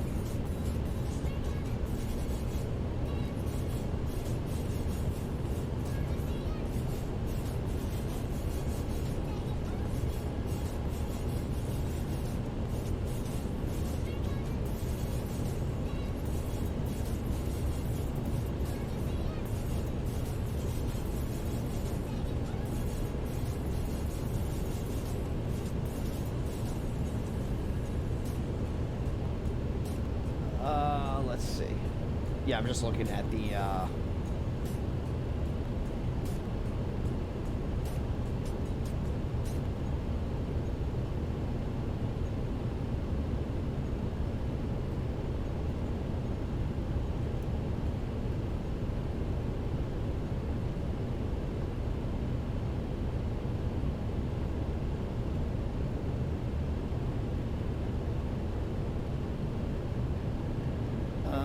I'm just trying to, I'm looking at like the events to see if there's one where we could just do like, hey, let's fly one and then like link up at the other. But yeah, there's not really too many events that are like that.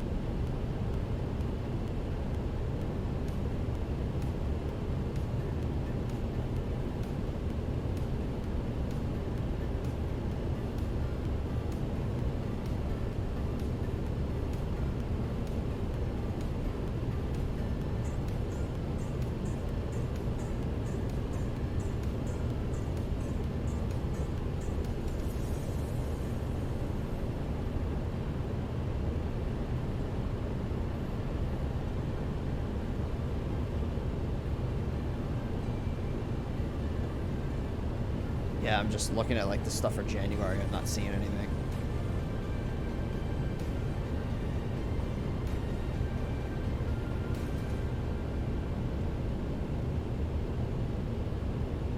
Hey, it is what it is.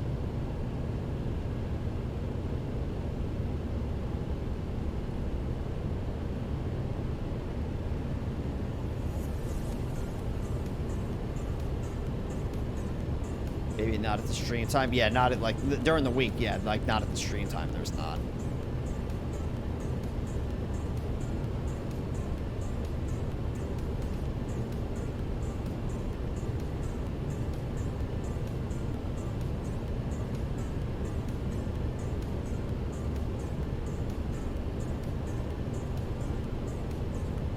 There's always like 2 events in Europe every day. Yeah, they have like a lot of recurring events in Europe, but like those are at like, you know, their time in the evening. Like, you know, you have like 1800 Zulu, 1900 Zulu. So that's like, you know, 7, 8, 9, 10 o'clock, like their time. But that's kind of like, you know, here. It's like we have events in North America pretty much every day. You know, there's always something going on the weekends. And then you have, you know, the Northern Lights Tuesday event that happens in Canada. Then you got the Montreal Wednesdays. Then you got the Thursdays in Toronto. You got the Mexico event on Thursdays. Boston does an event every now and again. I think it's on Wednesdays and Thursdays. So yeah, there's always events going on.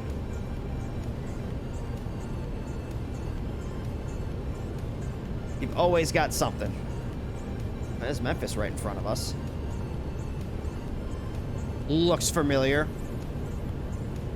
You know, I'm actually surprised because a lot of the Memphis guys are still on. I'm surprised we haven't gotten a contact me by the one remaining Memphis center dude.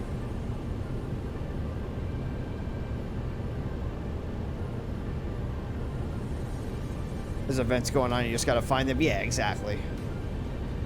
There's always something.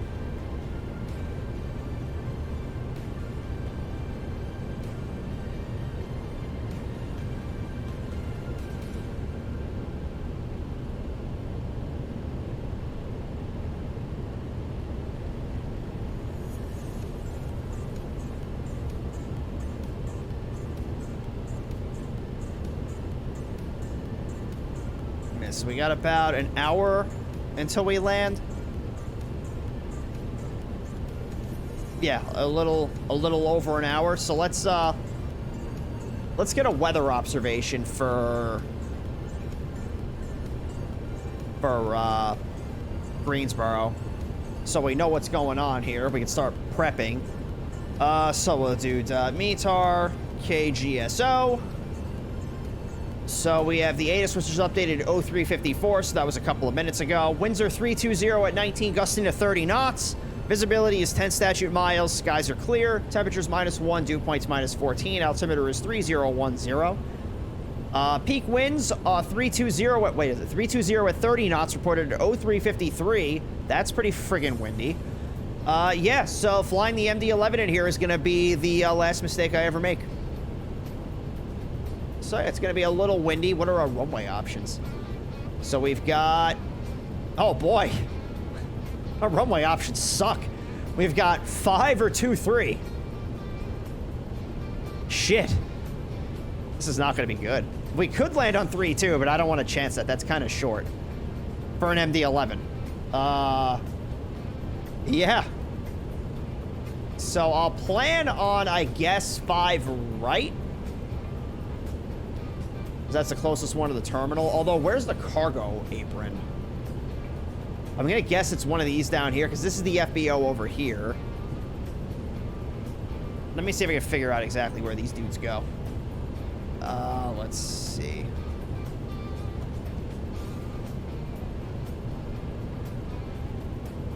So, Greensboro Airport.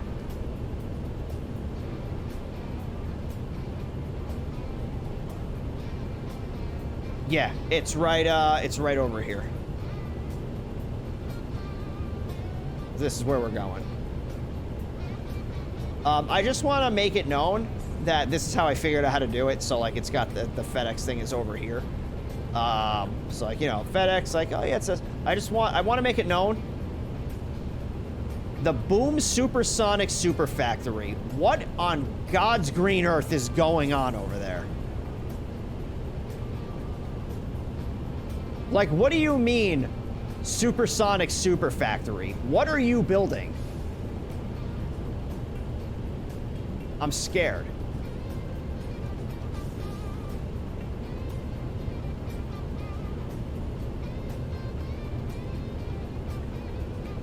Overture Super. Yeah, I am scared. It's something that's new.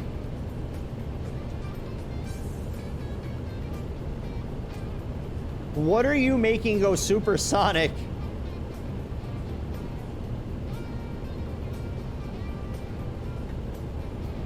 They're making a supersonic MD-11. I'm gonna Google these guys. This is Overture Super Factory. What is this? Overture Super Factory.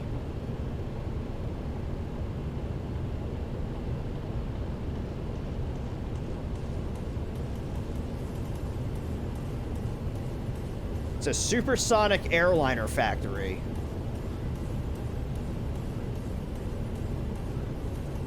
Who's building a supersonic airliner? Look at this fucking thing. Dude, that's pretty sick. I would fly on that.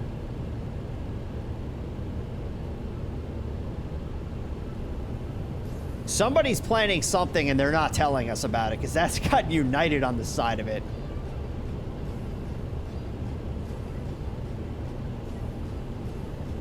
You're just finding out about this? It's never been brought up before.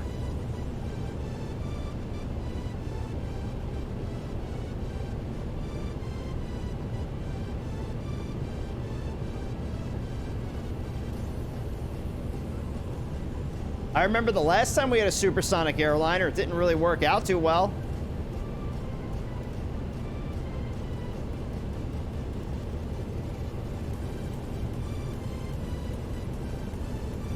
Yeah, I've never heard of this before.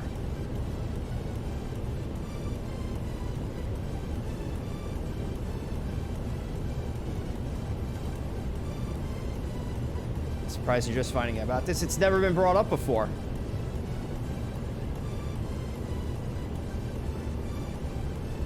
I've never had a conversation about this with literally anybody before.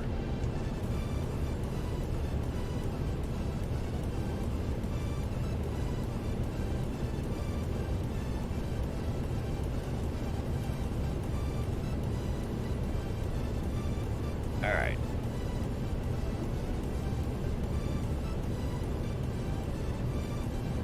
Overture and flights. Yeah, right? Jeez.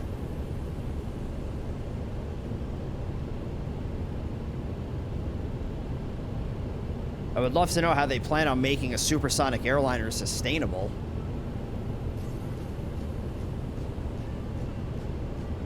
Maybe with technology, with how fuel efficient things are gotten, maybe it is a possibility.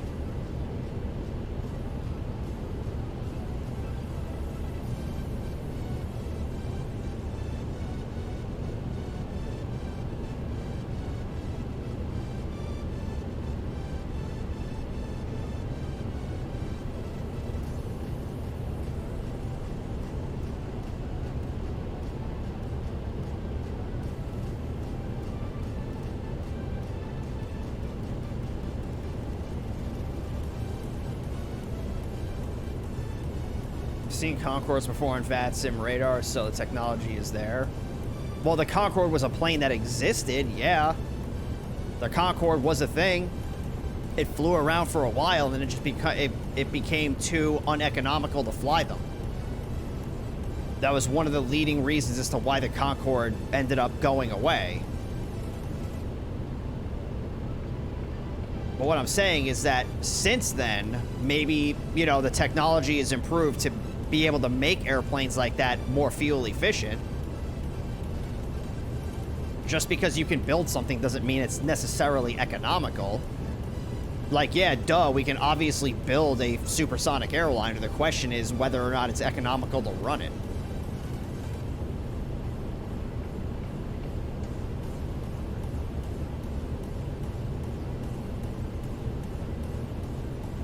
Because, you know, if you got to charge people flying in, like, the coach class, you know, $6,000 to fly from JFK to Heathrow in 3 hours, or they can jump on a 777 from JFK to Heathrow, be there in 6 hours for $800, then they're going to go with the $800 ticket. Overture is going to be business only. Oh, well... Like all business, like, configuration, I guess, so it'll be, like, just business class passengers.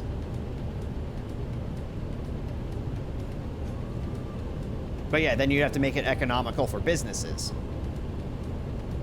Because it's the same thing, like, if you have, like banks, like, one of the biggest ones I can think of is, like, Deutsche Bank. So, like, if you're gonna put them on a plane from, you know, JFK to Heathrow, would it be more economical for you to put them on a supersonic airline that's going to cost you $10,000? Or would it be better to put them on a 777 that'll get them there in 6 hours, but it'll be 15% of the cost?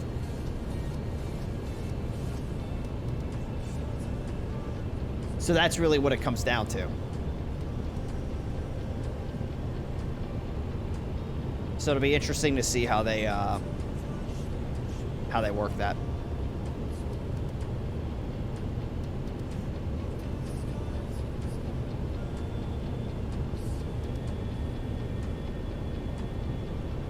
But yeah, no, if you were going to market a supersonic airliner, business customers is definitely where you would get your niche. But you just gotta make it appealing to them. That's the thing. But yeah, it would definitely thrive for routes like that, like New York to London, or like hell, even like if you could do it. I don't know what the range on it's gonna be, but from like Los Angeles to like Tokyo, or Los Angeles to maybe like Shanghai or something.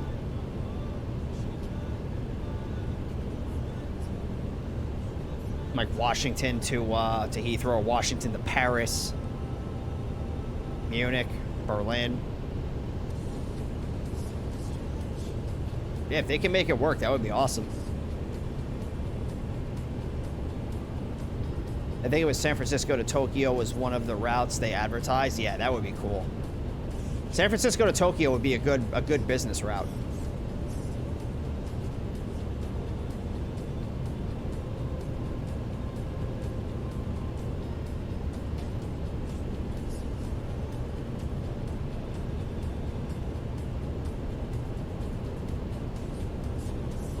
Really, the only limitation is that you can't fly supersonic over land, so they probably wouldn't want to fly too far inland with that thing.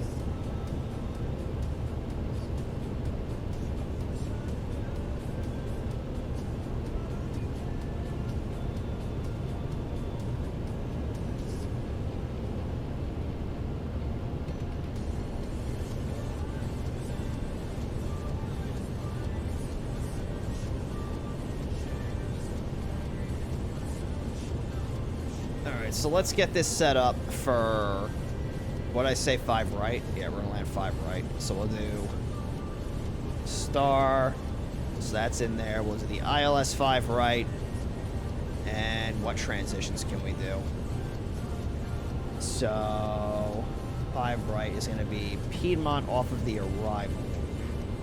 So there's no Piedmont transition for the approach. Yes, so it's either GSO or, yeah, it's either the Greensboro or the Liberty transitions. Neither one of them are, like, that great. So we just won't use a transition. Oh, look who's got a friggin' flight plan discontinuity now. Nice. How do I just delete it, or I have to do it like the Boeing? Nope. It's like the Airbus.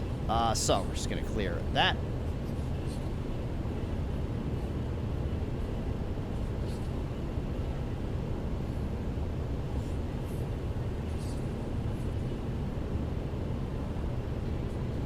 For 4250 nautical miles. 4250 sounds about right.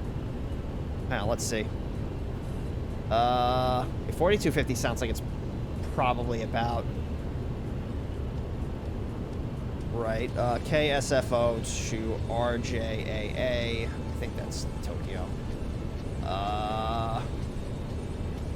It is, yeah, 4604. So 4600 miles.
So it looks like we'll pick up, I guess it'll be Atlanta Center, because it kind of borders on Indy and Atlanta, but yeah, it looks like we're going to pick up Atlanta Center.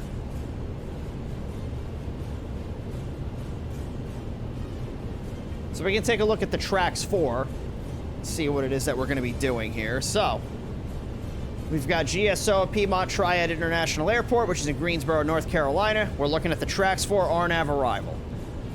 So our transition is going to be at tracks. So we're not going to be flying any of these other transition up here. We're joining at tracks. So from tracks, we're going to fly out to, what is that, Demons? Is that how you say that? Then from Demons, we're going to fly to the south to Piedmont. At Piedmont, we need to cross at 11,000 feet for landing runway 5 right. After we cross Piedmont, we're going to make a left-hand turn heading 080 and expect radar vectors to our final approach course for runway 5 right.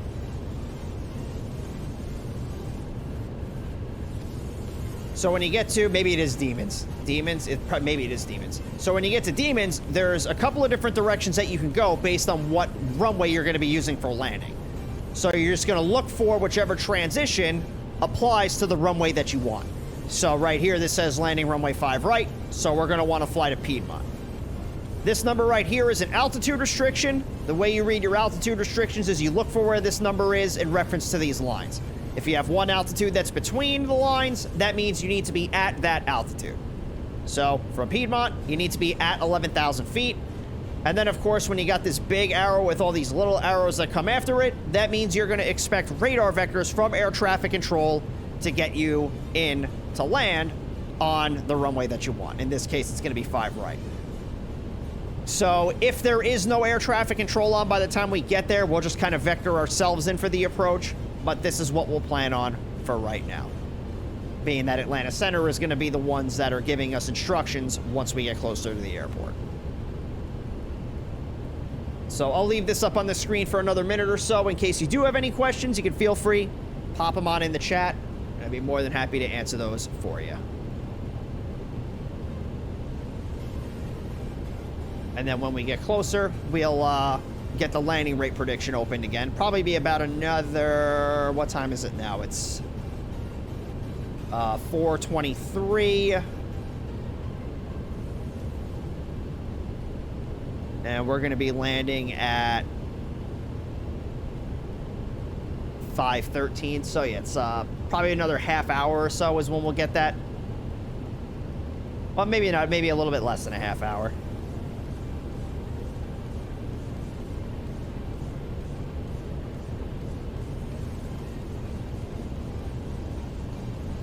And then Atlanta Center is going to be on probably 132975, right? Yeah, 32975. So I am going to get that set in here.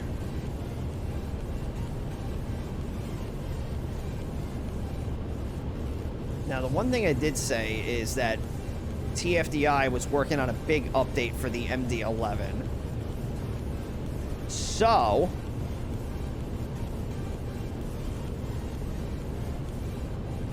I am going to take a look at their Discord and see what that announcement says. If I can find it. So many damn Discords. So, here we go.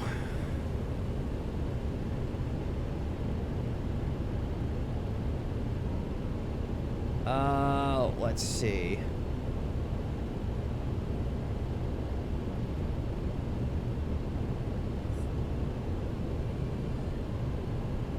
So it says, progress has been made to the FADEC for both the GE and Pratt & Whitney engine variants by Giorgio. I think that's how you say his name.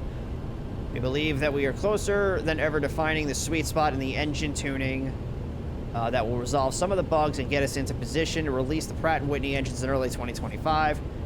In our October dev update, we mentioned that the work that has been going on regarding the ILS localizer auto land performance, this update with these fixes is currently in the hands of the collector's edition, and we hope to have this published with any tweaking required as soon as possible. Already have one major update to the art of MD-11, and our team are currently working on another rework of the exterior model and textures. We believe these will allow the MD-11 to shine in Microsoft Flight Simulator 2020 and 2024. Yeah, so that's pretty much, they have a big update that's planned for the MD-11.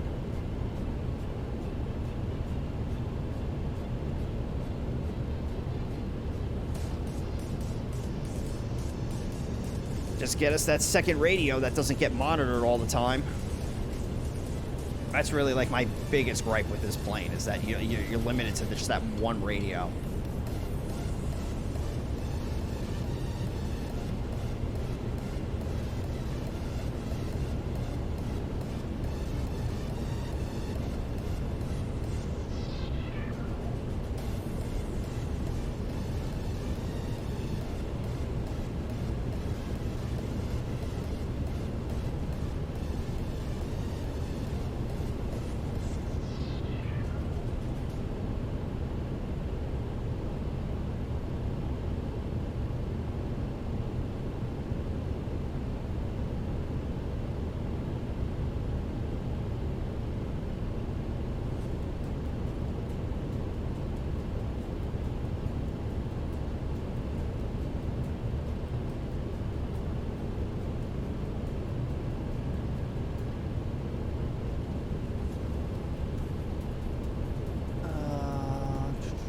Hopefully Atlanta Center stays online. I'm hoping that the dude's been on for like 4.5 hours already, so it's gonna be hit or miss. Well, we'll see.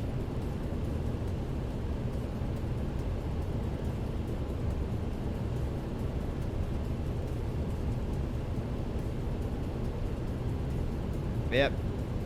The Fort Worth airspace has gone offline. DFW and Dallas Love are completely signed out. Houston's still going strong, though.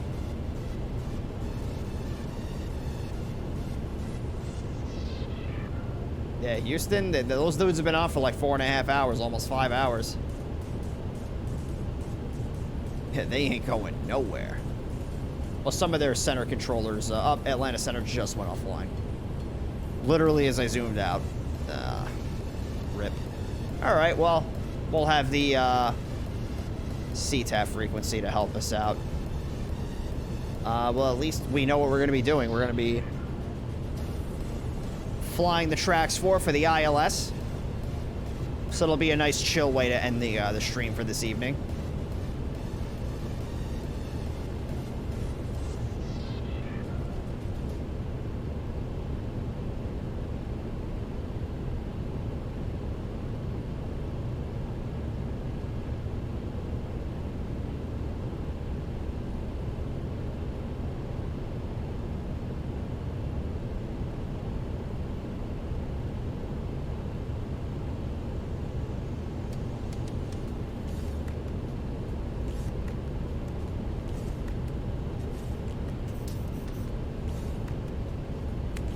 Ah.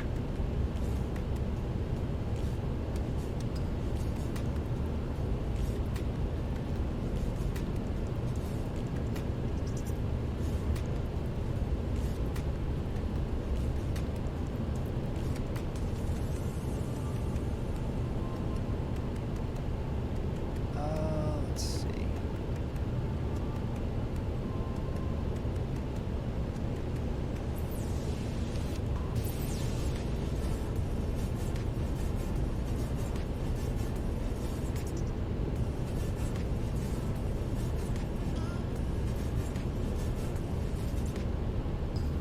I don't know about chill, remember the wins. Yeah, well, it'll be interesting. Chill as in, like, there won't be a whole lot of stuff that's going on at the same time. That's kind of like what I meant by it.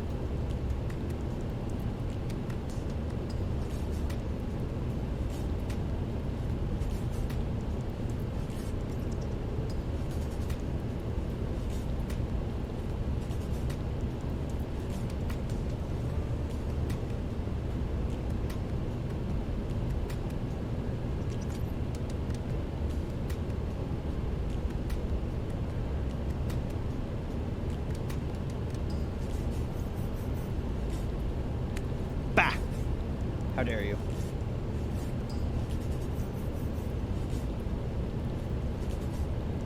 Making sure you're awake. I'm awake. Are you awake? It's 10 p.m. Do you know where your children are? Up. Hello, sudden live weather injection. It's more than one thing making sure that I'm awake.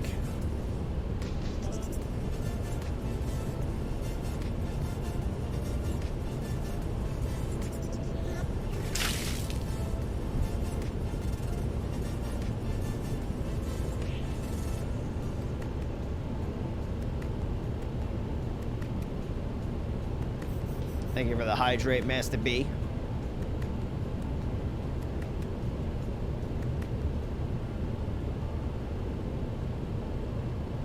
The plane also checks, yeah.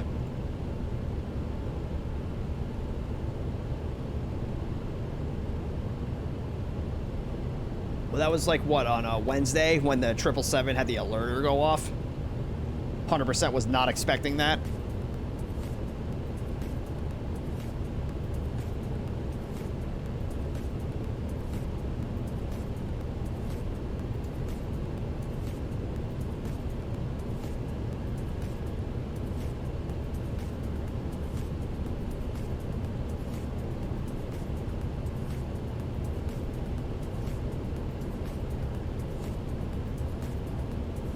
Freighters, I mean the 777 freighters by what?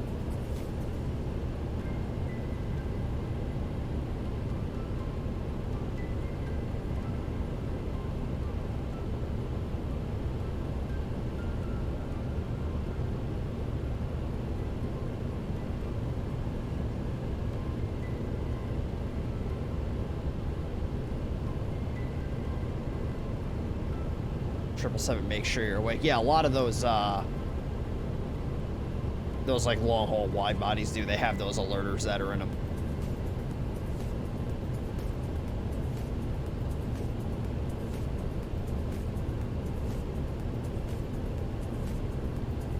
This plane doesn't, though. I guess this plane was built before they put alerters in them.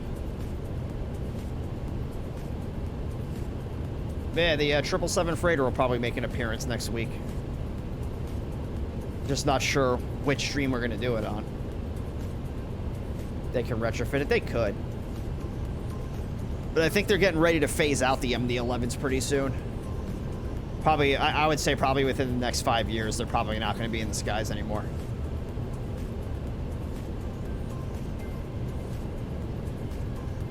Yeah, especially with the release of the 777X coming out. I think the MD-11 is just going to be a thing of the past here. I would say within the next 5 years, they're probably going to be gone. Truthfully, if the MD-11 made it to 2030, I would be impressed. I don't think it's going to make it that far.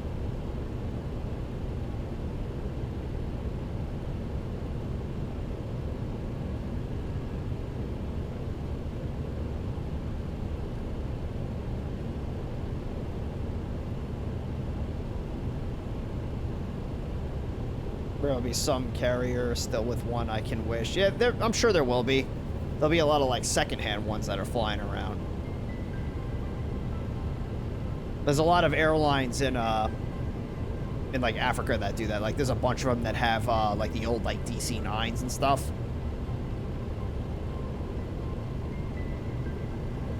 But I don't really know any airlines that would buy a secondhand MD-11.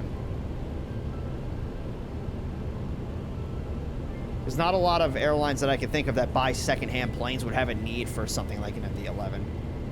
Especially being that they're all freighters. Like, none of them are passenger jets. Is the Orbis MD-10 still flying? Yeah, they still fly that thing around. I don't know how often it flies, but, like, yeah, it's still, like, their eye-flying hospital. Or flying eye hospital, whatever they call it.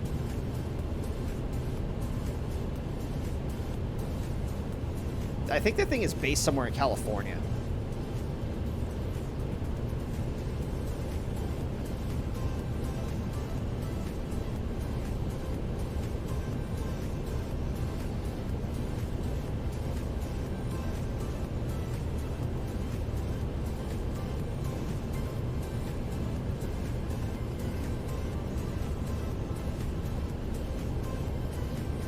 I guess for the replacement for that plane would be the 777. Well, if they plan on replacing it. I mean, that's a lot of money. Man, it's not like it's a plane where they won't be able to get parts and such for it. It's an MD-10. Like, that's the only MD-10 in the world that's flying, to my knowledge. Yeah, I think that particular plane is not really going to go anywhere. Not anytime soon. That's a lot of money that's dumped into that plane.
How far else on top of descent?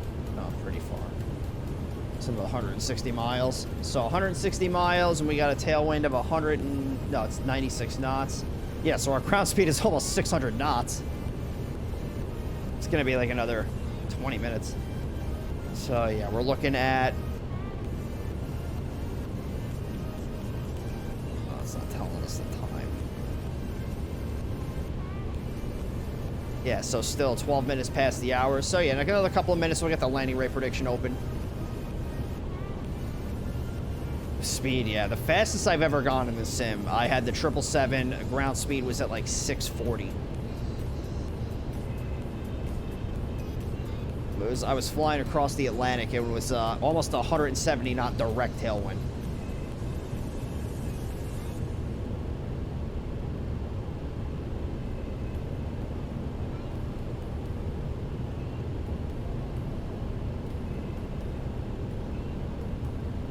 Yeah, it was wild. Yeah, I heard the headwind is getting an update. I've been following their Discord. They're getting a cockpit update for it.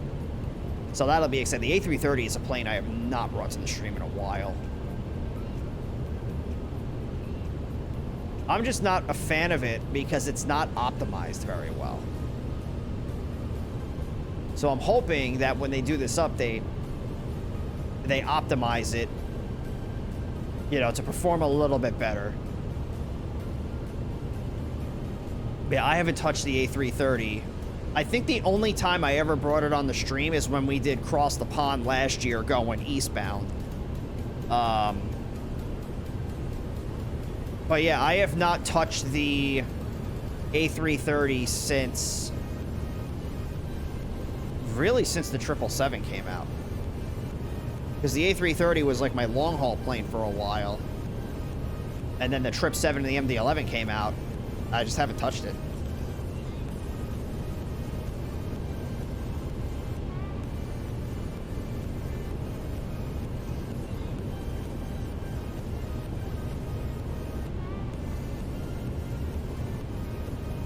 We'll have to break it out again, though.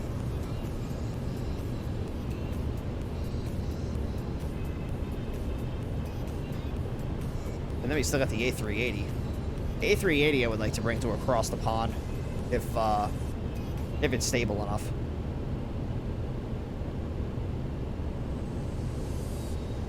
Assuming that we can get airports that are suitable for the A380, because the last couple of across the pond lotteries I've been in, not that they weren't favorable, but like they definitely weren't the two airports. Well, that's not true, because the last one that we did, we went out of Bogota, and Bogota was like the airport that I wanted to fly out of.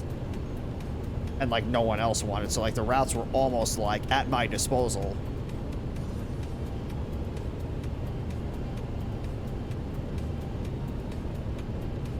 Just the time wasn't that great.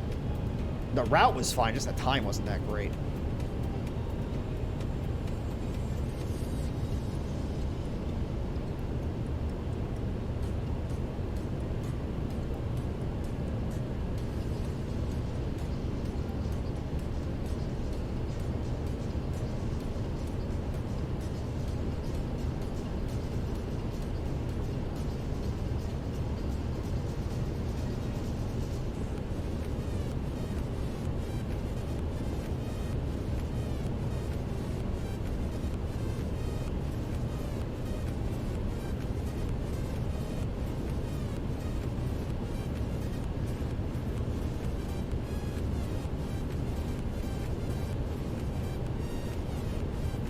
There's our top of descent.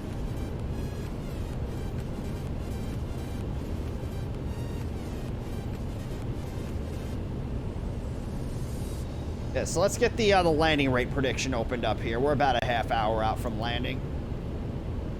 So just like earlier, you can use your nuggies to bet on what you think the landing rate's gonna be. And if you win, you get all the nuggies. So, prediction is up now. That'll be open for the next 30 minutes. Get your predictions in. And good luck. So, airport elevation is 920 feet. So, let's get this set to like, I don't know, 1,100 feet. My minimums are probably somewhere around that.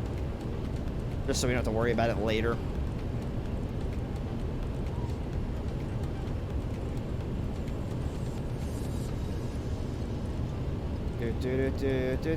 I would really like mouse wheel acceleration. There's a lot of things I would like at this point.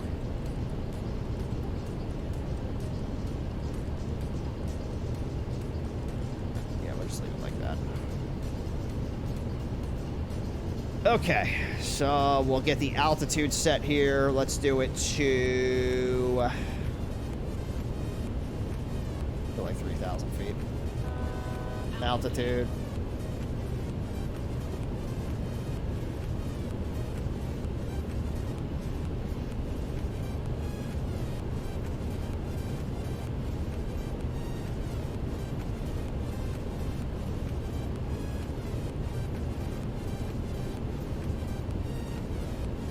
Yeah, last A330 flight was June 14, 2024. That was right before Flight Sim Expo.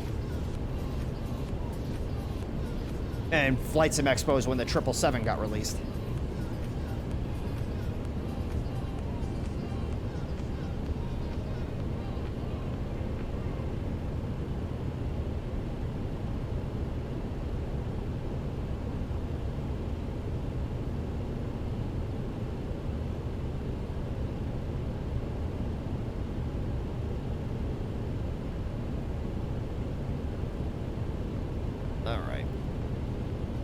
So once we begin our descent, we'll go over the ILS approach that we're gonna fly.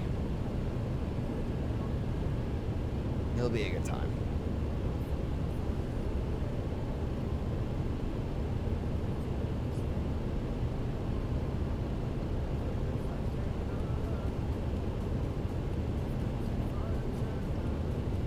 November 30th, 2024 was the last time on stream for the A330. How the hell do you know that? I definitely didn't use the A330 on stream in 2024.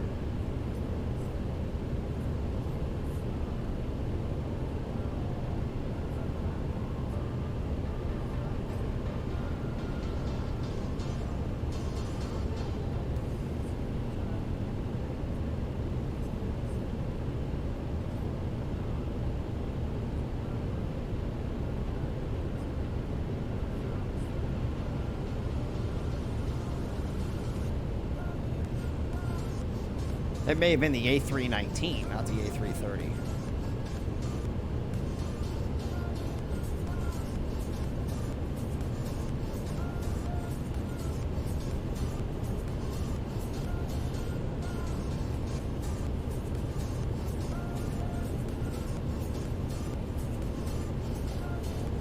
Note to self, do not install Volanta if I don't want to be stalked like that. Yeah, I mean, like, I don't care. That's why it's there, but it's just like, how do you know it was a stream? But yeah, no, it definitely wasn't. It may have been the A319, not the A330.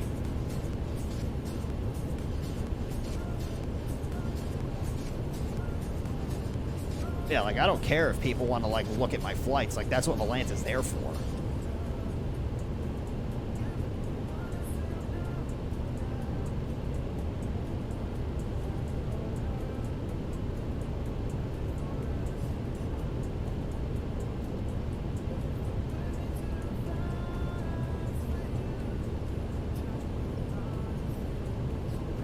To filter, I will guarantee you any amount of money that November 30th was not the last time I flew the A330.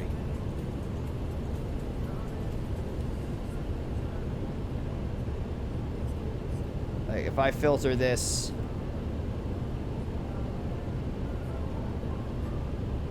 how do I even filter it? I guess aircraft. So we have flights with the A330. The last time I flew the A330 was June 14th. Yeah, June 14th. I went from O'Hare to Rome. And it was an American flight, apparently.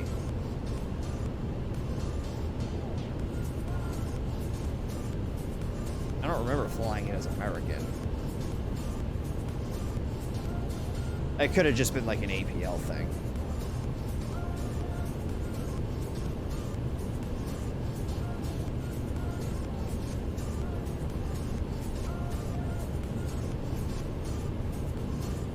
So yeah, that would have been it.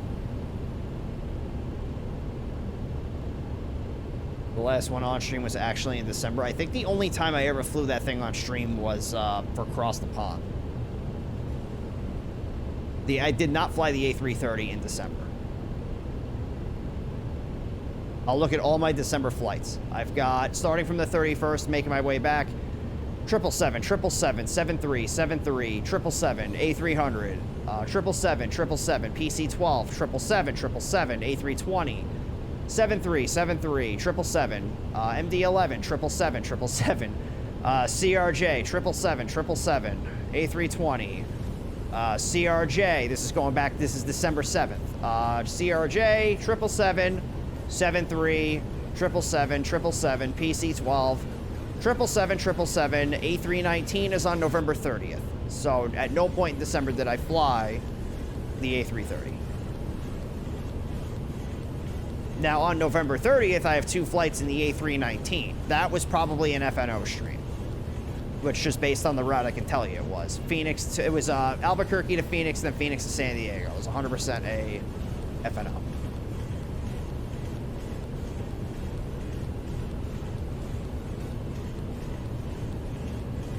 December 2023. Would that have been cross the land?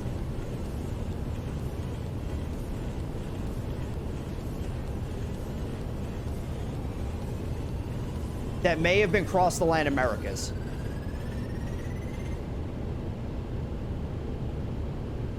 There's a lot of A330 flights I have. So you said it was December of 2023. So I've got, there's a bunch of them. Boston to Athens, that would not have been one. That wasn't across the pond flight. Then we've got Amsterdam to Boston. That was, no, just across the pond's not in December. Austin to, well, that's the A320, not the A330. Portland, Amsterdam. Then we have, let's see, Amsterdam to PDX. These sound like they're APL flights. A330 LAX to Heathrow, that's an APL flight. And we've got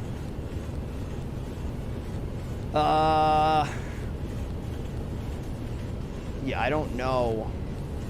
And there was, yeah, Heathrow to LAX. I've never done a flight like that on stream. It would have had to have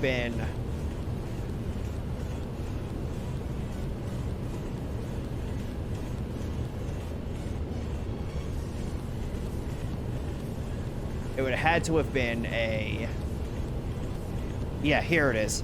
December 3rd, 2023, DFW to Brasilia. Yeah, that was across the land Americas.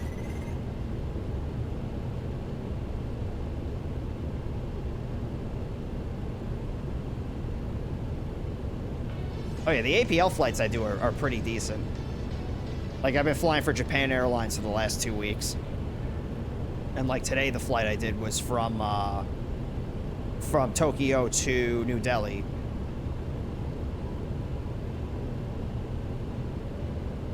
Other flights I had was like Tokyo to Helsinki, then the Kennedy. There was another one to San Francisco. Yeah, the APL flights are pretty decent. So I'm glad I have the 777. And then, like, if I fly for FedEx or UPS, I usually use this thing. But now that we have the 777 freighter, I'm sure I'll be using that a lot.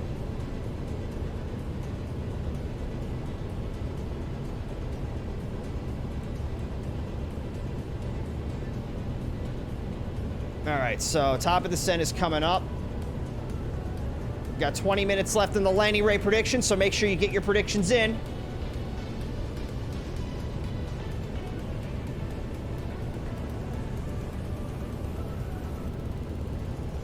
Yes, that's going to be open for the next. It looks, yeah, about another 20 minutes are left. So don't miss out on the nuggies.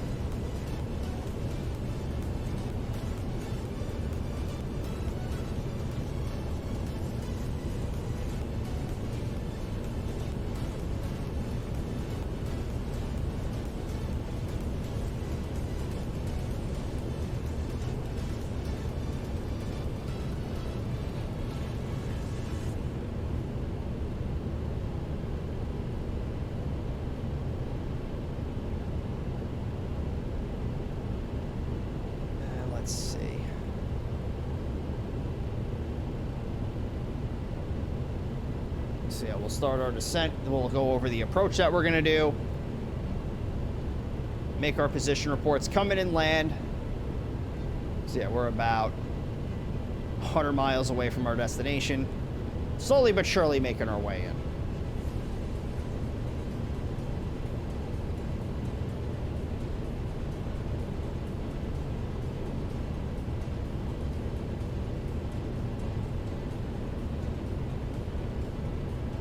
See if we can get the approach mode to work on this thing.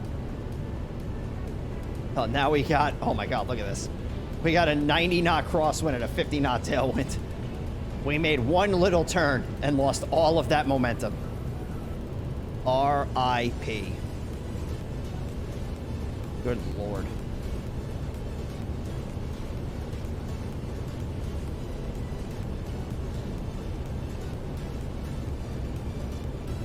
Come on, hit that top of the descent. We got places to go and packages to deliver. Was that another 6.8 miles? Is that what that says? Yeah.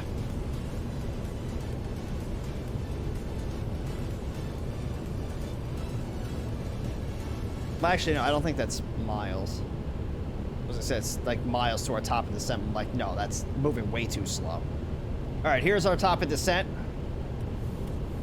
And we'll just start running through some of the initial items here. So we'll do descent prep. Yeah, begin 30 to 50 miles before. Yeah, well, we're kind of late on that. But we already got the FMS set up. Seatbelt signs are already on. Packages don't really get out of their seats, so we don't have to worry about that. Yeah, we've got the altitude already set. We'll get the FMC set for our approach. So we're going to land with flaps 50. Right now, our V approach speed is going to be 156 knots. We'll do our landing calculations once we get to 10,000 feet. Let's take a look at the approach. So we've got KGSO, Piedmont Triad International Airport, which is in Greensboro, North Carolina. ILS localizer, runway 5 right. Not going to be using any of the ATC frequencies. More than likely, we're going to be using the tower frequency for CTAF. Let me just double check that here. So CTAF for KGSO. Yeah, 119.1. Localizer frequency is going to be 111.9. Inbound course is going to be 54 degrees. Final approach fix is going to be Pagan, which we have to cross at 2,800 feet. ILS decision altitude is 1,100 feet. Let me set that in the barrow here real quick before I forget.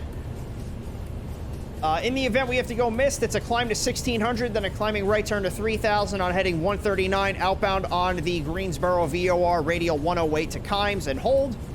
So again, climb to 1,600, then a climbing right turn to 3,000, heading 139, outbound on the Greensboro VOR radial 108 to Kimes and hold. MSA within 25 nautical miles of the GSO VOR is going to be 4,100 feet. And then down here, we have our top-down view. We're going to be coming in from somewhere about over here. We'll just vector ourselves in, catch the localizer, then fly it inbound towards runway 5 right. 10 nautical miles from Pagan. This looks like if it's going to be on the procedure turn. We're going to want to be at 2,900 feet. I've got the altitude set for 3,000 feet. Then once we cross Pagan, we want to make sure we're at 2,800 feet. From there, we catch the glide slope, ride it on down to our decision altitude. We're going to be looking for a Mauser approach lighting system with a PAPI on the right-hand side. Miss approach, once again, is to climb to 1,600, climbing right turn to 3,000, heading 139, then intercept, I believe it was the 108-degree radial, yeah, off of the Greensboro VOR, out to Kimes. On the descent, we're going to be looking for about, it looks like 800 feet per minute on the descent. Figure if our approach speed is going to be about 150 knots, that's right in between 740 and 850, so it's going to be about 800 feet per minute. And it will take us roughly, I will say, about 2 minutes and 15 seconds to get there in the event that we lose the glide slope and we have to use the localizer only. ILS decision altitude, once again, is 1,100 feet. And that is when we are going to decide whether or not we are going to land the plane. RVRs and visibility don't really mean a whole lot right now because none of them apply. It is a clear, beautiful night over the skies of Greensboro. Going to run one more weather observation. See what we got going on. It did not get any better. Well, actually, it's the same weather observation as before, so it's literally the same. 320 at 19, gusting to 30. Life is going to suck. It's going to be interesting. So let's bring this back up over here. Put my nuggies on you. Yeah, well, we'll see what happens. It's going to be a little windy. So there is a greater than 0% chance that I disappoint every single one of you. So let's do 5 right, weather, that. What do we want to do? We want to do, I guess we could do low brakes. Because we're going to roll out to the end of the runway anyway. What's our weight? So landing, right now it says landing weight is 448. Sound about right? Yeah, we'll just keep it at 446. So yeah, it's gonna be about 4,200 feet for the landing rollout. Sounds good to me.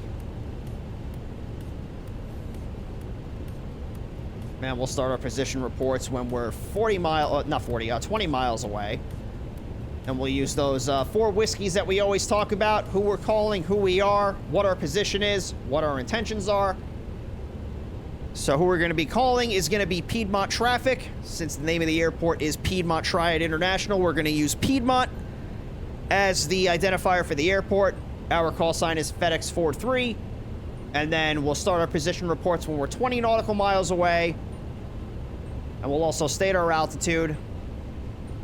And then, you know, the runway that we intend on landing on. Make our position reports roughly every 10 miles.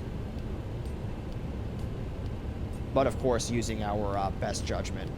So I'm going to set the altimeter 3010 as we get close to our transition altitude.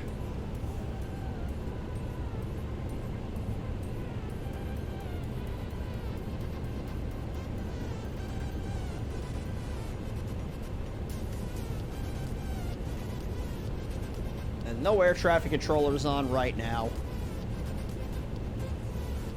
And we'll probably run a weather observation one more time as we get kind of close. Because it is going to update here. If it has not updated by now, it is going to update very soon.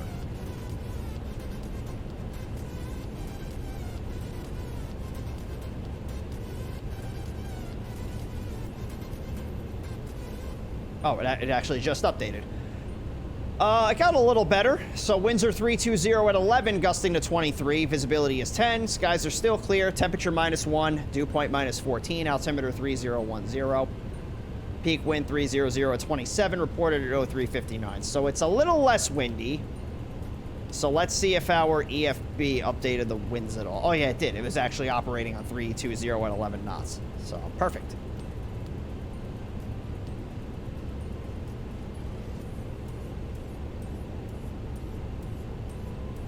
Did a dip early, tired. All right, man.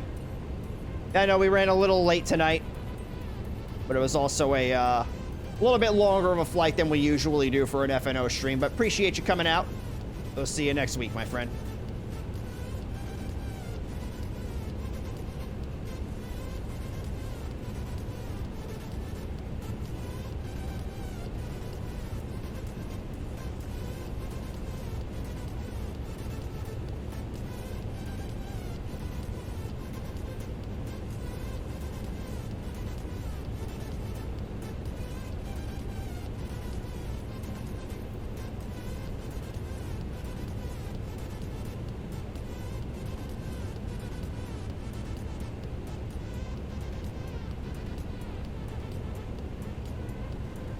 Looking like Greensboro right out over there.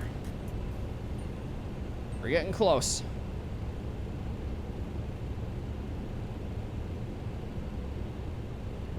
Oh, hello, sudden live weather injection again.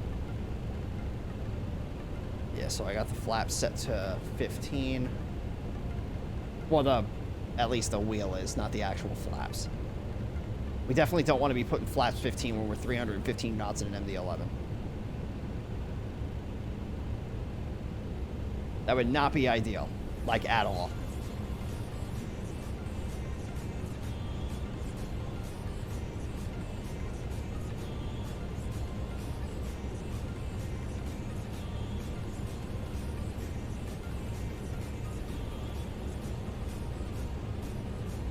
So it should be slowing down here soon to get us down to 250 knots.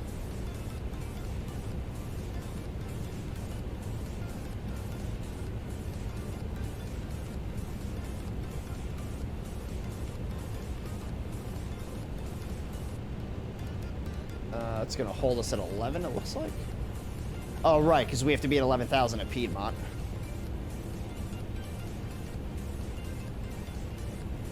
Which is crazy, because then going... Yeah, we may have to do some crazy vectoring around here to get us to... Yeah, it's kind of high.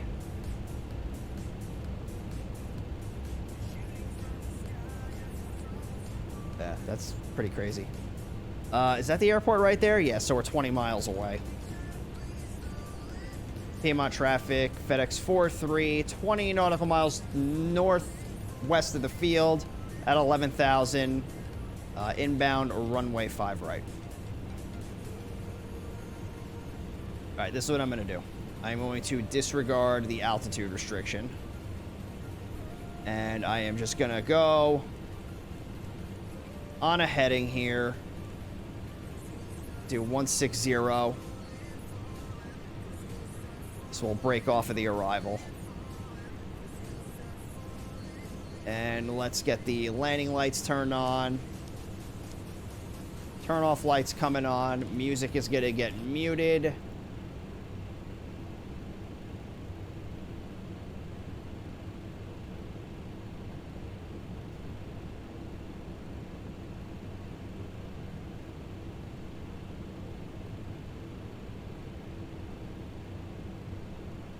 Yeah, I don't know why it wants us at 11,000 that far out. That's kind of wild.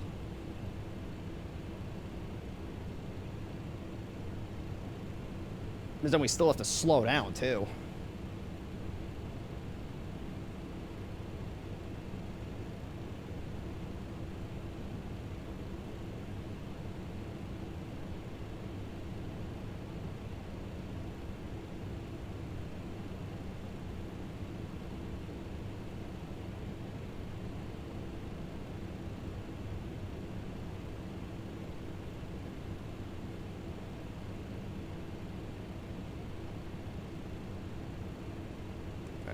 I'm gonna keep it at 240 knots.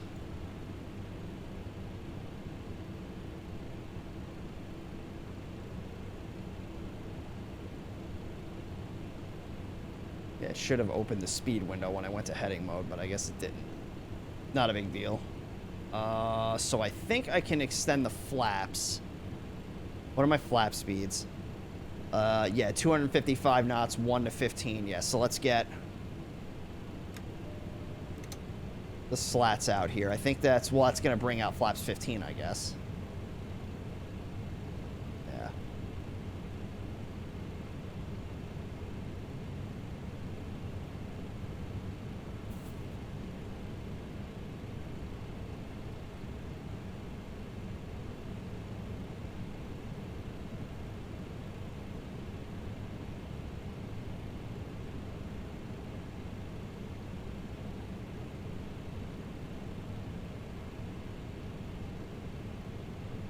Piedmont traffic, FedEx 43, 20 miles southwest of the field, descending through 6,000, inbound runway 5 right.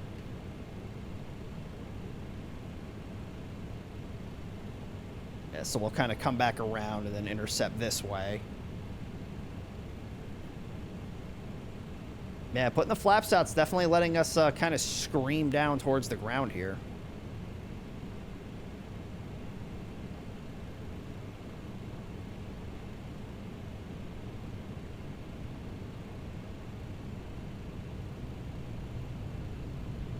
So what I'll do is I will bring us down to 210 knots, and then I'll start turning us back this way.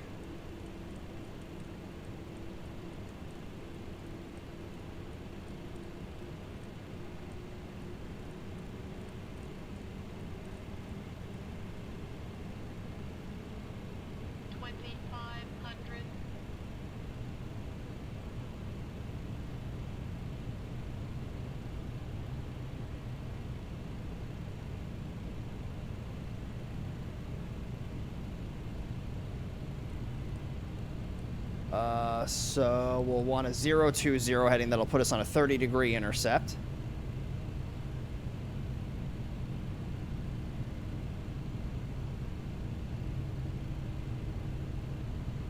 Piedmont traffic, FedEx 43, 15 miles southwest of the field.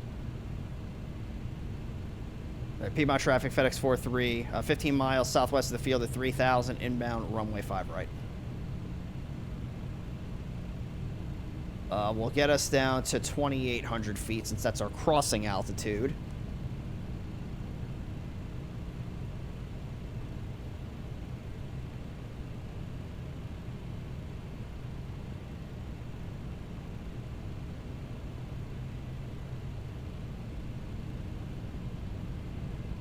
And we'll bring it down to 200 knots. We'll go flaps 28.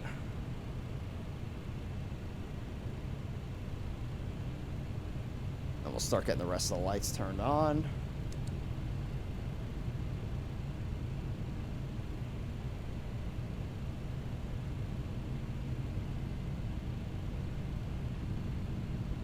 So I can see the airport right there.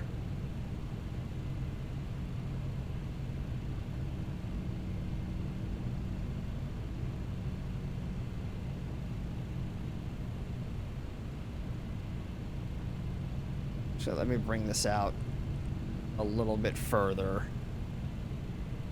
Just so I'm not getting too close, because I don't want to, like, be intercepting at the final approach fix. I'm also noticing that I don't think this got set right. 111, no it did not. 111.9 and 054. There we go.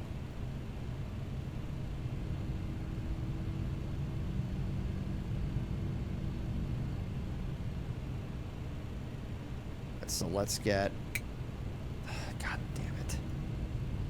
That's set, this set.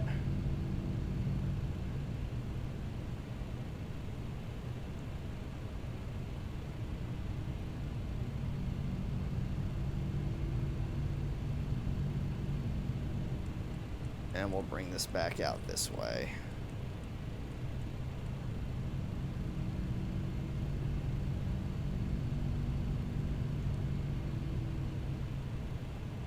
Piedmont traffic, FedEx 43, turning 10 mile, final, runway 5 right.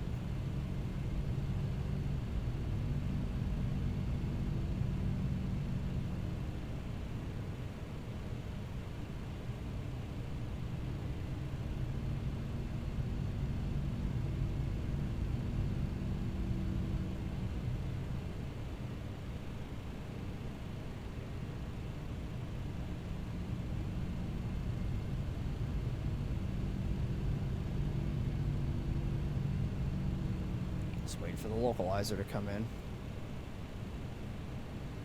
There it is. Go approach mode. I'll go FMC mode for the speed. And we'll bring the gear down. And the plane will go through the localizer. That's exciting. Glide slope is alive. We'll go flaps full.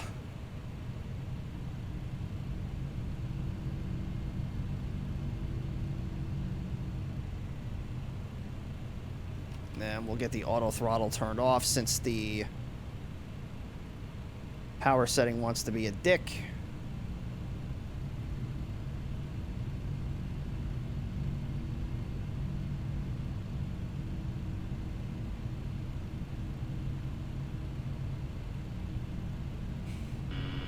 Stabilizer motion. I do have all the lights turned on, right? Yeah, all the lights are on. We are looking good. And that box is green. We are properly configured.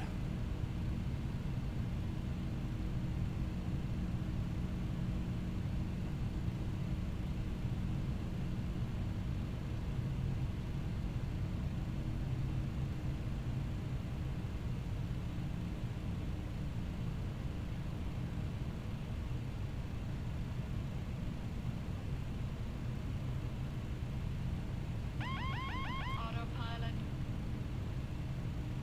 1000.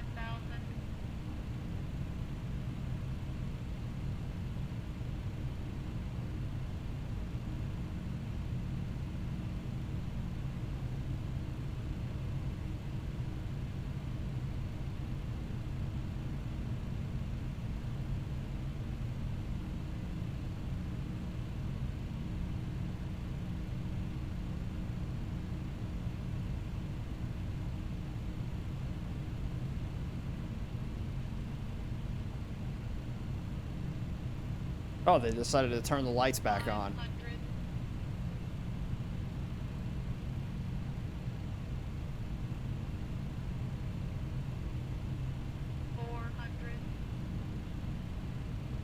Glide slope. Approaching minimum. Glide slope.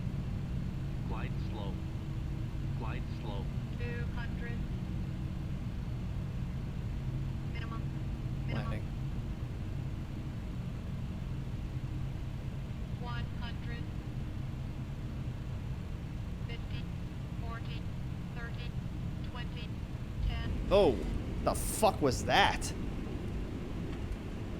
All right, well. I used to have landing gear.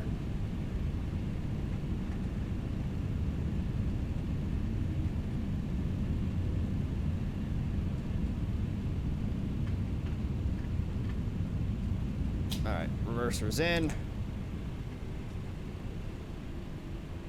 Well, if this plane wasn't getting phased out before, it certainly is now. All right, auto brake is off.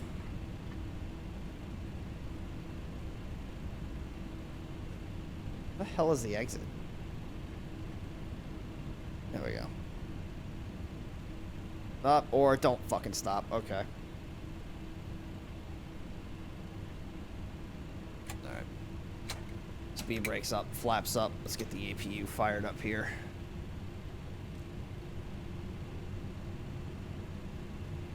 PMI traffic, FedEx 43 vacating, 5 right at Kilo 6, taxiing straight ahead to the cargo ramp.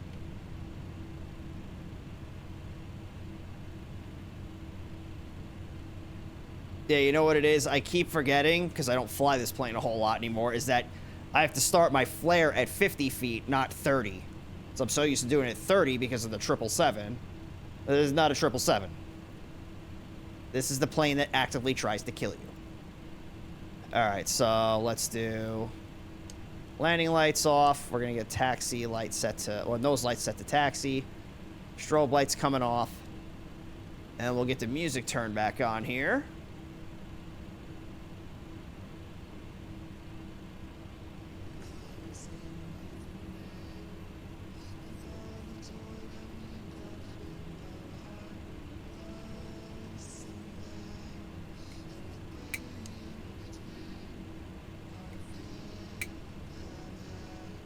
Oh, I think that's actually the, yeah, it's like the Microsoft Flight Sim, like, ground crew.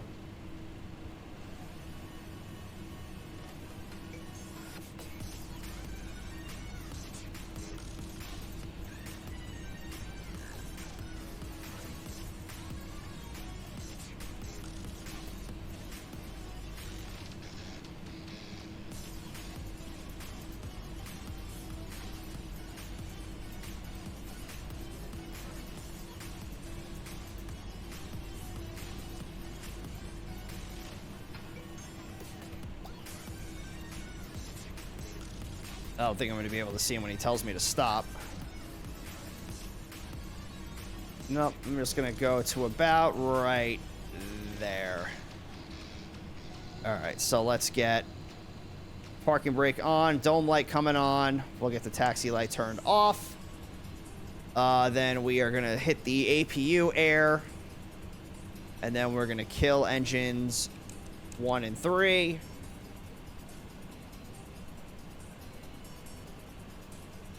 APU air electric is on, so we're going to kill engine number 2.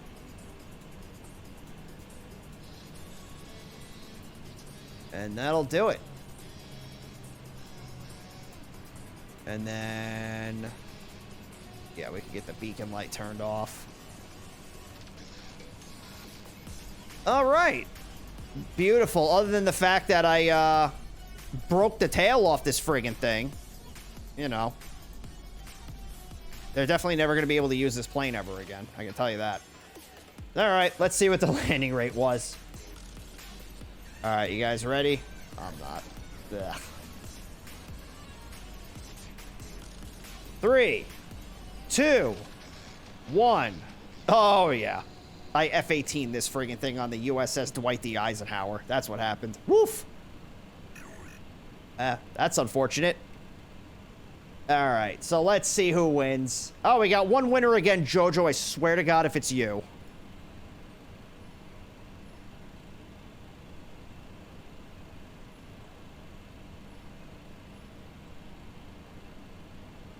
Okay, you're not allowed to partake in the landing rate anymore, Jojo.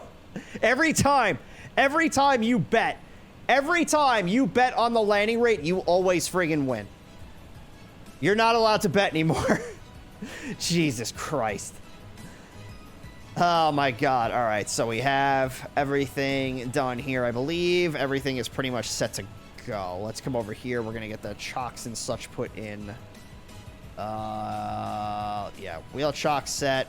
We'll get the nose weight set. Connect the GPU. Jojo lives in the future. Yeah, I'm telling you, man. I'm telling you, man. All right, everybody. That is where we are going to end things for this evening. So it went on for a little bit longer than I thought we were going to, but it was definitely worth it. Definitely a great way to wrap up another fantastic FNO. So that first flight going from Memphis to DFW was definitely a lot of fun. Definitely put myself to the test in this thing. So fortunately, we were able to get through most of it without a problem. So for those of you that are new here, how this usually works is I take you through a flight in VATSIM, break things down nice and slowly as we go through it, and answer any questions that you have along the way. So tonight we got into one of the Friday Night Ops, or FNOs as VATSIM calls them, which are big chaotic events that VATSIM puts on for the community, and then we just fly in the event. So what I'll do is I'll pull up the streaming schedule from this week. It's not going to be the same, next week, obviously, but just so to give you an idea as to what we've got going on here. So this week was a little bit different than how we normally do things. Tuesdays, Thursdays, and Fridays are our flight sim nights.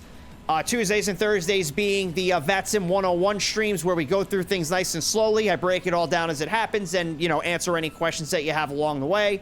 Fridays, like I just explained, we get into the Friday Night Ops, which, because of how chaotic these events get, it's less time for me to explain things as they're happening and more of me just showing you what VATSIM looks like on some of these bigger events.